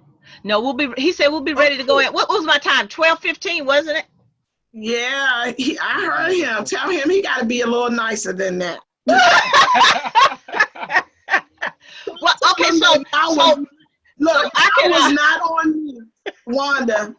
Y'all was not on mute when he said that, so tell him. So let's do this. Let's cue in Boss Moves, so we can just have a celebrative moment. Okay, you know what, Wanda, take your time though. If you need 12 o'clock, take your time. No. So to give you just a minute to just take it down for about 3 minutes, I could pray the song that I wrote kind of with you in mind. And I could just play that so we can have a hoorah moment here for 3 minutes. It's up to you. I'm on your call. You the boss making. Okay. Let's see if my engineer can cue. And if she can let us know if she can hear it. And then you let us know if you can hear it. Okay. So we can just have a celebrative moment of Boss Moves. Okay. Let's get them warmed up. You need 3 minutes. Take your time. Okay. But if she can let you know if she can hear it. Okay. Just let me know if you can hear it. Go ahead. Cue it in. Boss moves, boss moves, she's making boss moves, yeah, boss moves, boss. Can you hear it? Yes, okay. I can. I love that. Play it. She'll cue you when you're ready. Cue it. No, wait a minute. We're going to go back to Boss Moves. There you go. Boss Moves. She's going to cue She says ready. Okay. My engineer is fighting with me. Play the music. Okay, guys, this is what you get when we live. You can get anything when we live. Okay, so go ahead and you tell her what you want to do. Okay, so she needs the your video. We can't start the video because you have to start it. There's no video. She's just looking. Okay, just turn on her camera. Okay, it's already. I'm clicking start video, but it's saying that you stopped it. No. Let me go. Let me go here. I'm gonna ask you to start your video, okay? So watch your screen. Thank you. Okay. So what does that mean? They can see me now? When you see up there, then they can see you. Okay. So here. See, this is what happens when you can't be an expert in everything. So I have a team of people that help me with technology, transactions. Actually, sometimes I have drivers, so I can continue to conduct business as a dual career agent. Every minute is important to me. So sometimes I even have drivers that take me to different locations so I can still conduct business and be in a safe environment. There you go. There you go. I can see, look, I can see the boss lady right now making all of the boss moves. So look, I'm going to give you the floor, but I got to do this proper. I got to give you the proper introduction because you deserve it. This is the queen of hustle, ladies. So look, you know what? What happens in the boardroom, unfortunately, because we laugh, but typically, ladies, what happens in the boardroom stays in the boardroom. And we have the one and the only, a dear friend, a true boss lady, is the queen of hustle, our dual career agent, making mega boss moves. She is not only an author, she is a motivational speaker. She is making crazy moves. She has she got her gear back there in the background. She's on a world tour promoting her book. I am just so honored, so thankful, and I am truly blessed to have you in the house with us. I'm going to turn off my computer mic and all that stuff, and Wanda Russell making mega moves. So let me just say this, no excuses, but results. And I'm gonna let you take on. Okay, thank you. Okay, so right now, as a dual career agent, I created several songs that are now on iHeartRadio, Amazon, Spotify, just to name a few. And I kind of wrote this one, and I always have Ella, which is a dear friend of mine, in mind. So the song is Boss Moves, and it demonstrates and orchestrates how we as women make mega moves and mega sacrifices for our families and our businesses. So I'm going to have my engineer cue the music, and you guys let me know if you can hear it. And the song is Boss Moves. He has one of the CDs back here behind one of my crowns. So we're going to play it, and hopefully everybody will be able to hear it. She's making boss moves, boss moves. She's making boss moves, boss moves. Yeah, boss moves, boss moves. She's making boss moves. Yes, she's making boss moves, boss moves, boss moves. She's making boss moves, boss moves. Yeah, boss moves, boss moves. She's making boss moves. Yes, she's making boss moves. First one up, last to bed. Virtuous woman, the book is said. Moving and pushing with vision and sight. Looks up and now it's night. She's like a sailing ship, bring food across the sea. More precious than gold, precious metal is she. Her words come from wisdom, advice is she. Balancing trapeze act, taking care of family. Boss moves, boss moves. She's making boss moves, boss moves. Yeah, boss moves, boss moves. She's making boss moves. Yes, she's making boss moves, boss moves, boss moves. She's making boss moves, boss moves. Yeah, boss moves, boss moves. She's making boss moves. Yes, she's making boss moves. Keeping fashion playbook right. Business, work, family, home, food kept tight. Display sacrifices, proven accolades. Making boss moves is how she plays. Making her family proud is all she wants to do. Giving birth to vision, living her truth. She's making boss moves. She's making boss moves, boss moves. She's making boss moves, boss moves. Yeah, boss moves, boss moves. She's making boss moves.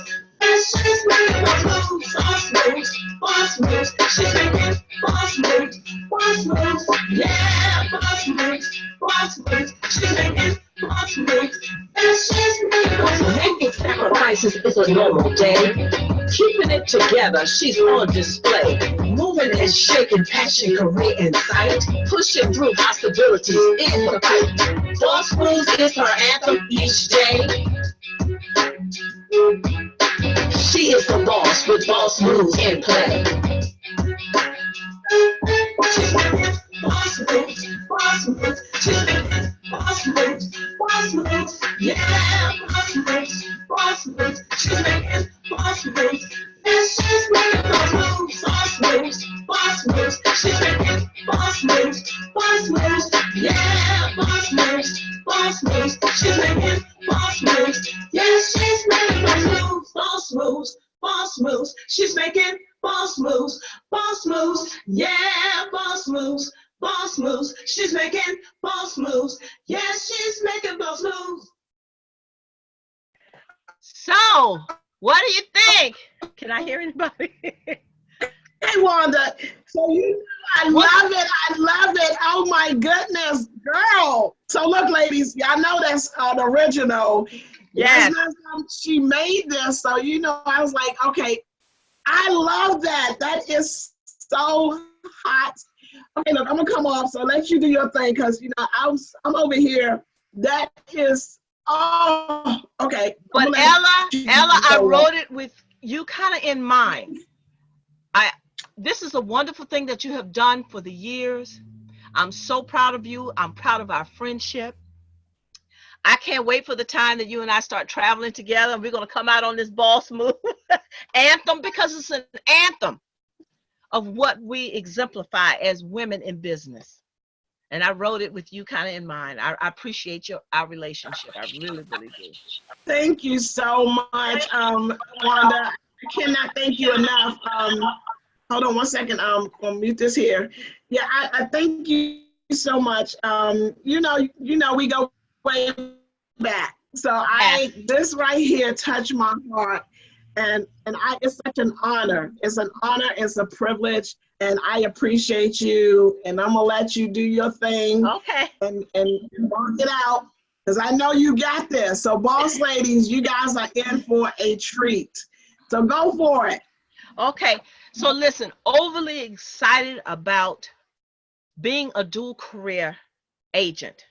Now, I know some people don't agree with it. I've seen some people chime in throughout the week that they said you're going to drop the ball on something. If you're a dual career agent, something will suffer. But in the onset, before I actually played the music, I mentioned that if you staff up, because you have to have a team, leverage the jobs within your business. Right today, I'm not an expert on computers or anything like that. So I have my young man here, my computer engineer. So I won't drop the ball on this presentation. I have, as I spoke earlier, I have drivers. So I don't have to text while I'm driving or miss the opportunity of a call, you know, because I'm actually investing in properties, as well as I'm a realtor and I work full time, and I have a property management company. So I kind of wrote in my, not kind of, but I wrote in my book, and it's called The Dual Career Real Estate Agent. It's on Amazon and a lot of other sites. We're still about 4 stars on Amazon. And the book is only like 47 pages long.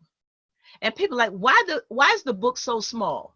How many of us have actually bought a book, 200 and some pages, you read the first chapter and then you put it down, or you put it on the shelf and then it collects dust?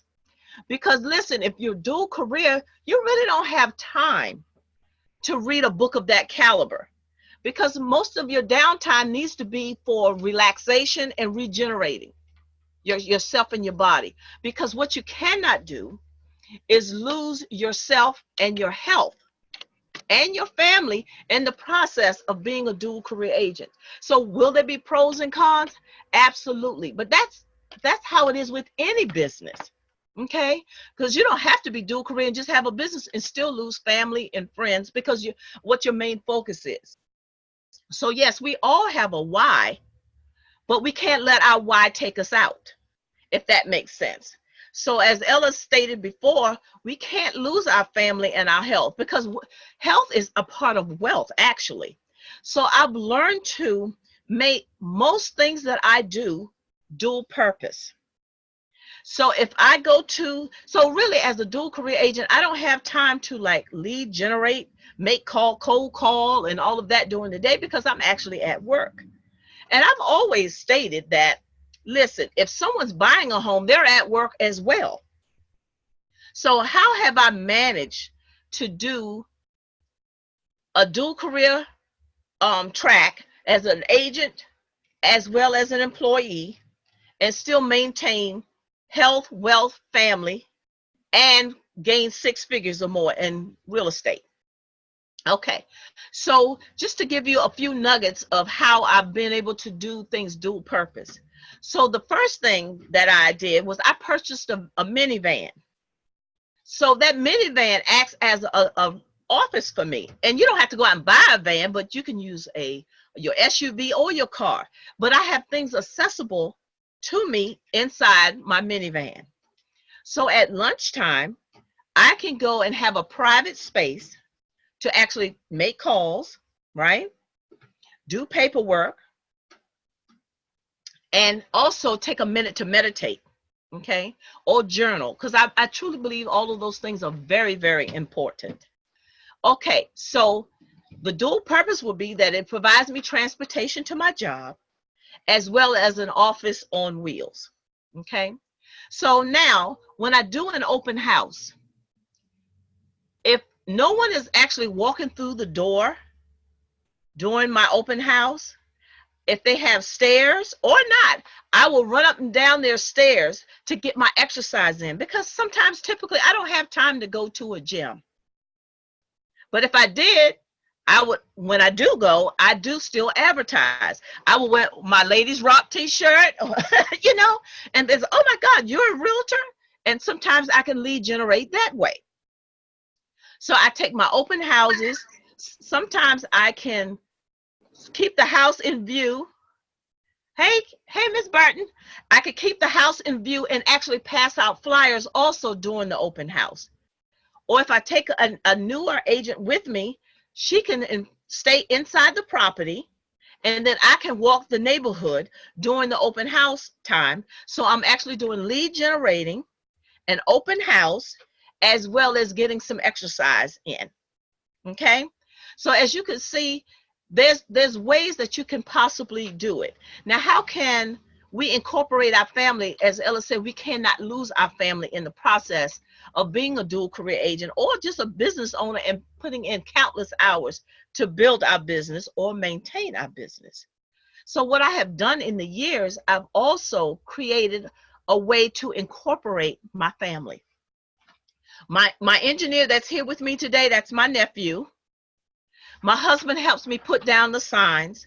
We sometimes have date night where we go prepare for the open house. Date night could be at the Lowe's. See, date night could be any time where you're spending time together. You see, my son, which is now 30 years old, he's in real estate in Delaware, as well as here in Maryland. But he's followed me since age 8. He's passed out flyers. So we got a chance to talk and build a strong relationship. So there's ways to make things dual purpose. So in my book, it will share with you many, many ways that I've actually incorporated in my business of how you can make things dual purpose for dual careers. Now, is this book only for dual career agents? Not necessarily, because the same nuggets can be used for anyone that has a business actually, right? So, and also you have to be a good brander of your business, which allows me again to lead generate at all times. So one of my taglines is, I'm Wanda Russell, the queen of the hustle. So I do walk around and I do wear my crown, because, and then sometimes I'm in the stores with a crown or tiara on my head, and they'll think it's my birthday, and people will often ask me, oh, today's your birthday? I said no, and I introduce myself. I'm Wanda Russell, the queen of the hustle. And you'll be surprised when you brand yourself and you have a tagline, people will remember you. So that's another way that I dual purpose and lead generate. I also have a website that supports anybody that's thinking about being dual career, and it's mydualcareer.com. I don't know, I think my engineer is trying to share the website, but anyway, it's mydualcareer.com, and we have a lot of resources out there so you can use them, okay? But listen, it can be done. I did read a lot of things this week on the Facebook page that it's not for everyone. Because in my song, if you chimed in prior to, the anthem says, this is a struggle, it's a fight. This is our anthem. This is our daily activities, okay? So with that being said, I'm going to talk some more until Ella tells me my time is up. But I would like to play for you the song that I wrote that talks about being dual career. Yes, that as well. And let me tell you, I was a little taken back when the government shut down in the DMV area, our local area, Washington, D.C., Maryland, and Virginia. The government had a shutdown, and some people lost the equivalent of 2 to 3 paychecks. So to me, that shows that sometimes it's okay to have a side hustle.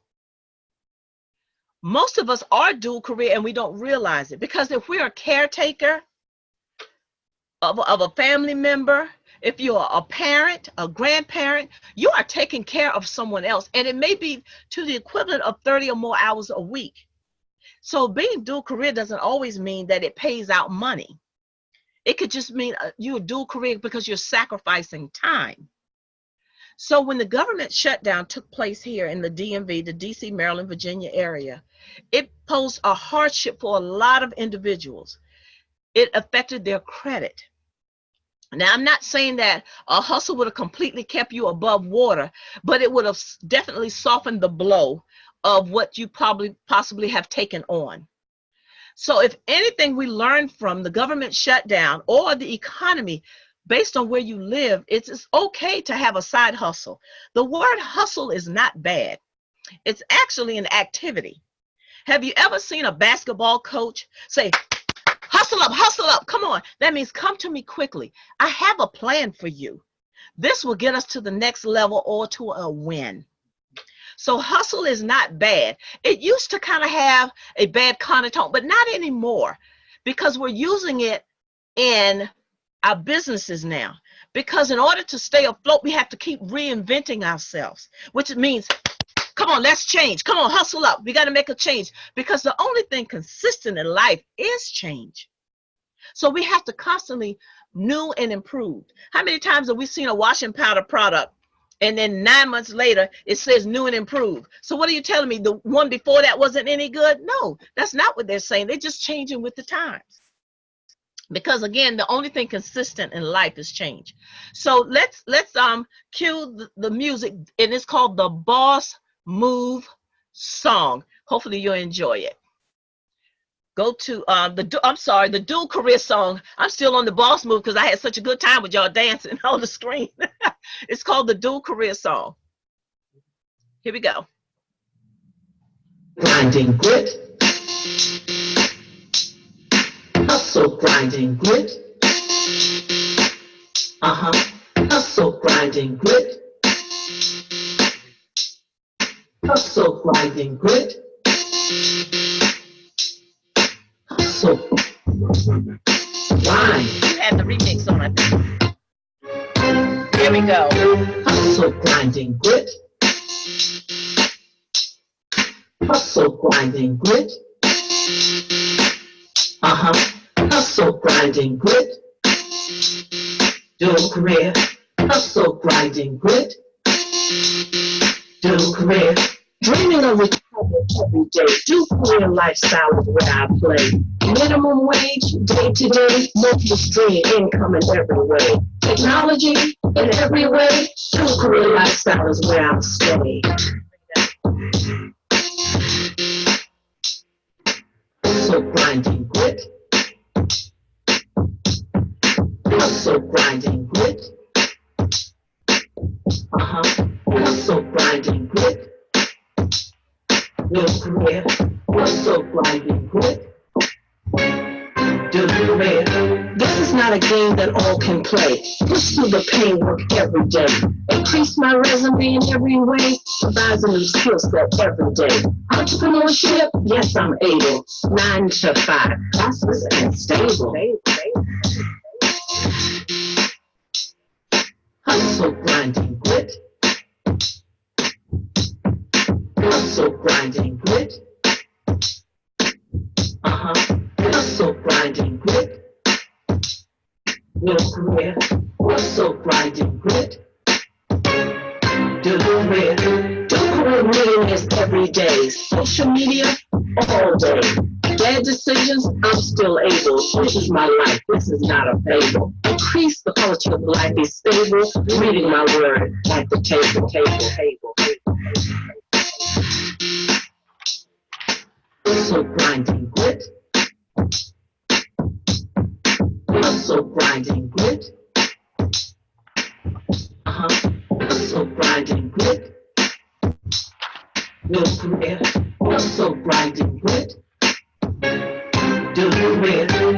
Time, family time, dinner table. This is my lifestyle, not a fable. Hustle meditation is stable. Ecclesiastes 11:6 on the table. Do career lifestyle a playground today. Come on and play.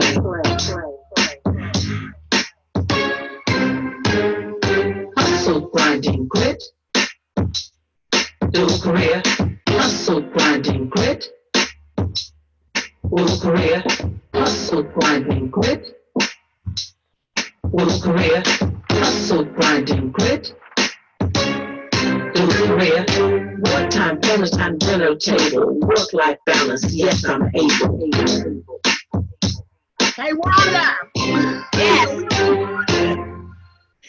Wow. Okay. So look, you know what? I was like, okay, next time I'm gonna need a microphone. I'm gonna need to hear that live. But we are going to travel the world together. Yes, you and I, we're gonna go travel the world together. So look, because I got Tamara, she's getting ready to come up next. Okay. Please, wait a minute, hold on before you go. Wait a minute, we just don't just leave you like that. Hold on. Wait a minute, boss lady. I know you fast making that money. You got your driver. Oh, look, guys. I know when I told y'all, like, take it till you make it. She done made it, and it's like, look, I got me a driver. I got my IT, my tech, and it looks, I'm telling you, that is so nice and sexy. It just sounds so good. Ladies, treat yourself. Do you know, I love it. I love it. And you are such a beautiful person, inside and out. And I love that health and wealth, because I was sharing with the ladies is that we're going to take a day, and Wednesdays is our health and wealth Wednesdays. And it's so important for us to take care of ourselves. Yes. Does anybody have any? Can you guys give Wanda, for all of my Facebook folks out there, give Wanda some hearts. We got a theme song, boss ladies. Like, we got a theme song. So look, I know a couple of ladies have a couple of questions. So I'm going to ask probably some of the questions that they have for a dual career. How are you managed? Like, what is your day look like as far as, we're going to go really quick. And Tamara, I'm going to get you on like in 2 minutes. So 2 minutes, I'm 2 minutes behind. And then we're going to get caught up. So typically, what time do you get off work? We'll just go some quick questions. What time do you normally get off work from your 9 to 5? 3:30. Okay, so how often are you lead generating when you get off? Do you be sneaking when you at work doing anything? No, so when I'm at work because you could jeopardize losing your job, and that's not what I'm doing. So what I do is, like I said, I use my van and I use my lunchtime and my 2 breaks to make calls or do whatever. So I strategically place myself in a late lunch. So when I receive calls, it's strategic. When I receive calls during their lunch break, my clients are calling me, I'm still at work. So I still return the call, but it's after they go back to work. So I still look like the #1 agent. Absolutely. See how y'all, that was a strategy. So when do you get your lead gen? And okay, let me ask you, I'm assuming, are you cold calling? Just a yes or no? You're cold calling? Sometimes, but very seldom. Very seldom, but you did in the day. Back in the day, you used to cold call? Absolutely. Okay. Absolutely.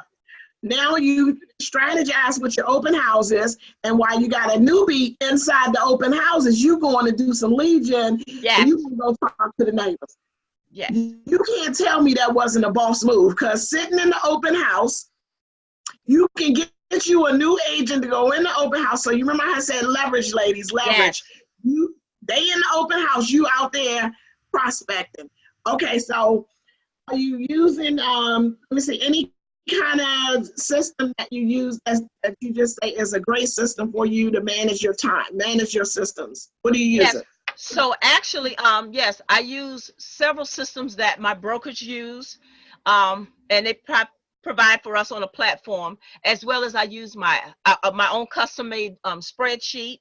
You know, so I use quite a few different tools. You have to because of technology now. Absolutely. Majority of business coming from, is it Sphere or is it generated business and then they became Sphere? So a lot of my business now will be from referrals. So what I try to do is give, excuse me, a top-notch customer service. Thank you. Top-notch customer service. You see what leveraging will do? He bought me my wallet. Bless his heart. I know. So I use a lot of customer service, which regenerates me business. Absolutely.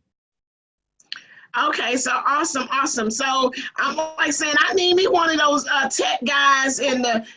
Ain't nobody over here with Coach. Like, Oh, we have you because we have a department of concierge service for agents now. I've developed that business as well. Okay, now I see why you call it the Queen of Hustle. Exactly. Okay, where Michelle at? Michelle, comma, all of my fabulous boss ladies. I need some help. Like, Coach needs some help. I need some help, boss ladies. No, I need some help. So, Wanda, let me a word of advice. What do you want to tell our dual career agents? This is especially because they're the ones that I wanted you to really to tap into. Yes. Give them one piece of advice that you would give them. And ladies, Wanda will be in the boardroom. She's going to come in the boardroom. We've been trying to get her to come in and do some coaching for us in the boardroom, but I can see now why it's like, I got to catch her. I'm going to have to like hop in the van with her and get my time. We're going to have to just get the time in the van. Give them a piece of advice to all of the dual career that are trying to manage this business, their job, their family. One piece of advice that you want to leave them with. Don't lose focus of your family. Don't lose focus of what's really important. If you put other things in front of your family, you're going to lose. So whatever money you make, you're going to lose it. So listen, journal, meditate. I even have a journal that I use every day. Journal, meditate, leverage, and love. And you can't lose. Journal, meditate, leverage, and love, and your business will be very successful. I seal that. That is absolutely something that we all can do. Oh, yes. Wanda, you have a book, and share the ladies where the book, and what is it called? It's the Dual Career Real Estate Agent. And it's on the website, mydualcareer.com. And we have a lot of other products, including I have a magazine that's now national called the Dual Career Lifestyle. So listen, is there anything that I could do to come to anybody's market center to share more nuggets and secrets? Just give Ella and I a call. Okay, we'll come out, won't we, Ella? Oh, boss lady, yes, we will come out. So ladies, look, pick up Wanda's book. Even if you just gift it to somebody else that you know is a struggling agent, it is an absolutely great book. It has so many nuggets in it. I want one of those hustle and grind shirts. So, and then we're going to, so ladies, Wanda, if you can put it inside the chat or whatever, how to contact Michelle, I think she's still there, or comma, if you can put in the bottom, but I'm going to have Wanda to come back into the boardroom with us and to mastermind and to get things going. But we want to support you. If there's anything that I can do, you know I am there for you. Yes. Again, likewise. I thank you so much. I appreciate it. Wanda Russell, the Queen of Hustle. I'm loving it. And look, so she ready. I'm not, you are ready. I'm loving it. I'm loving it. Thank you so much. Thank you for having me. Wow, much love. Hey, Jill. Absolutely, of course. We would not do this without you guys. You know what? And thank you so much, Wanda. I appreciate you. Thank you. But guys, look, this is so huge. This is so big. So I'm gonna go ahead and turn off the screen because I'm gonna bring on Miss Tamaro. Miss Tamaro, let me can you open up your screen? We want to take a quick, gotta do a commercial break here, y'all. I want to say something. 3 days ago, was it 3 days, Michelle? 3 days ago, Michelle has been a huge supporter. She's a broker of over, was it 15 years now, Michelle? Real estate and we're not 15 years, a broker the past 13 years. No more. Are we not telling the age or whatever? We're not telling the story no more. Guys, I know we're not gonna tell the story, but the thing is that 3 days ago when I said, oh, the boardroom is opening June 1st, I'm like, oh my God, it's June 1st, it's 3 days from now. Like, what are we gonna do? And I'm thinking, like, what are we gonna do? And it's like, then this master plan came, and then I had to get to action. So for all of the boss ladies that are coming, the ones that have already came, I thank you ladies so much. I cannot do this without you. Ladies, there's so much that we could do together. There's so much that I want to do, but I truly need your support. I understand that 47 a month may be a reach, may be hard for you, but that's the reason why you need the boardroom. It is not about like how many checks, how many 47s I can get. You have to truly believe, and you have to believe in me. You have to understand that my mission is no agents left behind. I have to have a platform to be able to do it on. We do this, I'm trying to bring in coaches, trainers. It's not gonna just be me, it's that to bring in these ladies to pour into you. The purpose of the boardroom is to help you excel. Yeah, you can go to any other coaching platform, because there's some great places out there. I don't say that, that there's not, because there are other great places out there, but you're not going to get what you're going to get here. And the thing is because it is the mission of this page, is the mission of this boardroom of No Agents Left Behind. My goal is to help you in whatever it is that you need help in your business. That's what we're here for. So thank you so much, Ms. Tamara. If you can cut on your video, if you're there and you can pop in on. So welcome. Come on. Come on. Let me put these glasses on. Come through. How my Facebook folks out there doing? How the Facebook folks doing, Michelle? The song was hitting. I was up in here dancing. My computer fell off. I was like, girls up here. I was in here partying. But yes, the ladies on Facebook are loving the sessions and information. Hey, what we got over here? Let me give a little, Miss Maggie is there, Miss Rosia, Tammy. Hey, Miss Tammy. Tika is still there. You ladies are holding it down. Miss Zelda, thank you so much, all the Facebook folks. So now look, you guys be seeing the Friday successes. Y'all be seeing this boss lady dropping it like it, just dropping the mic every week.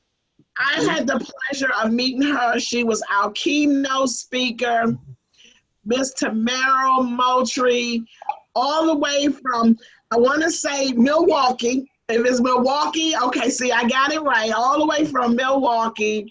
She's a broker. She is a boss. She is, I want to say, about 10 agents wrapped into one. And one thing, like I say, she don't take no mess. Don't take no mess. She's a hard worker.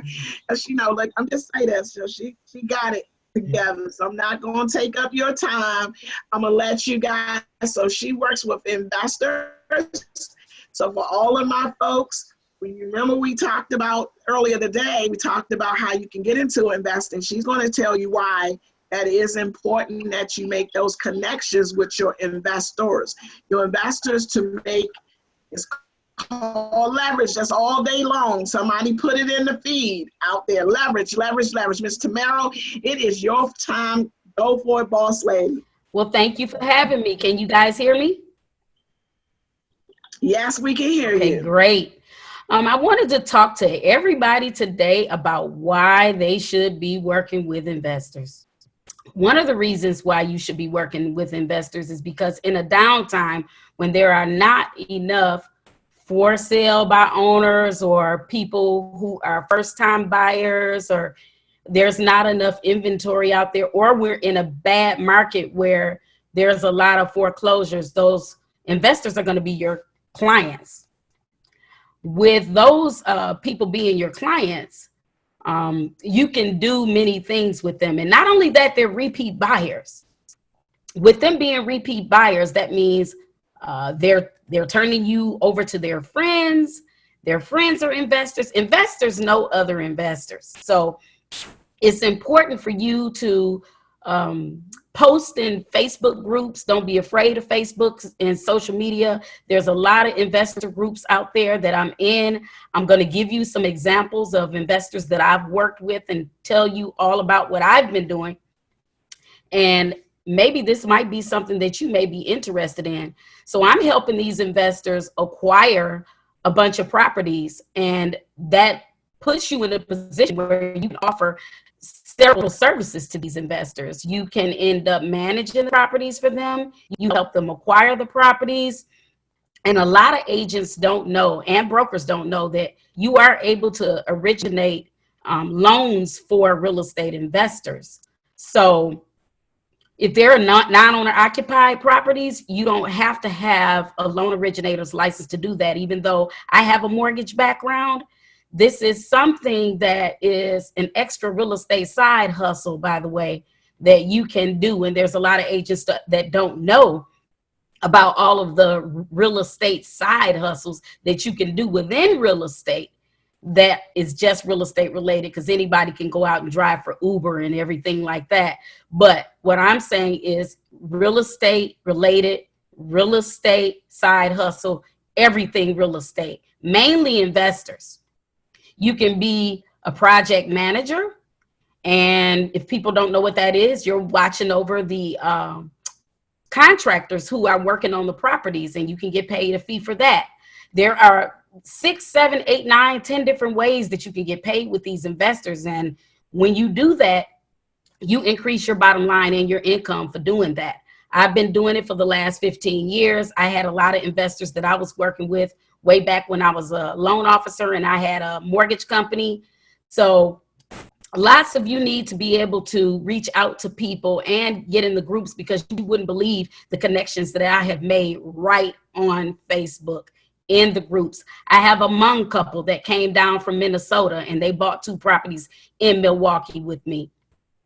I am now, my husband and I now are helping them to rehab those properties. When we get finished with the rehab, we turn around and we put tenants in those properties, and we're managing the properties for them. So not only are we helping them with the rehab, getting a project management fee, we're turning around and we're managing for these people. So ladies, I'm telling you right now, if you're not working with investors, I'm not saying have it be your niche, it's mine. But if you don't want it to be yours, then that's up to you. But it's just another stream of income that you can bring to the table for you to use while your other deals are closing. Remember, it's a one-shot deal with a first-time buyer or a second-time buyer. You may not, get to sell them another house for another 5 to 7 years. But with investors, they come to you all the time. I'll never forget the time I was in Georgia, because I don't know if all of you know that I'm a broker in Georgia, Florida, and Wisconsin. So I was in Georgia and I was working with a guy out of New York. And so I met him online or whatever. And he came to me to buy one house, and it was for $49,000. And I said, well, okay, let me help him get this house or whatever. And then we got to the closing, shook hands, and we were all happy. He called me back again. Oh, I saw another house. I said, oh, well, okay. So then we went to the closing, shook hands again. And the next thing you know, I want another one. I said, wow, okay. Next thing you know, he said, I want another one. So 4 houses I got out of this guy. We ended up becoming very good friends. So after that, he ended up later on having me to sell those properties for him. So when you create those relationships with those investors, those are the ones that will be calling you back because they trust you. You've maintained a relationship. And now you're continuing to do business with them. Not only that, they start getting their family members involved.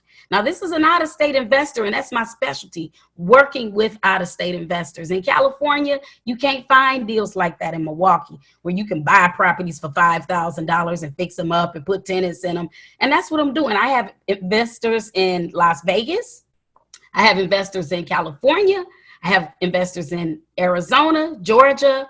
I just had a Georgia guy, a Georgia investor, and actually he was my real estate client. He actually bought a new construction home with me in Georgia. He was in Florida and he moved here, and I walked him through the whole process of him building a home. And then we talked about real estate investing. He's in IT, and he said, well, you know, Tamara, I want to start doing real estate investing. Can you help me? I said, of course. I said, that's my main specialty. So just recently he reached out to me, and I got him a property in Milwaukee for $75,000. Now, this came from another investor who bought the property in the 20s. We helped that investor fix the home up, put the finishing touches on it. And now we have an investor out of Georgia that's buying it from this other Las Vegas couple who I met. And I'll tell you how I'm meeting these investors. People, learn how to think out of the box. What I have done in my career path is something totally different. I'm an out-of-the-box broker. I'm a virtual broker. I'm a flying around broker. I go all over the place meeting people. I'm not afraid to shake hands. Don't be afraid of flying over to another state. One of the reasons why you shouldn't be afraid to is because all of these different states, they have RIA groups. If you don't know what a RIA group is, I'll tell you. It's a real estate investor association or a real estate group. You need to be going there, giving your card out, shaking hands with everybody, letting them know what you do, telling them the services that you can provide for them. And with doing that, you're creating relationships right there. If you help them with all of their real estate needs and you provide yourself a one-stop shop, that's what I do, one-stop shop. My husband has a home inspection business. This bodes well for any out-of-state investors who need to know the condition of these homes. And of course, he helps with the first-time home buyers too. But this is a big, big deal here for you to go to RIA groups in your area, out of your area, shake hands, have them buy properties in your state that you can help them with. This has been the bulk of my business, people. This has been, let me say it again, this has been the bulk of my business. And if you don't think that working with investors is not the right thing for you, you better think again. Because in a slow market, that's all I did. 1 year, I sold over 100 plus properties, just myself, when I worked at a different brokerage. And all those deals, the majority of them came from investors. There were a team of investors that were buying up everything in Milwaukee. I have a group of Illinois investors who are buying in Milwaukee right now. I'm helping them to pull cash back out of those properties. I'm helping place tenants in those properties. And I get paid for doing all of this. So what I'm saying to you is, again, you might have your specific niche working with military or doing this or doing that, working with first-time home buyers, doing new construction. Me, I do everything. You see the back of this card? I'm going to show you the back of this card. There's everything on the back of this card. I had so much stuff to put on here that I actually didn't have enough room to put in there, the credit, education, and all of that. But I provide a one-stop shop for my clients so that they don't need to go anywhere else for anything. I have my insurance person lined up for these people, home inspector lined up for these investors so that they don't need to go anywhere else to do anything. It's a smooth and seamless process when you can help these investors to get these properties, rent them out for them. There's tenant placement fees, and there's management fees, and there's project management fees for watching the contractors do the job. I could go on and on and on about how important it is to work with these investors. And if you don't have that in your arsenal of things to do to bring in business, you better start today, ladies. Like I said, go in the Facebook groups, go all around, anything, cash buyers, any real estate investor groups that are in your area that may be looking for an agent. A lot of times they'll get on there and they'll post, hey, I'm looking for an agent in Virginia to help me buy a short sale property, or I'm looking for an agent to manage my properties or whatever. If your brokerage doesn't like you working with investors, you might want to go to one that does. I'm just being honest. I'm not telling you to move on, but I'm telling you right now that there are not enough investor-friendly brokerages out there. They're afraid of everything they do. They're afraid of wholesaling. Some brokers, they won't touch wholesaling, and wholesaling can be done right with the right investor, the right title company, and the right person. If you're working with someone that, doesn't have it down packed and they don't know what they're doing, that's one thing. But if you do everything the legal way, here's my position on that. If you have a listing that continues to keep sitting there and a wholesaler comes to you with a buyer, are you going to turn that buyer away? You better talk with your broker, get them to understand what wholesaling is all about, and make sure that they understand that investors, they fuel the market. These investors are the reason why we are improving our neighborhoods. These investors are the ones that are giving these people a better place to live in instead of something old, shabby, and dilapidated. They're also putting us in a position where we can sell some market price homes that are, rehabbed and in good condition now because of them taking their hard-earned money or hard money or, a hard money loan or private money or whatever to fix that property up and have it on the market for us to sell. Don't you realize how important they are to our transactions?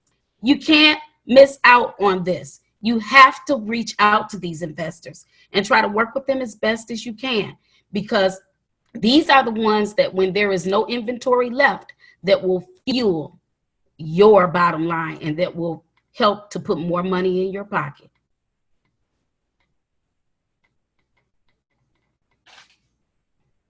If anyone has any questions, they can reach out to me. I'm like over here like, okay, did she just drop the mic? And it's like, so yes, I'm pretty sure that there are, Michelle is gonna come back up and to tell us if we got any Facebook questions. I can't really see over there.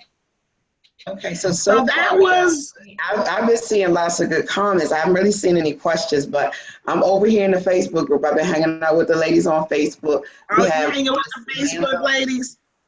We have Miss Samantha Black Parker, who is saying that she is loving. She said hello tomorrow. She loves tomorrow and what she's doing. And she said we need to talk. And she has a property in Milwaukee. Wow! Did y'all see how quick that was? Tamara just said that on Facebook, and somebody just chimed in and said, "Oh, we need to talk. I have a property in Milwaukee." Look at it. Wow. The power of social media. That's true. Your internet, Michelle, your internet. What's going on with your internet over there? I was thinking going in and out. I have probably way too many windows open. I definitely have the Facebook Live, so I'm gonna try to. Yeah, I'm gonna try to see the week. Did you hear me? My computer took a great fall. Yeah, I think that's her computer on that end. But yeah, I heard you all the way, Tamara. That was awesome. So let me ask you. So I know you said to go to the REI groups.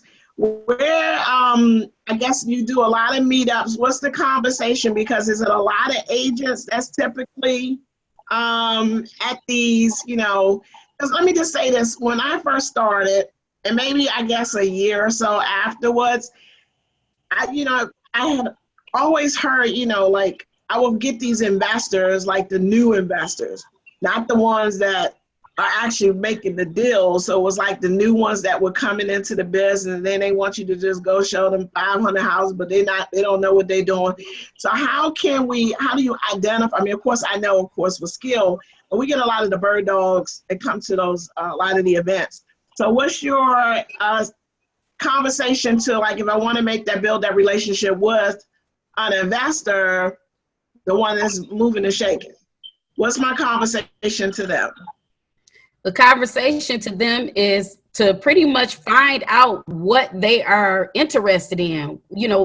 These investors have different investment strategies, so you have to find that out first. You got to find out if they want to buy and hold or if they are looking to flip. So those are the questions that you need to be asking first.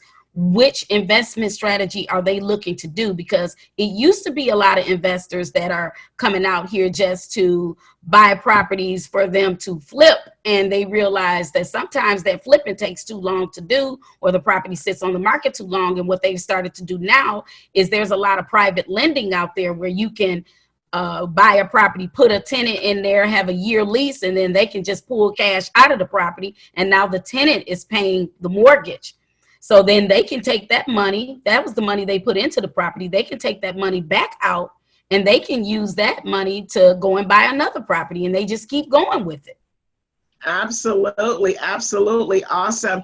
So now, like, if an agent believe, like, okay, well, that investor only working with one agent, and that's not necessarily the case, they want agents. What is your role? Like, you find properties for them, or they already have the properties? I'm pretty sure some of your investors already have them, and they call you up because they know you the go-to person and you're going to take care of them. But I'm new and I'm trying to build that relationship with them, and I know that they're working with other agents. What is my best approach to show that I am an investor-friendly real estate agent?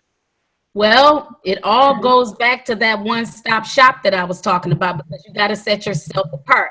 I'm going to be honest with you. You know, real estate can kind of be a dirty game out here, and I'm not going to lie to you. Quite a few people have left their realtors to work with me because I offered more.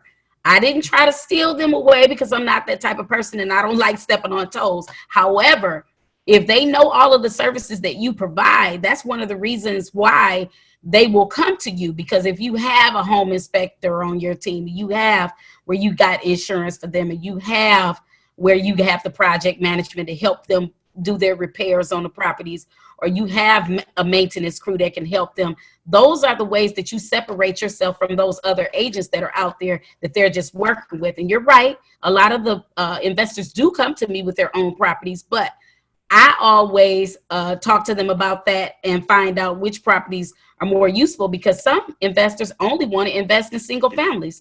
Some other investors, they only want to work with duplexes. And then others of them, and I'm working with every one of those types of investors, where they want to work with only multifamily buildings with more than 4 units, 10 units, 18 units. So we need to try to identify what investment strategy they want to use, what type of properties they want to buy. And with the new investors that you were discussing, those people, sometimes they just don't know what to do. So it's our job to kind of point them in the right direction.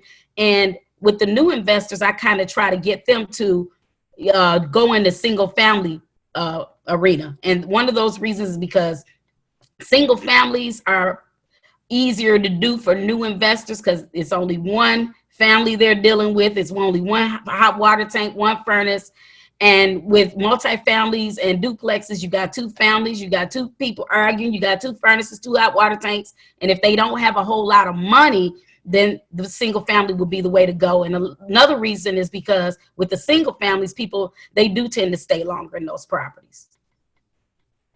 Okay, awesome, awesome. So I'm a new real estate agent trying to get into investing, working with my investors to go to the meetings. And then also you said the a la carte. One thing you said when you were at the conference was, you know how they have like the foreman, I guess somebody they're doing the flip. You got the investor that's doing the flip. And then you literally are like the foreman to being able to make sure that his workers are coming to work and stuff like that. That was like an extra side hustle, boss ladies, with that. They need a team of somebody gonna make sure that those contractors are doing the things that they need to do, because they don't have time to sit there. And that's the biggest challenge for an investor, is that their crew, and they hiring the crew to do the work, but somebody need to oversee the crew. So you are a real estate professional. You literally, like, you don't have anything to do. Your lead gen time can be over there, but you making sure the crew do the work. So can I talk a little bit like on that? Because see, that was like a shocker for me when she's like, oh, you can offer to be their foreman, well, whatever you call it, be their foreman to sit in and make sure these contractors go to work. So tell them a little bit about that. We were talking about them multiple streams when you got a little short on cash. Tell them a little bit about that. Right. Someone is putting up a comment about getting your contractor's license, but you don't have to get a contractor license to do what I'm saying. I'm talking about being a project manager. And what a project manager does is oversee that crew.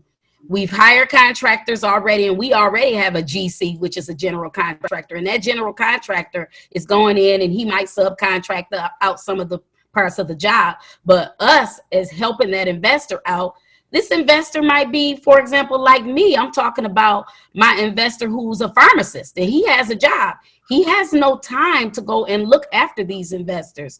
He has no time to be looking after the contractors who are doing the work. So what we do is we go in and we watch these contractors, and we might have a clipboard in front of us with part of the job that needs to be done and checking over it to make sure that everything is done in a workmanlike fashion. And you get paid a fee for doing that. And I'm just being honest, I charge $1,500 a house. Woo! Y'all hear that? So y'all need some board dues, some MLS dues. We got to get whatever dues that we got, but don't say that you don't have opportunities. And it's all within the realms of our profession. Just so we talk about credit, being a credit, owning your credit company. You talk about project management. All of these things are within the realm. We're not utilizing our skill. It is not just about opening up the doors, go show a house to a buyer and go get a listing. You have the power to be resourceful, to make additional income outside of just, you hold this license. We got skills. We are professionals. That's why I said, ladies, this boss room is heated. This is heated right here.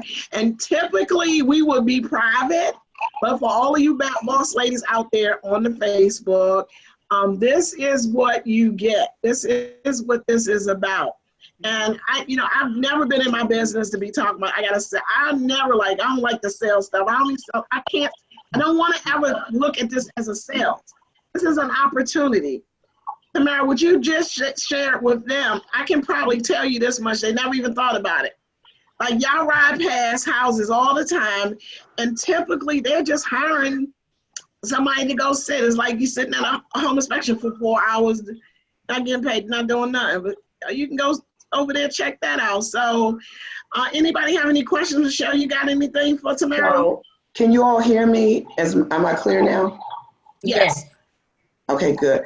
Y'all don't want to ruin the recording because we got people that'll be listening to this later. A lot of ladies are having aha moments regarding just being able to be project manager. And Tamara, that was me placing in there just some of the niches within the niches. Because when you was doing your presentation in Florida, I was about to have just all kinds of fits because it speaks to me. I'm always telling people about the niches. Like, as real estate professionals, we have a license to make money.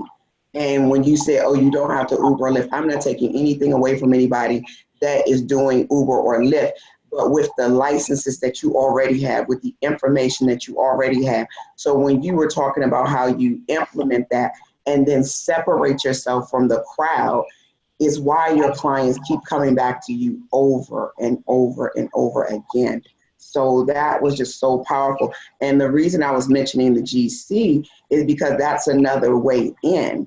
So as a general contractor, you don't have to be a general contractor to be a project manager. So Tamara is 100% correct on that. And then we always like to put out the disclaimer, please check with your broker, your state, your local municipality. Yes, I know in your state they don't do that. They can't do that. That's illegal. Right. Whatever you have to say about that. So the disclaimer's out there. But moving forward, for those who will take a chance, for those that do want to do something better, something different, this is a great opportunity, because when you have, as a general contractor, and people want to know, hey, how much is a roof estimate, this, that, and the other thing, if they decide, hey, I can't afford it, and you're connected with investors, and they now have an opportunity to sell that property because they don't want to go into the extra work that has to be done. You looking for estates. Some of y'all say you driving for dollars, but are you really driving for dollars? So that's why I go off every time I hear you, girl. I'm just a fan. Well, I hear what you're saying about all of that. And you're right. You can be, you don't have to be, but you can be. But that's another niche being a general contractor, because just because you're a general contractor doesn't mean that you have to do the work, because you can sub it out. But it's additional income for you. And again, nobody told you you couldn't go open up a contracting business. I mean, you can put down that it's not affiliated with your brokerage or whatever. You can open up as many businesses as you want. I'm trying to get people to understand that they can have real estate side hustles for real estate professionals.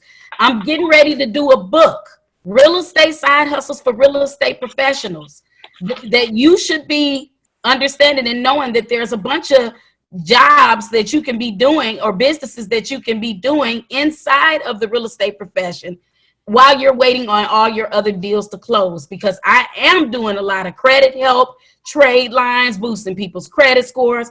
I have a myriad of services that I'm giving to everyone that I can help, and it's for everybody. I don't exclude anyone.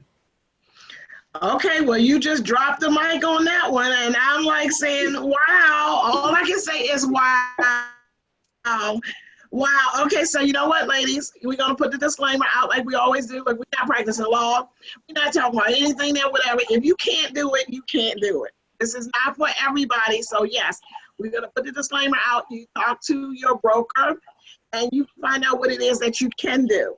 Absolutely. I would say to all of my boss ladies, it's just time to make boss moves. So you are in control over your business, but we do operate in different state laws and all of this good stuff. So we understand that.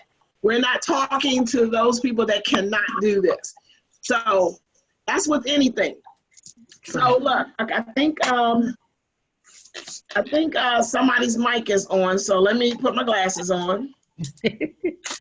Okay, so I think that's you, Yanira. I'm gonna turn your mic off, okay? So when it's time for you to come on, then I can pull you back on.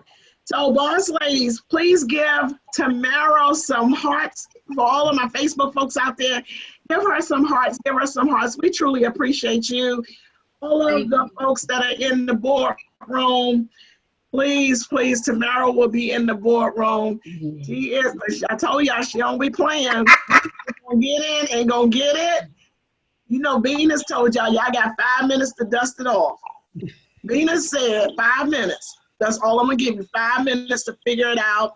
That means go ahead and boo-hoo. Go ahead and cry about it. Go ahead on and, get some tissue for them. But in 5 minutes, you come back and you say, you know what? I'm ready to do this. So 5 minutes. So Tamara, I appreciate you. Thank you so much. We got, I wonder, okay, I only got 3 minutes for, LaShawn is getting ready to come out, to talk some stuff that I don't even know if I want to talk about this one, LaShawn. I'm just saying, because that IRS, talking about the IRS, the taxes, but this will come in hand, because the thing is, as you making money, you want to be able to keep it. It's true. So we got to deal with these taxes and with the IRS and all that good stuff. So boss lady, any last minute words you want to tell the folks before you roll? I just want to thank anyone who's in here, because I can't really see. So I thank everyone who took the time to wait for me to come on and listen to me tell you how to make additional money working with real estate investors, because that is pretty much the bulk of my business right now, from meeting people and going and flying to different states and going to those real estate meetings and shaking hands. And I will be doing more speaking events and more keynote speaking events at real estate related venues and doing a bunch of real estate activities. Awesome.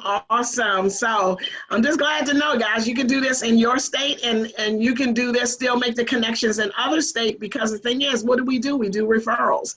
So just because you go out to a networking event and you find an investor, because a lot of times these investors are coming from out of state. They don't live in the state that they're actually going to do business in, because they see a lot of hot deals in other areas. And that way, our international buyers, they coming in there buying up a lot of, property. They need that resource. They need that person that's going to be able to help them. And you are the person to be able to help them. So I received all this information, boss ladies. Don't say that we ain't never giving you nothing, because we have given you enough to be able to do your business and to make boss moves and make some boss money, right? Yes. Okay, Tamara, thank you so much. I will see you real soon in the boardroom. So look, those of you guys here, don't worry, she'll be back. She'll be back. All right. Bye, everybody. Bye. Woo, ladies. So this has been interesting. Are you guys having fun? Like, where all of my boardroom ladies? Are y'all having fun? Are y'all getting anything out of this? 'Cause I know you can't say no, you're not, because this was awesome. Karma giving the wave hand. What was that? The beauty contest, the wave hand. Did you see her do the? Look, I just want you guys to know this thing is powerful. This is powerful. So that was just my way of saying I'm here, and I'm so glad to be a part. Thank you so much, boss ladies. So Miranda, how long you been on? Are you having a good time? Tracy, are you having a good time?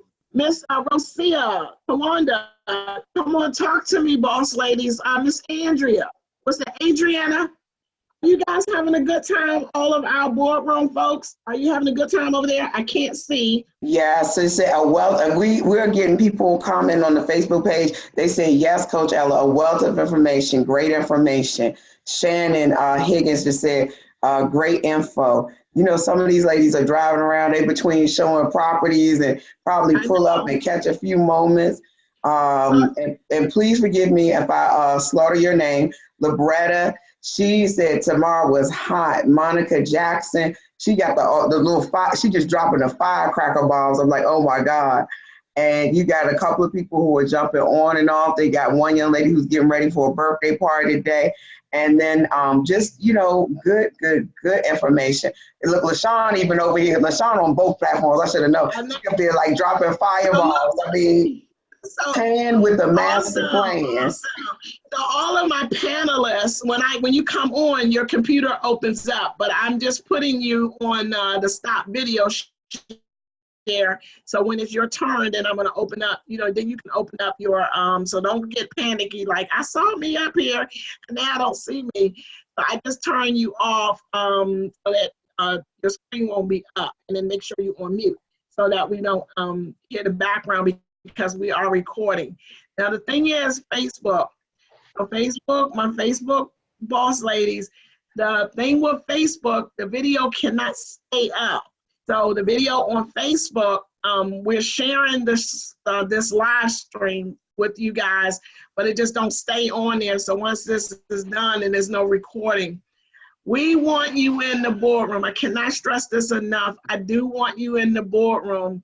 So hopefully, prayerfully, that one day you will come and join us in the boardroom. We welcome you. Only if you want to come in the boardroom, no drama. Like, I don't do that. We don't do that. No drama. No drama in the boardroom. You come in there and you know that the other ladies are in there. You got to come in there and want to support them. Everybody that's here in the boardroom, we support each other. That means you're going to get an opportunity to talk about the things that you're doing. We're going to be able to strategize together about what it is that you're doing. It is a support group. It's not that you in there and you never have no negativity. After this first round with the opening of the boardroom will be by referral. And I have to do that at some point. I'm just opening it up now because I want to make sure that people that come in the boardroom we know, you know what I'm saying? We know that they're coming in there for that reason. We can't have, because we couldn't give you your 47 back, because I can't do it, because I'm only thinking I have to have that positive. You guys give me so much energy to make me want to stretch me more.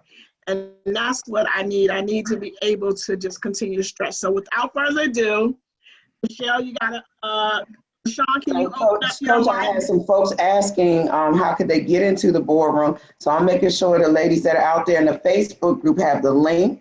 In addition to that, we are, just making sure that anybody that's in there, and invite a friend. If you're please share this room with and you just everybody. signed up because you just love Real Estate Ladies Rock and you just love Coach Ella, awesome.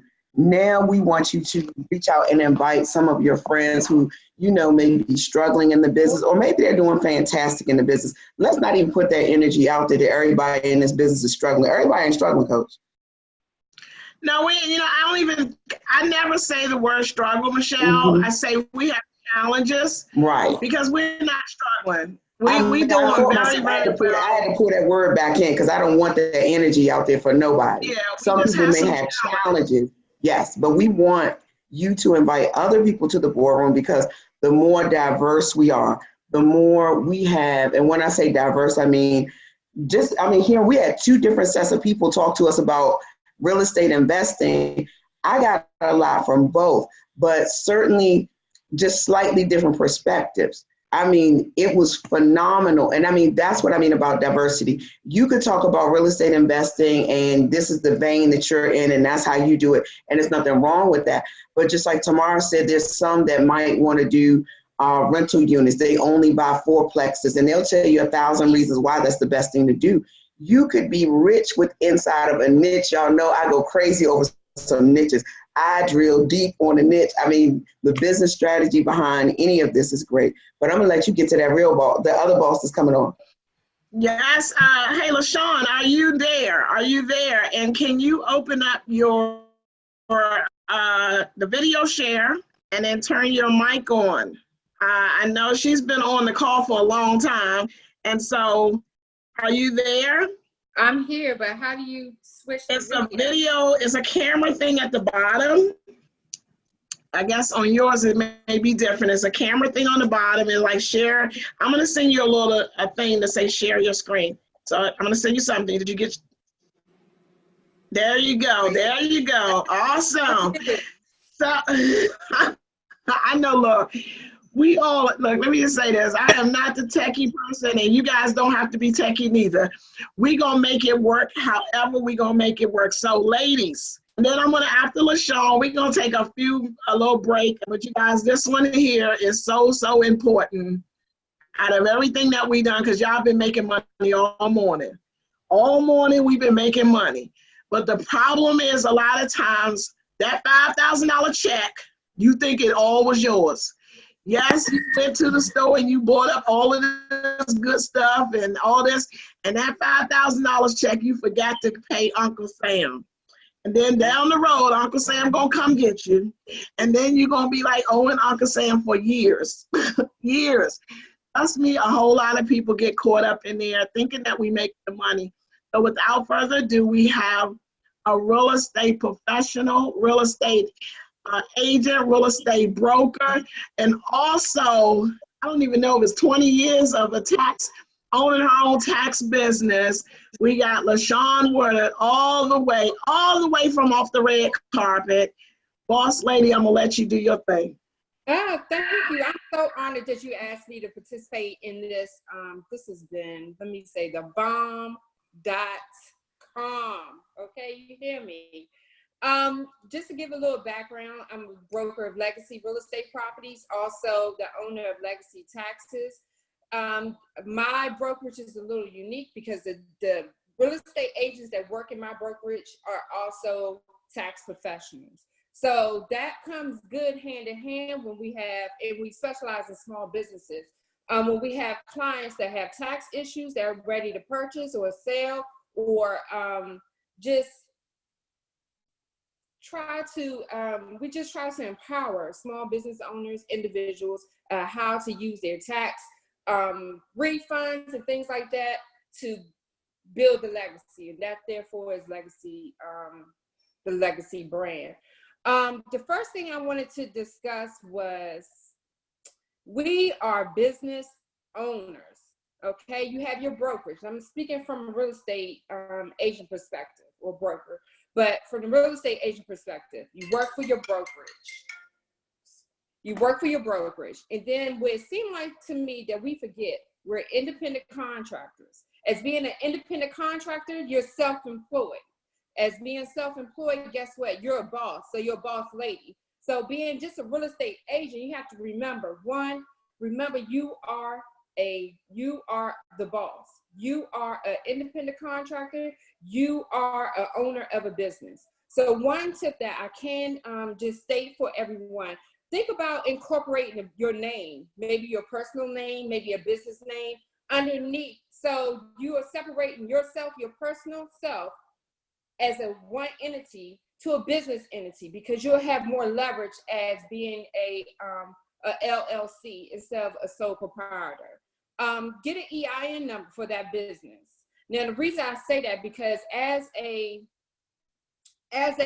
business owner, you have, and creating the structure as a business, you'll have more leverage. And this is good for tax purposes. One thing I can say, the IRS, when you're self-employed, you're a business, you are a target for the IRS. They're looking to audit, okay? Some years we could get away with a lot, some years we can't. And right now, the IRS in the states, I'm located in the state of Maryland. I know the state of Maryland has been doing audits for small businesses, and they want to see receipts. They want to see MAL logs, everything. So I'm just going to give you a few tips what to do. The first thing I say, QuickBooks have a app. It's for self-employed. I'm going to give you a code that you will receive 50% off on a QuickBooks app, okay? So if you could drop this down really quick, is http://buy.me/m1ZCO. You use this code and you'll receive 50% off of your app. The monthly fee is normally $9.99, but you'll receive 50% off that amount. This app is awesome. You can scan your receipts. You could track your mileage. That's the most important. QuickBooks track your mileage now. So this app, I would say invest in it. It's a small monthly fee. We pay a lot of fees each month. This is a good investment. It will keep you out of trouble. Another tip I want to give. Now, you know, when you are a business, you are an independent contractor, you have your expenses. Your expenses is marketing. Everything that we do on a daily basis in this business. Marketing, signage, even if you have an assistant, you're paying money, you're paying a fee, a contractor fee to your assistants. The brokerage fees, your dues, your E&O fees, all these are tax deductible. Even supplies, everything. When I have someone in my office and they ask me, what can I write off? I'm a business entity. From a pen, your cell phone, piece of paper, everything is a write-off. Remember, write off as much as you can. Now, starting from home, you can write off a home office. Now, how many people have an office in their home? If you don't have a little space, a little corner, something with your laptop, your supplies, that is a tax write-off. Normally, there's two different ways to write or deduct your home office. You can have a simple process, a simple way, or you have the standard method. Now, the simplified method, you can only deduct up to $5 per square foot, up to 300 square feet in your house. So if you have a bedroom or small corner, you could only deduct up to 3 square feet of that office space, up to $1,500. That's the simplified mode. If you want to get the best of the deduction, you just want to do a regular deduction for your home office. Now, that means you could deduct up to, if your office takes up 16%, 25% of your home, you're going to write off that amount. You're going to write the space that you use. You're going to deduct that. You're going to deduct the portion. If it's 25% of your house is a home office, you're going to write off 25% of your mortgage, 25% of your mortgage interest, your utilities, your cable bill, your Wi-Fi bill. These things are going to help you deduct your tax liability. And that's what this is. We have to focus on what is going to help us reduce our tax liability. Now, the only thing that I do want to just to let everyone know, you can write off all the expenses that you want. But if you're looking to purchase a home for yourself, or you have to use your taxes to show income, you want to be careful to not to just to pretty much plan ahead. That normally when you do a loan, as you know, helping our clients, if you work with people that are self-employed, the lender wants to see 2 years of tax returns. So you have to put in your mind, 2 years, if you want to purchase your own home, you do not want to write off a lot of expenses, because what's going to happen is once you look at your tax return, the lender looks at your tax return. If you write off a lot of expenses, and let's give an example, if you made $100,000 and you wrote off $75,000 worth of expenses, that means that your bottom line, your adjusted gross income is only $25,000. So you're not going to be able to qualify for anything. So I would say that 2 years prior to you purchasing, you want to not deduct any business expenses if you possibly can. So you'll have enough income showing on your taxes to qualify for whatever purchases you want. After you make your purchase and you have your tax return, you could go back and amend your returns after you make your purchase to include your expenses that you would normally deduct. So I think that's really important. I see this happen often, that as being self-employed, that we write off and deduct everything in the world, and we go say, I'm going to buy a house for myself. I do this for other people. Now it's my turn. We take our taxes to the lender, and they say, you only made $25,000, and you're looking like, no, I made over $100,000. And no, that's not what your taxes say. So you want to be an excellent planner. Remember, plan, plan, plan if you want to make a large purchase and need your tax returns. I wanted to talk a little bit about some of the expenses. So auto expenses. The standard mileage, because I'm bringing this about, is because we use our cars. That's a big part of our business. We could either, you have expenses that you can write off for your car as far as mileage, gas, any type of repairs you have for your auto, anything that if you have an oil change, you need new tires, yes, you could write these things off. But the standard mileage this year that we're getting is 58 cents per mile, okay? Sometimes this mileage, the standard mileage deduction, will override, and you will get a better benefit if you deduct the standard mileage versus actual repairs on your car. So that's where this mileage law comes into play. When you're out with a client, let's remember, you're going to leave, you're going to meet your client, you're going to start your mileage, you're going to go to the first property, second property, third property, whatever the case may be. When you're finished with that client, that's it.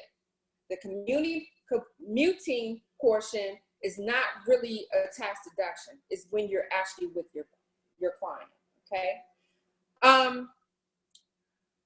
You can lease a car versus purchasing a car. If you lease your car, this is when your business name will come in play. You could lease your car as your business. You could purchase your car as your business.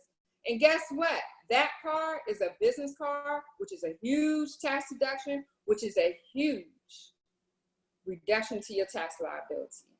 You could write off the lease note, the interest that you pay, the gas that you pay. Pretty much if you lease your car, it should be under a, pretty much all the maintenance should be included in a lease, so that won't be a big issue. But you have to change your mindset from being just an individual, just selling real estate, to being a business, being a boss lady. You are in a business. So when you're in a business and when it comes to taxes, there's great benefits. Now for this tax year, there's been a lot of changes. This year, I'm just going to talk about my past year, which was so interesting compared to last year. I had a lot of rumors. I can't deduct this. I can't deduct that. Yes, you can. The only thing that was removed from this year, that's a change. One, you get a 20%, you get a 20% tax deduction on your income. So you have your self-employment tax, but there is a deduction of 20%, which is helping us small businesses reduce our tax liability. So that's one good thing for this year. The only thing that was really removed was if you are, you have business expenses that's unreimbursed from your actual job. I know we have some dual agents. If you work from home and use your computer for your daytime job, those expenses have been removed. So that's why we're hearing a lot of people say from this past tax season, oh, I owed so much money. It's because they're used to deducting off these type of expenses. Now, from last year, 2017 to 2018, one of the changes this tax year, of course, is more geared to business owners and investors. These are the best ways to really see a change in a savings in your tax returns. So I already discussed some of the business deductions. So we have your professional expenses, you have your sales as being a salesperson, all those expenses. Don't forget dry cleaning, your cell phone. I know we have expensive, that's both of our business, high cell phone bills. It's a tax write-off. Your home, a tax write-off. If you lease space from your office, from your brokerage, write your expenses off, deduct them, your office fees, whatever fee that's within the brokerage, write those things off. Now, if you are a broker, you want to make sure that you're not filing as just a LLC. If you own a brokerage, you should be filing as an S Corp. That way you're not double taxed. So it's two different ways. If you own a business or you have a team or you have employees, you might want to look into doing an S Corp. If you don't have that and you're individual, you just have maybe an assistant or something, you want to continue to file on your personal taxes on a Schedule C. So let's see what else. Health insurance, benefits. That's 100% tax deduction. As being self-employed, we have a lot of out-of-pocket expenses, such as health insurance. So you can write off and deduct the health insurance that you pay each month. One tip, another tip, hire your child. If your child is under 18, and they could put up signs, they could do paperwork, administrative work, answer the phone, hire your child. Under 18, you are exempt from paying taxes on Medicare, Social Security taxes, the normal taxes that you will pay for employees. Hire your child up until they're 21. That is another way to reduce your tax liability and don't have to pay additional taxes. So hire your child, hire your spouse, because you get a deduction. You're able to get health insurance if it's one person or two people. As a business, you could get a discounted health, you could get a business health insurance policy, and that will be a great benefit. So hire within your home. That is going to help. Let me see, estimates. Now, if throughout the year you're paying, because you know we make a lot of money. That's what us boss ladies do. We make a lot of money, right? So you want to pretty much, and I'm just going to explain briefly what paying estimated taxes on a quarterly basis would do for you. So instead of waiting for the end of the year, you made all your money, you know you're not paying taxes on that money, you end up having a big tax liability. You end up owing the IRS thousands of dollars. Now, the way to break this up throughout the year is making estimated tax payments. So, and if you want this information, just reach out to me. I'll put in the chat my email address, and I could send you information. I could give you a spreadsheet of all the expenses that, a checklist of all expenses to look out for to keep tabs throughout the year. But when you do estimated tax payments throughout the year, so the dates are April 15th, June 15th, September 15th, and January 15th. You want to do an estimate of how much taxes you're going to owe throughout the year. So from January to April, how much are you going to owe?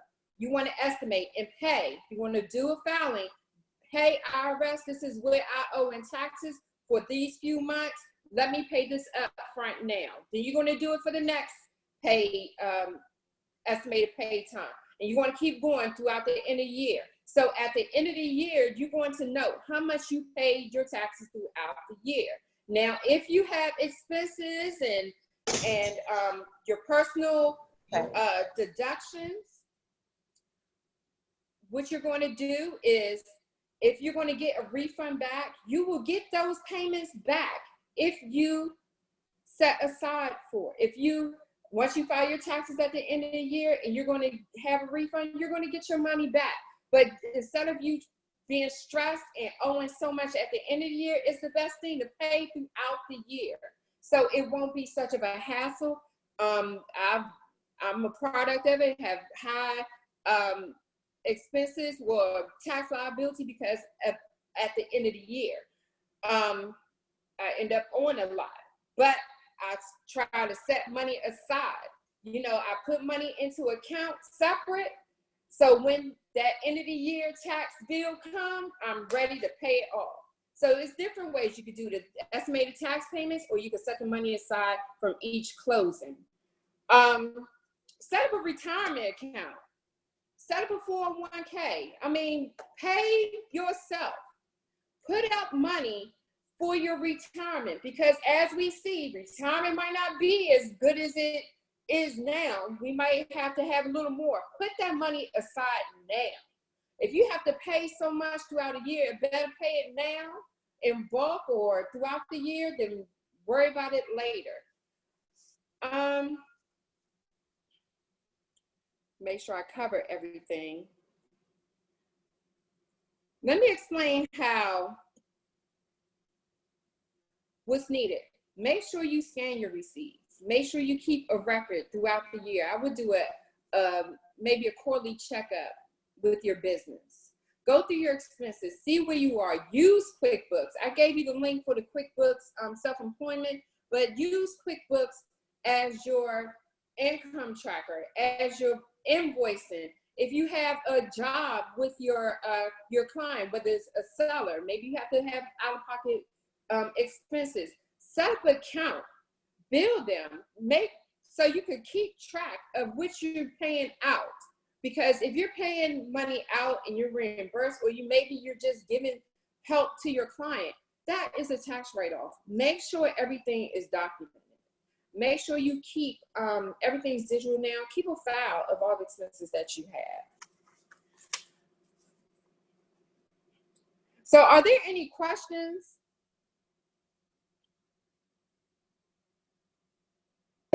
That was like, okay, so let me go back, because I gotta make a correction.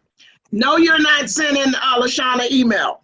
We're not doing that, LaShawn. LaShawn will be in that boardroom, and then we'll get that list in the boardroom, because you will get inundated with thousands and thousands of emails. I know how sweet we are, and I know that you are such a gem. Gosh, we'll get you a copy of whatever it is that you're gonna that you have, so we can just upload it into the vault.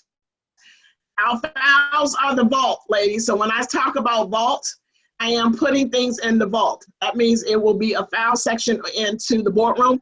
Also, this video here will be uploaded into the vault. So if you got somebody, I did have a question. I think somebody asked for the link. What was the address? And what I'll do is, if we can type it, do you have where you can type in chat bar, LaShawn? Yeah, I'll do that when I'm done. Okay, so if you can type it, she'll type in the address where you can get the discount for, yeah, but that was some great information. One thing I want to share with you, because we hadn't had this conversation, so I'm putting it out there so that I can have witnesses. So I'm putting this out there so I can have witnesses, LaShawn. So one thing I'm doing, and I talked to the coaches that, I told you guys I'm getting ready to start a coaching company. And one thing I wanted to do, and you guys tell me yay or nay. Did anybody have their mic on? Okay. So what I wanted to do was, one of the things I always said that I believe a lot of the reason why most real estate agents don't do the level that they want to do, or kind of come out of the business is not working for them, is because they didn't really understand that they are a business owner. You gotta understand you are a business owner. A couple of key things that you said, as far as like when you buy your next car, buy your car in your business name, so you can get all of the benefits of the car for being business if you use it for business. One other thing I wanted to do, because I was talking to the coaches that we're getting ready to bring in, part of the coaching program, what I wanted to offer was, I believe that we all need a lot of the agents need a real estate makeover. Part of the makeover was, it has something to do with, with talking to a tax professional, somebody that understands what we're doing. It's also great to have somebody that's in real estate and they understand what we need to do to succeed. Sean has been doing taxes over 20 years. He has well experience. So this is what I thought about doing. Every person that's coming into coaching, you'll go through a real estate makeover. That means you're talking about like building up what is your business entity going to be. You need to talk to a tax professional. So I want to set up something where these ladies will come in and do like a consultation. I don't know if you just do only Maryland, but you have resources where you can do taxes all over. Everywhere, so yeah. The thing, right, so you can do taxes everywhere. So what we want to do is to be able to have a consult, let you guys, when you come into the platform, and LaShawn is coming into the boardroom, and we're going to do some instructions, you guys to be able to do some consultation with her. She's going to be able to, we want to support her because she supports us. And so a part of that business makeover, when you decide to go work with one of the coaches that we'll have, is literally from branding to talking about your business entity, talking to a financial advisor, talking to a tax professional, everything to set you up on the right track about being a business owner. Because these are things that we don't learn. Once we come out of real estate, they say, go find all your friends and family, tell them that you're a real estate agent. The problem is nobody really told us that, like, oh, wait a minute, the business entity, taxes, nobody, they just say, go get business. The problem is you run in to go get business. I'm not sure who has their mic on, but it's like, they tell us to go get this business, but we can't even keep the business because we don't know that we are a business owner. And so I want to be able to offer that to the ladies that's here in the boardroom. Maybe you'll come in and you do some strategy sessions with us in the boardroom. And then also once we get the coaching platform up, and those of you guys that went, and that's not until like August or something, ladies, like when the coaches will be ready to come on to be coaches, because we got to go through some stuff. But in the boardroom, at least, LaShawn, you can come in, maybe do some consultation with the ladies. And then guys, get your stuff right, because we want you to be in the business a long time. We want you to be able to make the money, but to be able to keep the money, because it's no joke playing with the tax people. It's no joke at all. And you want to make sure you got somebody. Oh, they're going to come. You might not get it this year, the next year, but they're going to come. And when they come, you got to be able to say, okay, like, LaShawn, what you do? But it won't be that, right? But it's so strategize. Strategize, and remember that we are in the business to sell, to help other people in real estate. But you are the business. People look at, I work for a brokerage. No, the brokerage is that business, but you are the business. And when it's time, you take the responsibility to know how your business, it could be one person, your business is ran, and make sure that you understand and maintain all your records.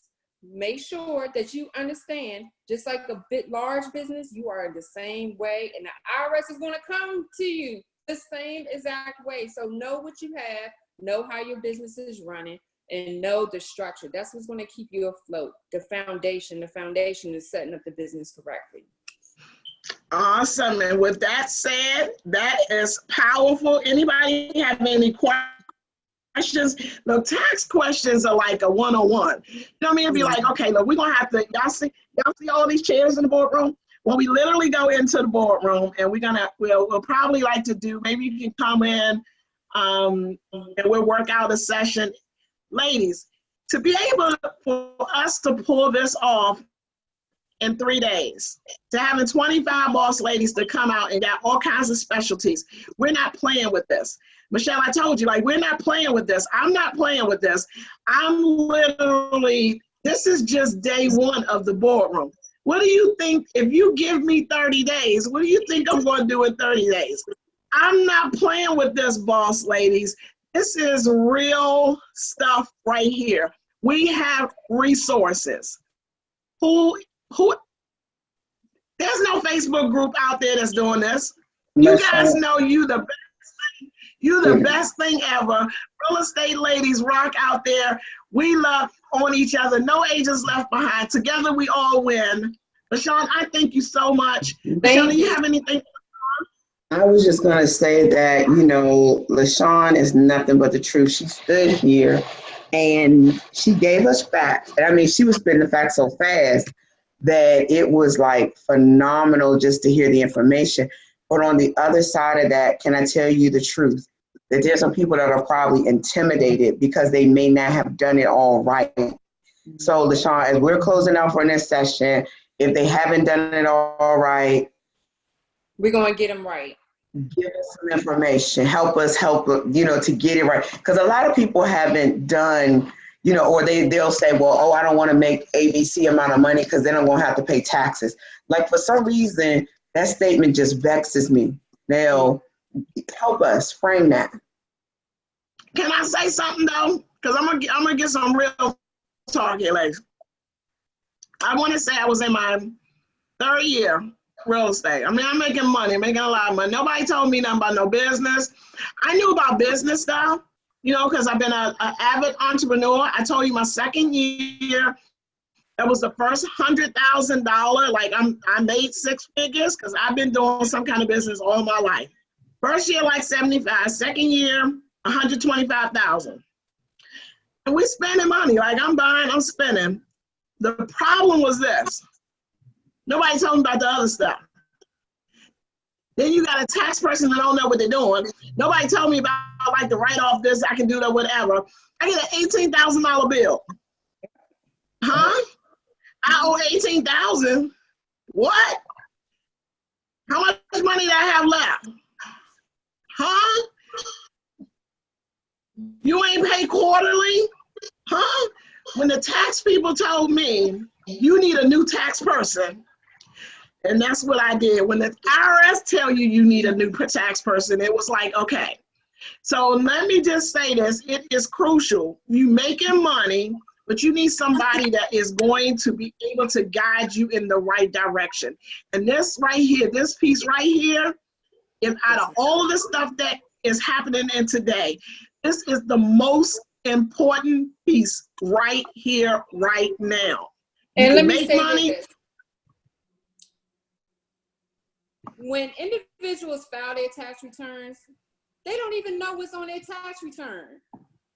That's what the important thing is. And that's what I try to value, and that's what I try to educate my tax clients, what's on your return. Because once the IRS, depending who filed your taxes, they might not represent you. You want somebody who's going to be able to represent you if there's an audit. Know what's on your tax return. Know what, if an audit comes, you want to know what's on your Schedule C. You want to know how much mileage you drove, or what the tax preparer or your tax professional put on your tax return. Because if you don't know, this is information that you supposed to have told your tax professional. So you're responsible. That person, a lot of times when this happens, that's what starts people from stop filing taxes to start falling behind when they start owing a lot of money. Know what's on your tax return. If you don't understand it, get somebody that's going to explain it to you. Get somebody that's going to break down the numbers to you, that's going to show you what you're writing off. Because once Uncle Sam start knocking and you're scared because you don't even know how to explain it. So that's important, and that will help save. And you don't want to get in the habit of owing, say, $18,000, and then next year you don't want to file. You have to kind of nip these things in the bud, because if you don't file again, you're going to have interest building. Then you're going to start owing. Then we're going to have a whole nother conversation. And you can't throw any tax debt into bankruptcy. Okay? So, oh yeah, they're gonna come. Nope. If that was the case, we'd be taking the school bill, the tax bill. It'd be like, how many bankruptcy? No. And then another thing is like how you filing your taxes. Like I think and like you said, I didn't know, but see, I didn't ever get audited or anything. It's just when you got that bill. But another thing is like, how are you filing? Are you filing? I mean, I'm married. It's like you filing married jointly. That's why I keep in that business, because I was like, this was under my personal. Like everything was under my personal. I didn't had a business thing set up. Nobody told me like, oh, put it in your business. I should have known better, and I'm gonna tell you what, because I'm a business owner. It was nobody's fault but my own, because I started a business from the time I got my real estate license. I started a business, and I went into a business not knowing anything about the business. That's what most real estate agents do. We are a real estate professional with a license, but we are a business owner. We don't even know it. You don't even know that you're a business owner. And that was my problem, is because, I mean, I'm sorry, ladies, look, this is some real talk. This is like when I had to know I had to bring somebody on by IRS and the taxes, as much as I can't stand those three brothers, the I, the R, and the S. So I'm just saying, I'm trying to help you guys to save. Okay. Well, we're going to start. I think, well, LaShawn probably just rolled off. Yeah, so LaShawn, you have anything? Yeah, so we didn't have a lot of questions, but what I was saying just before, and Coach, thank you for the transparency, thank you for the real talk.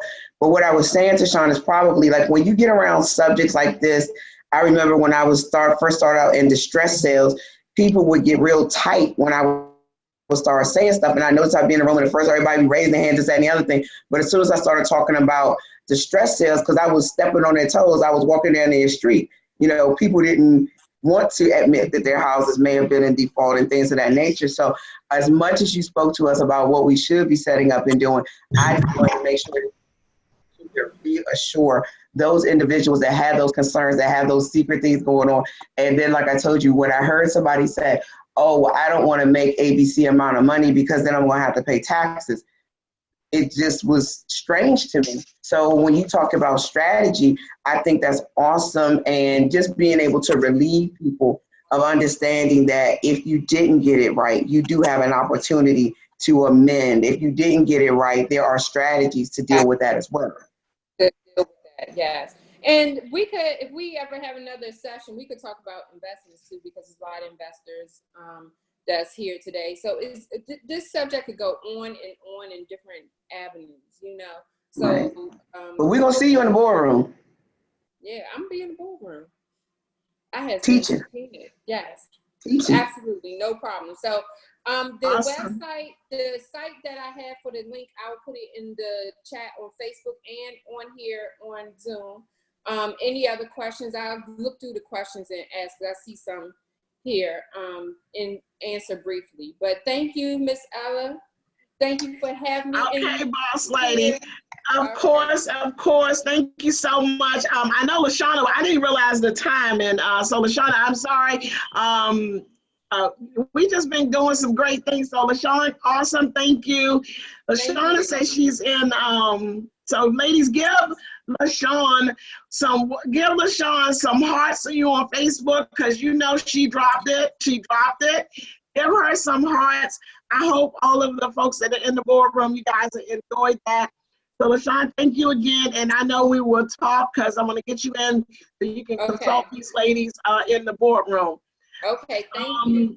Thank you so much. LaShawn, are you still available?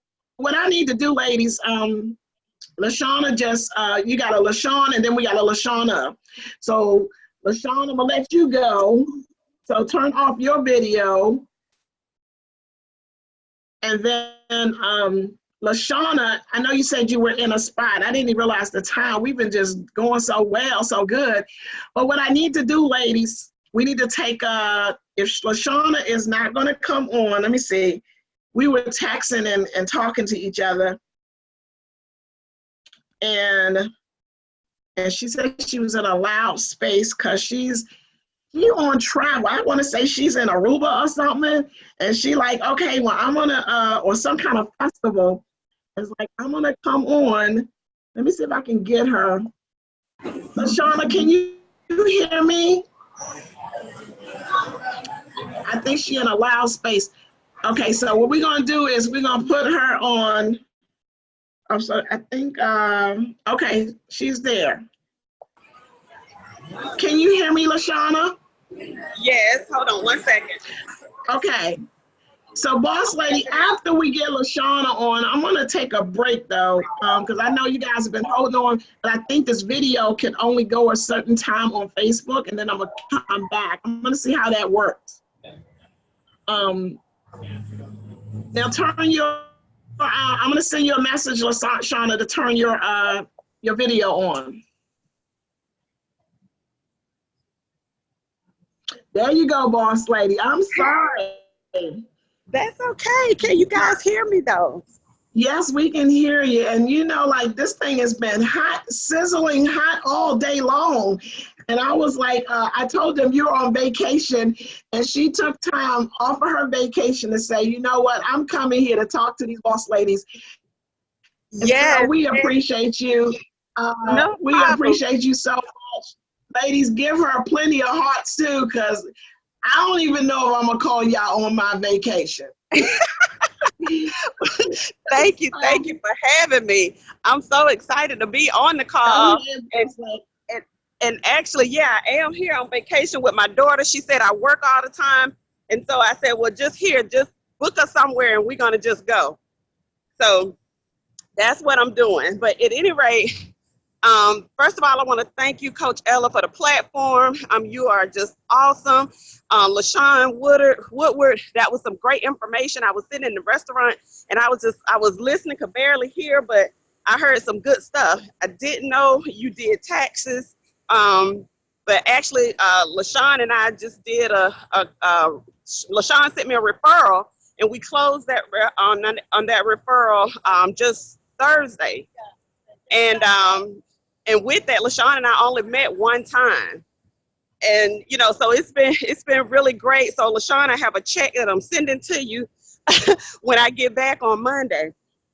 But again, thank you. So I wanted to come on real quick and just talk to you guys a little bit about teams. And actually, that's what Coach Ella said that she wanted me to kind of discuss. But with the teams, as far as myself, I actually have been in the industry for about 20 years as an investor. And then, you know, I got licensed in 2010. And I just wanted to, you know, I moved with the market. When the market crashed, I crashed with it, but I kept moving. And in 2016 was when I really started winning again in real estate. And I created a team, but not necessarily, you know, the traditional team, if you would. So I kind of want to talk to you guys a little bit about that, you know, being radical thinkers, out of the box thinkers, because what happens is, what I found is that, you know, we get into the business and we are so into doing what others are doing, or what others or the way others says that it should be done. In 2016, I was blessed and fortunate enough to go on a missions trip to the Dominican Republic. And during that trip, we were able to go into the communities and make concrete flooring in the homes where, you know, normally they were dirt.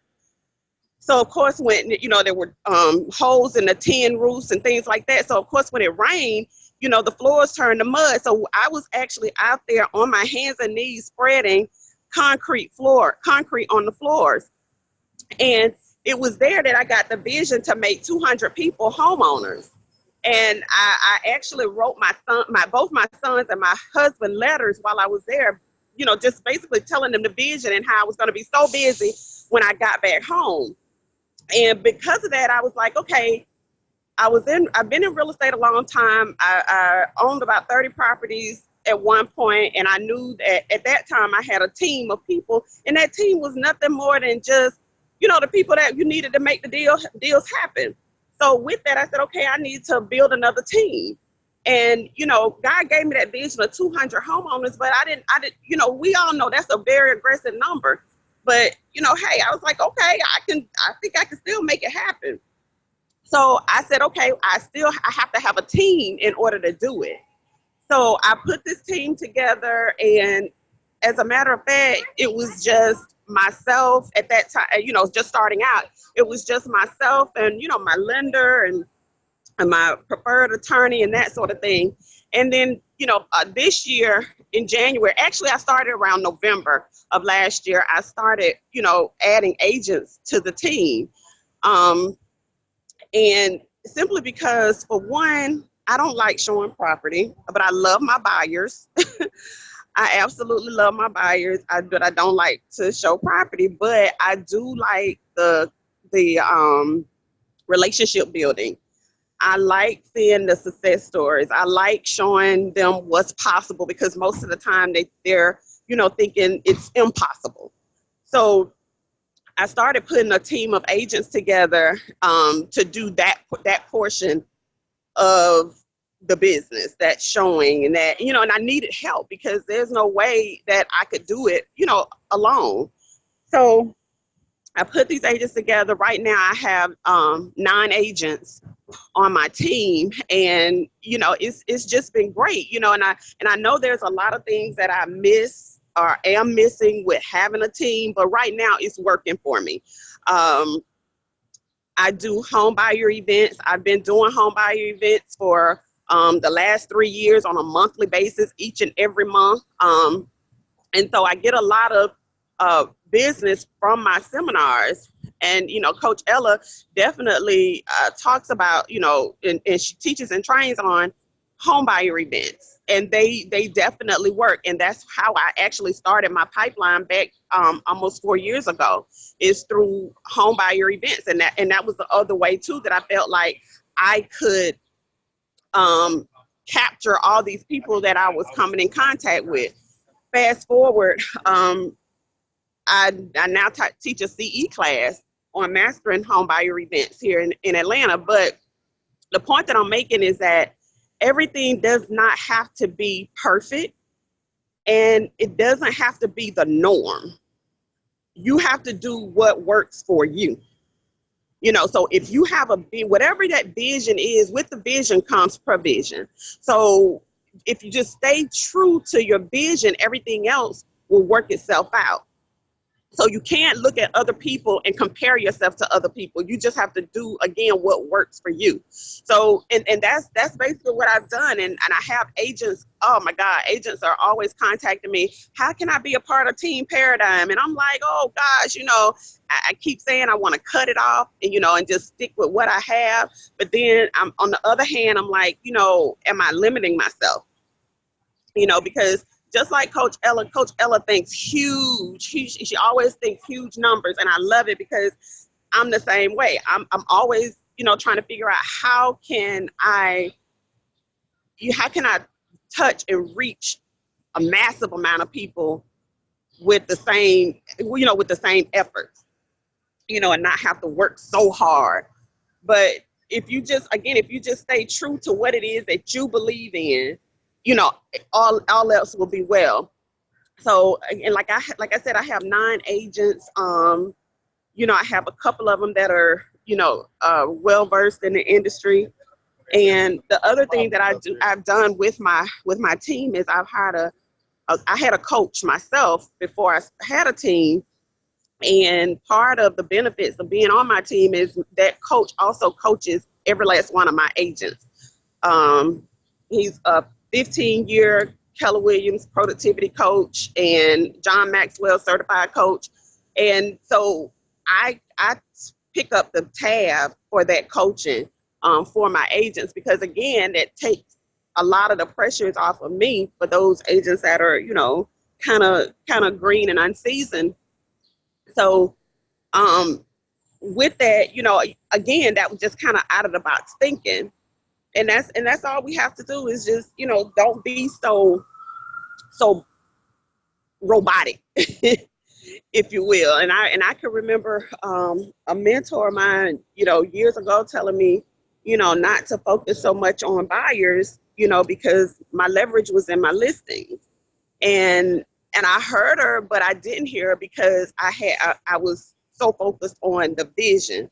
So that didn't bother me. But now, where I am at this point, my agents and I are, now we are focusing on a lot more listings. So now so the focus and the goal is to have the best of both worlds. Because if you got a pipeline of buyers, you can start matching them to listings. And that will give you more listings when you can go to a seller and say, hey, I have a pipeline of buyers that one might be interested in your property.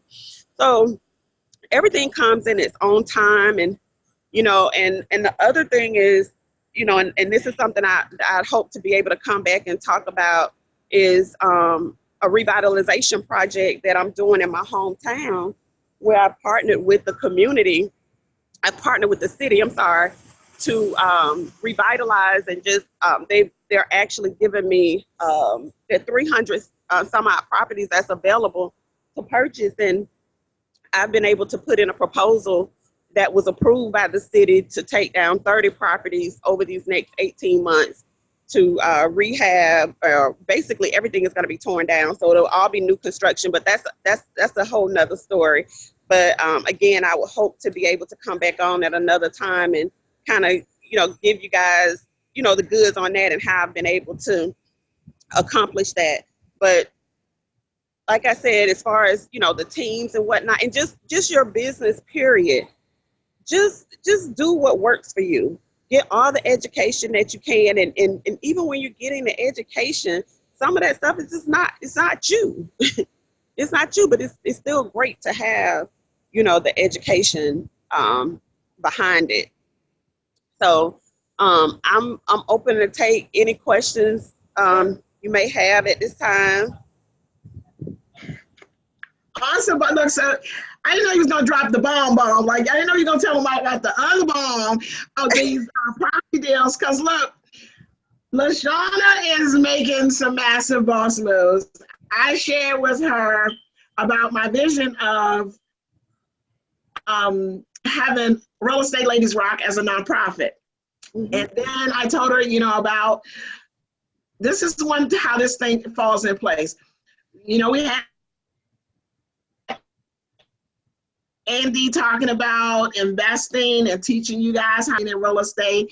And then we had Camaro talking about working with investors. So ladies, look, we're going somewhere with this. We're going somewhere. And then LaShawna, she dropped the bomb on me, like, girl, I didn't acquire, like I'm getting with the county, all of these properties that we are going to rehab. Ladies, why we don't have no properties? Like, why are we not investing? Why do we don't have city blocks? Why are we waiting for, I know you're gonna go here with, like, for my buyer agents, you waiting on a listing agent to get a property so that you can get your buyer into a house. Shame on you. But I'm just saying, like, we are on the back end of real estate and everything is moving in real estate but us. So I said, when she told me that she put in a proposal and she acquired these properties, this is something that I want to do with the nonprofit. We need more affordable housing. And remember, Tamara said the investors are making the money because they're fixing up these properties and they are making money. So if a nice house, always the first one to go. So wouldn't you like to be on the opposite end? So I said, LaShawna, boss lady, you gonna have to help a girl out over here in this area. So think about it if we did this all across the country. So when you remember she said, Coach, we think it big? That's how big I be thinking. I'm like saying, how can we, LaShawna, I need this happening in all of the states. Yes. Why can't our boss ladies, to make this happen, we are real estate professionals. Why are we not part of that? Somebody's a part of that, but not us. So I'm saying, boss ladies, just run with me. Run with me, please. I'm telling you, I don't take this lightly. I'm telling you, run with me. Run with me. I am my sister keeper. I need you to be I need your support. Guys, don't think I'm here. I know you are a boss like that. I can get so excited because I truly, truly thank each and every one of you. I know you on vacation.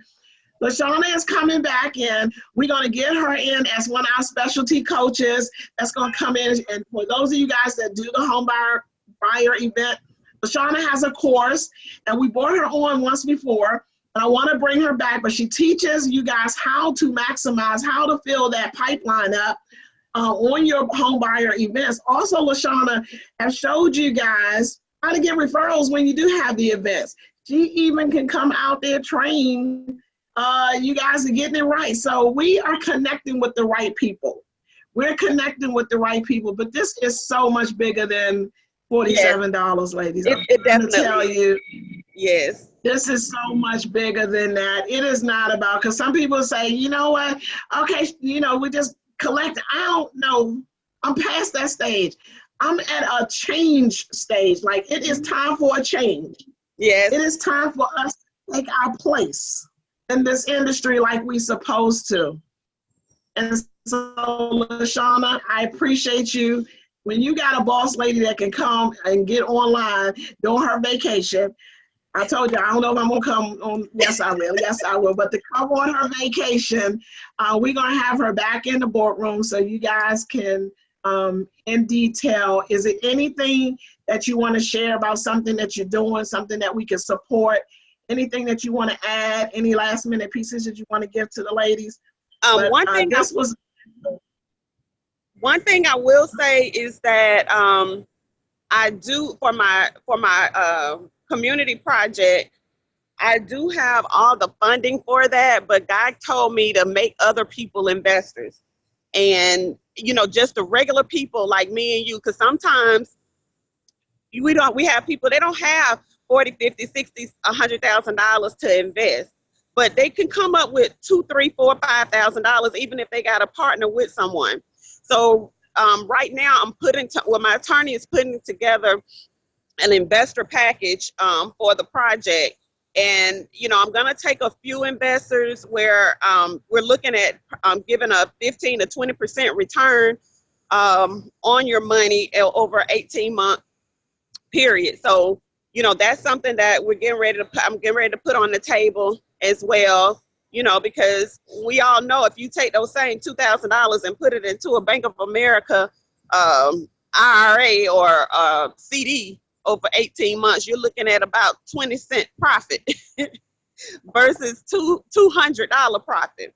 So it's kind of like you have to look at it kind of like a savings account, and then too, just being a part of what the vision is as well. So that's something that's huge, that's coming, to the table, because I just believe that we all can be investors in some shape, form, or fashion. We all can. So I believe that if I have the opportunity to be that person to help other people.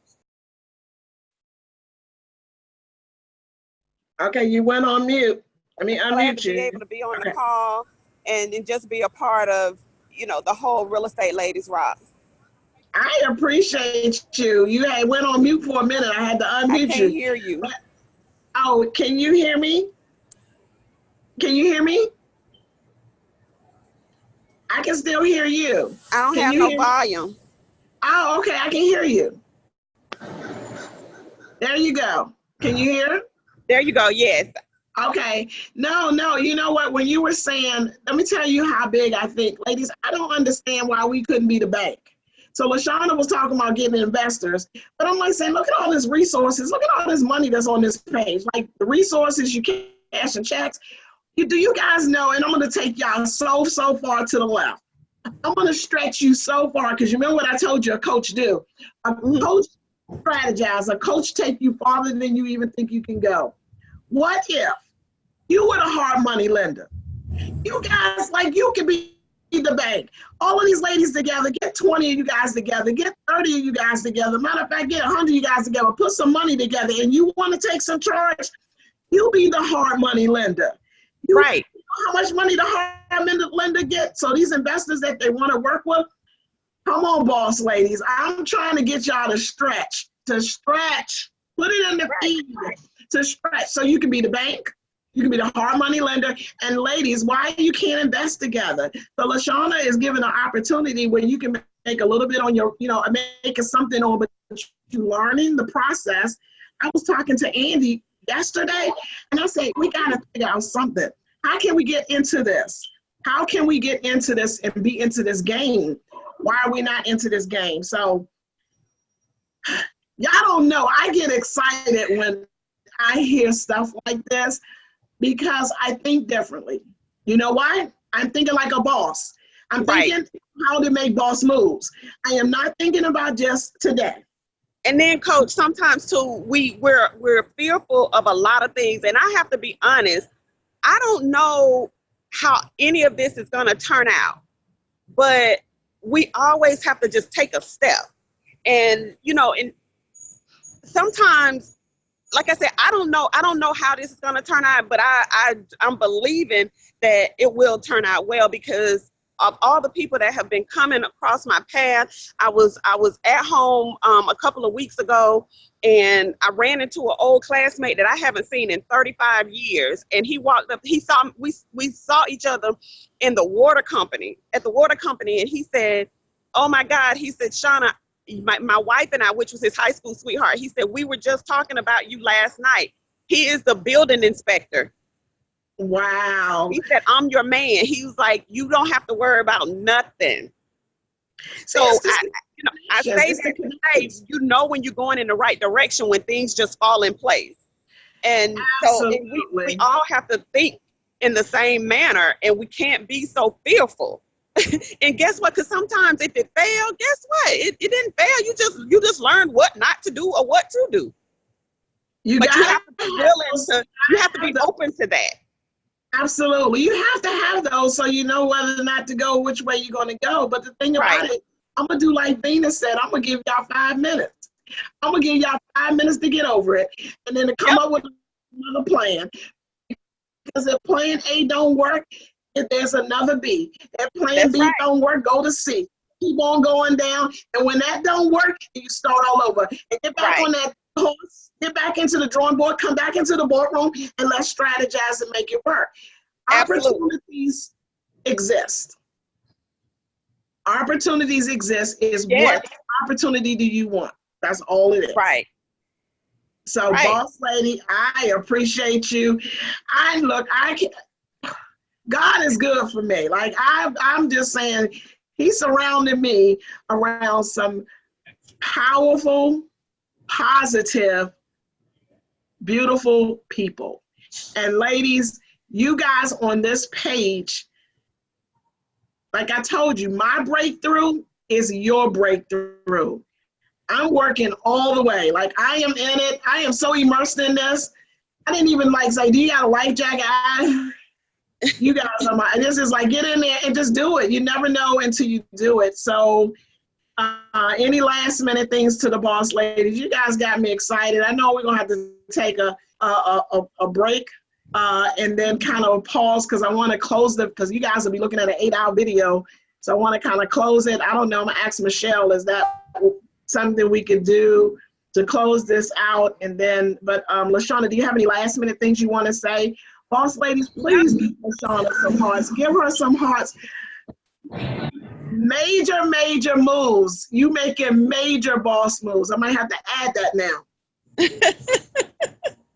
Look, I hate I'm going to miss you in Atlanta next week because I'll be back out of town again. But hey, I'm going to bring you back myself. That's right, boss lady. You know I'll come back. You just tell me when. I'll be there. I'll be there. So have fun with your family. See, this is what it's about. Look, guys, she's vacationing, making money. She's not running around. She ain't had to go do nothing today. She still be able to call for us. We appreciate you so much. Thank you, Michelle. You got anything you want, LaShawna? I'm just like, okay. When she said something about the 200 homes, I was like, oh my God. Like you said, we have to do that in every city, every state. And I just heard the humility in your voice when you were talking about, when you're out on a humanitarian effort, laying floors, and then you get a vision to do something bigger that's going to expand and be larger than you. So I ain't got nothing to say except I'm excited. Awesome. Thank you. You're welcome. Thank you guys for having me too. All right, boss lady. All right. So look, ladies. Okay, have fun. Have fun. All right, love. I'll talk to y'all later. Bye-bye. Bye-bye. Okay, so all of my boss ladies, okay, so we need to take, Michelle, where are you? Are we taking a couple? So this is based on our best technology knowledge. I have no clue. The longest session I probably done was about a 3.5, maybe 4. But I'm with Coach Ella out here in these internet street making boss moves. So I'm assuming Facebook is still going. My understanding that Zoom will continue to go, but with Facebook, I'm just not really certain. I think as long as people are engaging us, Facebook will stay active. But my best or my longest time of being on a live was probably about 3.5 hours. And okay, maybe how long we been on this live? We gotta see. Do we need a break? Everybody needs a refresh. Boardroom folks. Okay, boardroom people. This is what I'm gonna do. I'm gonna shut this off so that y'all don't have an 8-hour tape. I'm gonna shut it off and then I'm gonna come right back. So all you gotta do is just once I close it out, come back, use the same link. I'm just gonna cut it off and then I'm gonna cut it back on. And then that way we don't have like an 8-hour. When I get ready to go upload this video, it won't be 8 hours long. It won't take me that long to upload it. So is that good? Are we all good? Everybody understand? I'm just going to turn it off and I'm going to end the meeting, then I'm going to open it back up. And then that way I'll have a separate tape. Everybody good with that? Okay, boss ladies, we good? So I'm going to cut, we good? All right, so I'm going to do that. Our numbers are coming down, so I think folks are going to take a little break. They're ready to get off and get back home. Okay, so awesome. And who do we have coming up next? Let me see what's next. Actually, what's at 2:30? Okay, so 2:30 we got Finding Your Niche. Finding Your Niche. So you better come in here because let me just say this. When I want to say that's Jamie. Yep. Now this one's gonna be good. So I'm just gonna close this out and then I'm gonna open it right back up so y'all get like a 10-minute break. 10-minute break. Now, if you wanna be a part of the boardroom and you wanna come into the webinar so you can actually be able to see this. I'll go ahead and post the link, Coach, over here in the Zoom. I posted it once on Facebook. I wanna post it again. Just let the ladies know how they can get in there. Okay, so I'm gonna end this real quick and then I'm gonna start it right back up. Okay. Awesome.